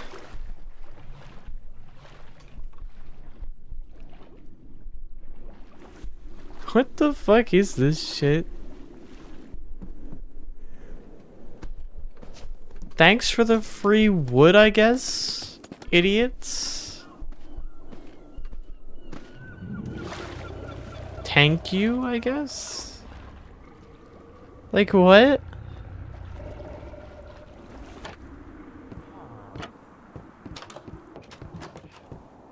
Yeah, now he's become a fisherman again, and he's novice. So we can become other things. Let me just turn this on. No. You're not allowed to have hopes and dreams. You will become a Fletcher. And you will do nothing else for me. You will be a Fletcher with not so dog shit trades. I'll take it. Whatever. 16 arrows is pretty good. Level up. Level up. Oh, that wasn't enough.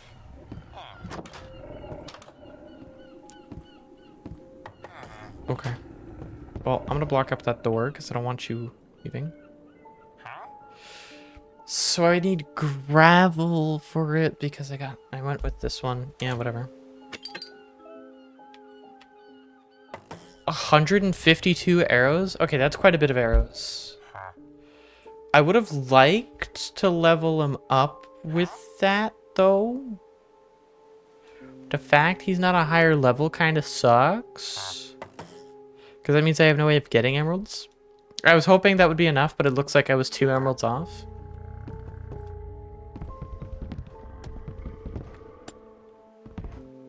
Hi, Herobrine. I love how the villager ran away from him. That's actually a really nice touch. Let the villagers run from Herobrine. There's fucking... Dude, there's 2 more. Those ones aren't even active. Dude. There's so many of them. There's 3 of them at the bottom of this fucking pit here.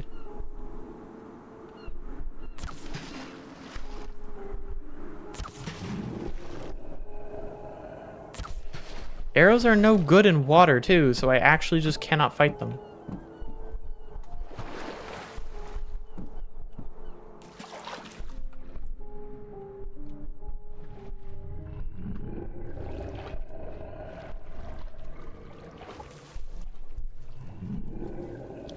Their step height is kind of insane, so maybe I can bring these guys back up? Come up here, please. Come up into the air so I can shoot you. Come back to land. It's gonna freeze over.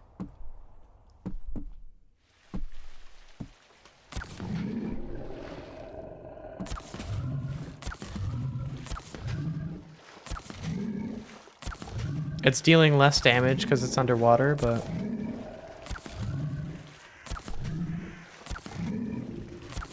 It's dealing damage, that's all that matters, because their projectile hitbox is so much better than the normal hitbox.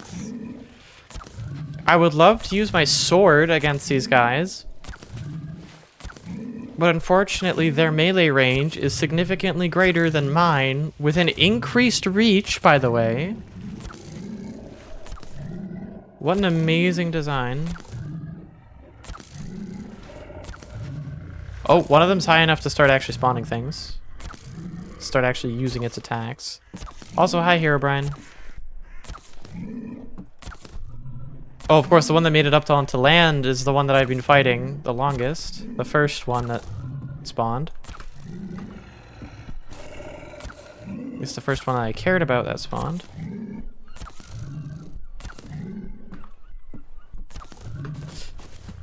I wish I had more land. I really do wish I had more land to fight it on.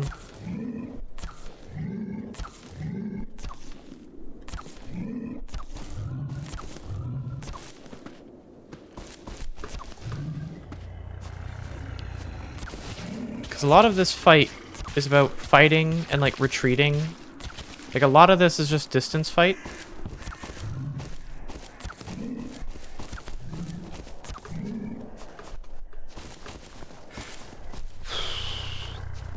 Oh shit, he's close. Fucking hell.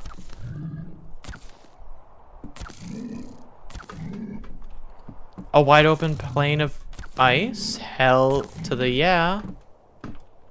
He's moving fast now. Get fucked.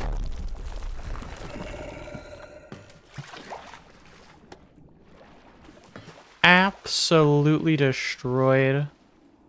26 attack damage. Fashioned from the dense wood corpse of the Colossus. Well, oh, they're drowning. One of them's drowning. Well, unfortunately, they are very easy to find.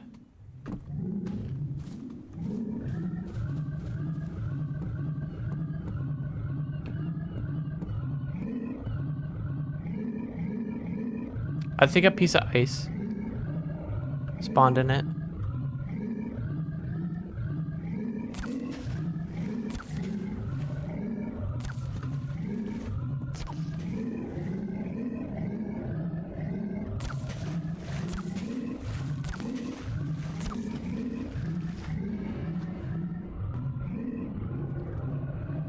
mean, since you seem to be stuck...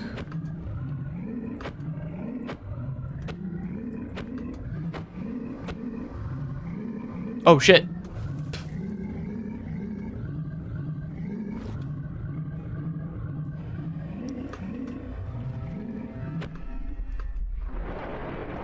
He's gonna explode. What? Wait. I have remnant armor. Why didn't my remnant armor protect me? What? My remnant chest plate should have protected me. Why didn't it?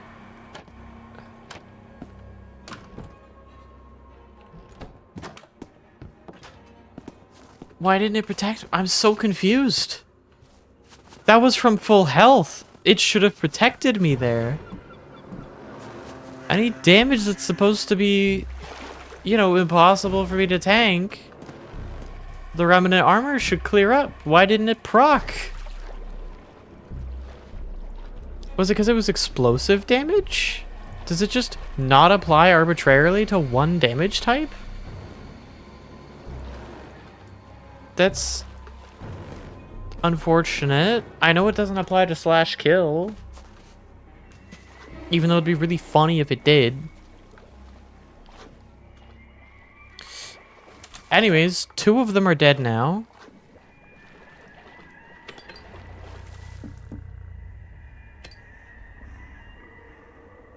The only good thing about killing them is they drop ironwood clubs. Which really aren't the best. But they're good because they insta-kill zombies and stuff. They do 26 attack damage is still pretty decent. Oh, shit. Well, this is bad.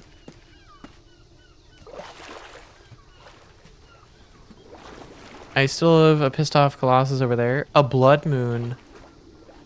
These are incredibly rare, by the way. There are celestial moons of many kinds. There's the blue moon for luck. There's a blood moon for mobs. There's a harvest moon for crops. And there's super moons of each.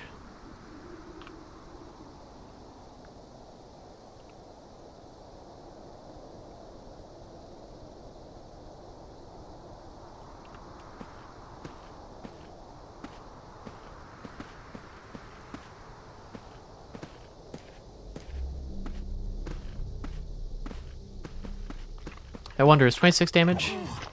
26 damage is still not enough to one-tap one of them. I wonder if a jump crit would be enough.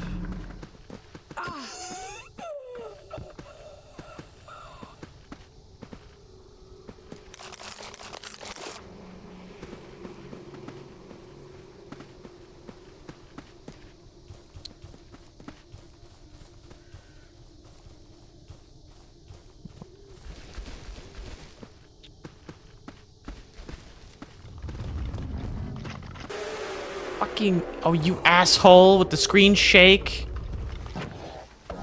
The fuck?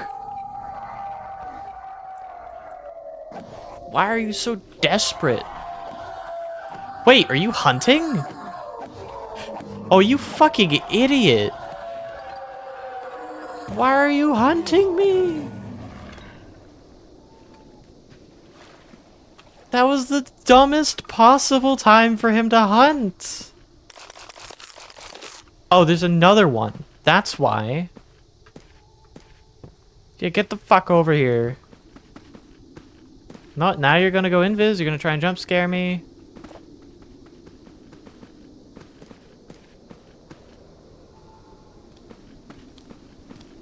I know your trick. You're still there. You just disappear in the light. Uh-oh, uh-oh, uh-oh, uh-oh, uh-oh, uh-oh. I'm not making it back to base in time.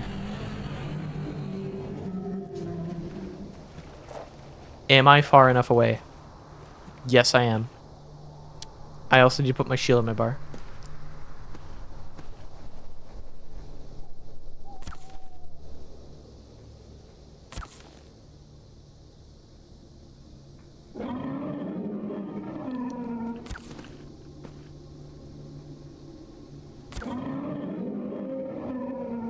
still damage it.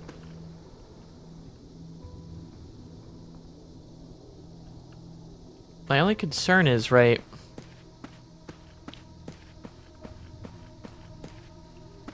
Oh, now you disappear, you bastard. I kind of want to... I killed you the first time. Okay, that's a trap. That I actually gain nothing from interacting with. I provoke it, but it just does a jump scare if I interact with that. Now, as for our little friend over there...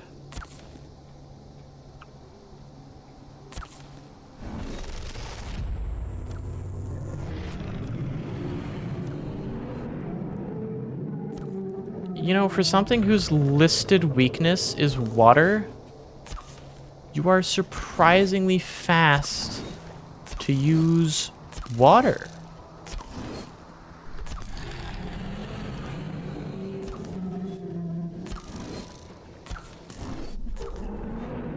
There's a daunt.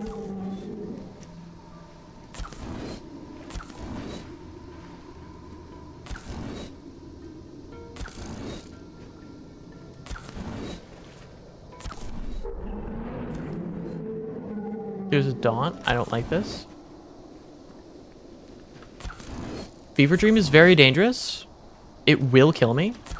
Not in one hit, so it won't proc the Remnant Chestplate. The daunt won't either. Both are very dangerous. Ha! Get fucked, Fever Dream. Oh, wow. Okay. I guess they don't drop, I guess the leg spike isn't guaranteed, is it? Yeah, the one who watches is getting primed to attack, most likely. Oh, there's two of them still. Yeah, I forgot about that. There's two, one who watches, and only one can be actively hunting me. I need to stay away from that because I don't want to prompt it.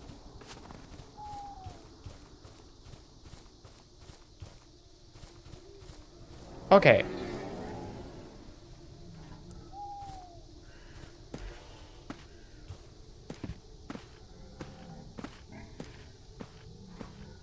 $26 damage. Is this enough to kill an Enderman? Maybe with the jump crit. Oh yeah, with a jump crit. Instantly. I got the grass block. Hello, Herobrine.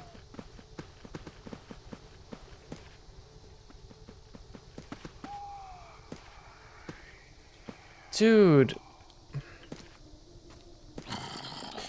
Wait. Wait. Wait. That means he's getting ready to attack. Hold on.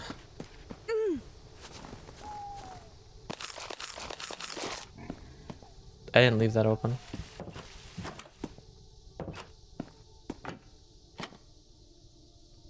Okay, I'm gonna set my spawn point there. He didn't drop anything. It's kind of funny. Also, Innocent, since you aren't doing your job, I'm gonna ban that bot. It's been like an hour or something since that bot said that. Just gonna let you have that one, but I guess you don't care. Okay, well, I think this is an interesting spot to end off. Because, like, I am at a spot where I can reasonably fight at this point. Like, I can reasonably fight out a Blood Moon. Granted, this isn't the Blood Moon shown off to its fullest.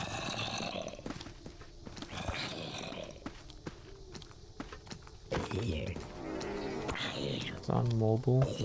That's what you get for being on mobile. I wonder, is a flesh sword enough to jump crit kill a zombie? Takes 2. Oh, right, but I want the ether, so yeah, I want to do that. Blood moons are actually incredibly useful because killing stuff is incredibly useful, especially for like ether ashes. Is it bedtime for streamer? Well, it won't be bedtime, but it'll be time for other things probably sooner or later. I'm debating ending stream, but I don't think I'm going to just yet. I want to wait out the rest of this night.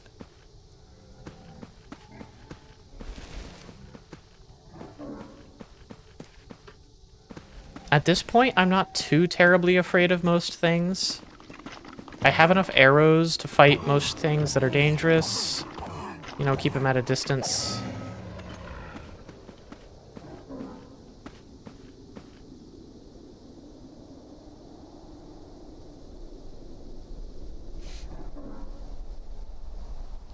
There's 2 midnight lurkers active now, by the way.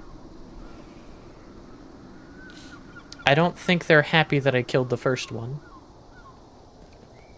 But I don't know why that first one hunted. Like, that was the worst time for it to hunt. Also, hello, Baby John.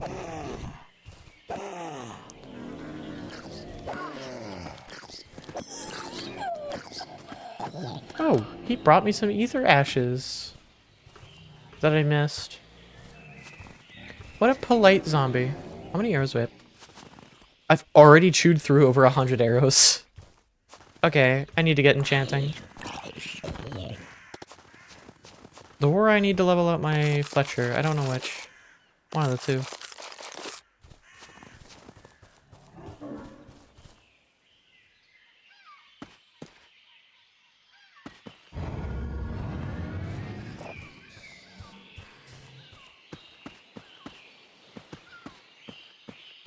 Oh yeah, it's an invisible thing following me around, isn't it? After I trigger it. No.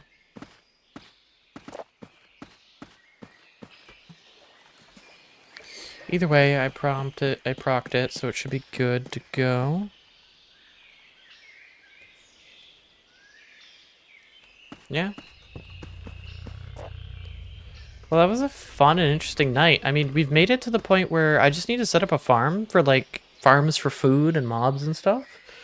But I think we've made it successfully into the mid-game, to the point where we can start fighting back and dealing with the monsters in interesting ways. I think this has been a good show of the mod pack. I hope so anyways. Because this is just, like, from the... Like, I'm the developer, so this is from my perspective, how I play this mod pack, and plenty of other people play it differently. Multiplayer, we'd have a big elaborate base by now, with a whole bunch of other things. But just doing this solo, this is what I've got so far. Anyways, I think I'll end this here. Honestly, I think this has been a good stream. Not my most successful stream, not necessarily a good stream for other purposes, but definitely a good stream for streaming purposes. I hope it was good anyways. If you enjoy watching me stream and you want to continue supporting me or watching me otherwise, you can always do so over on my YouTube channels. Plenty of other content for you to watch that I've created. And yeah.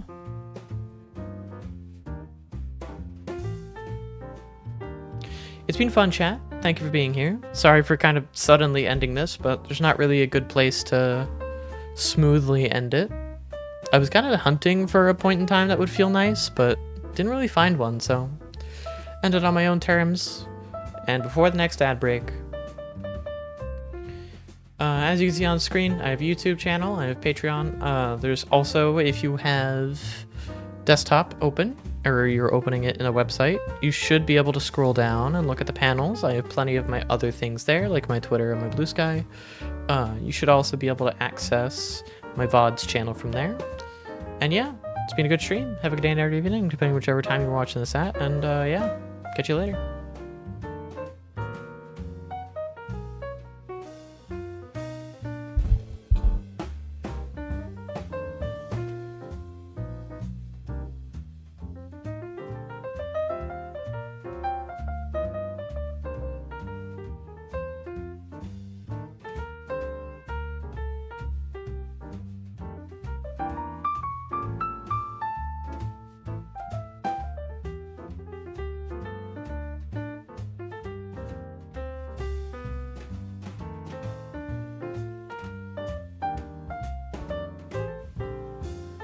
Oh, and keeping in with the tradition of having funny things happening right before the end of stream after I've already said goodbyes.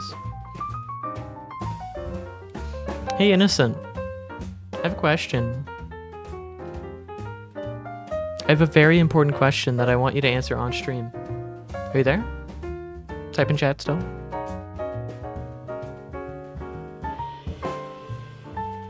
Type in chat if you're still here, Innocent.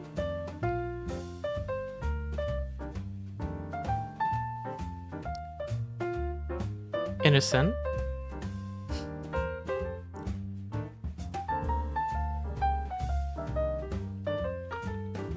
Innocent, I know you're still watching.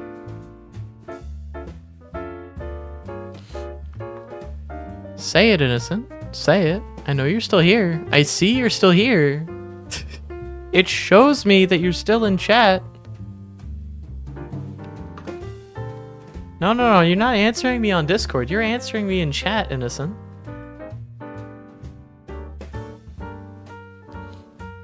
So Innocent, you remember the thing you've been working on for the past 2 years, almost?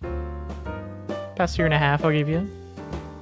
Past year and a half. You remember that, Innocent? The stream VOD from the Halloween event from 2023? How's that coming along, Innocent?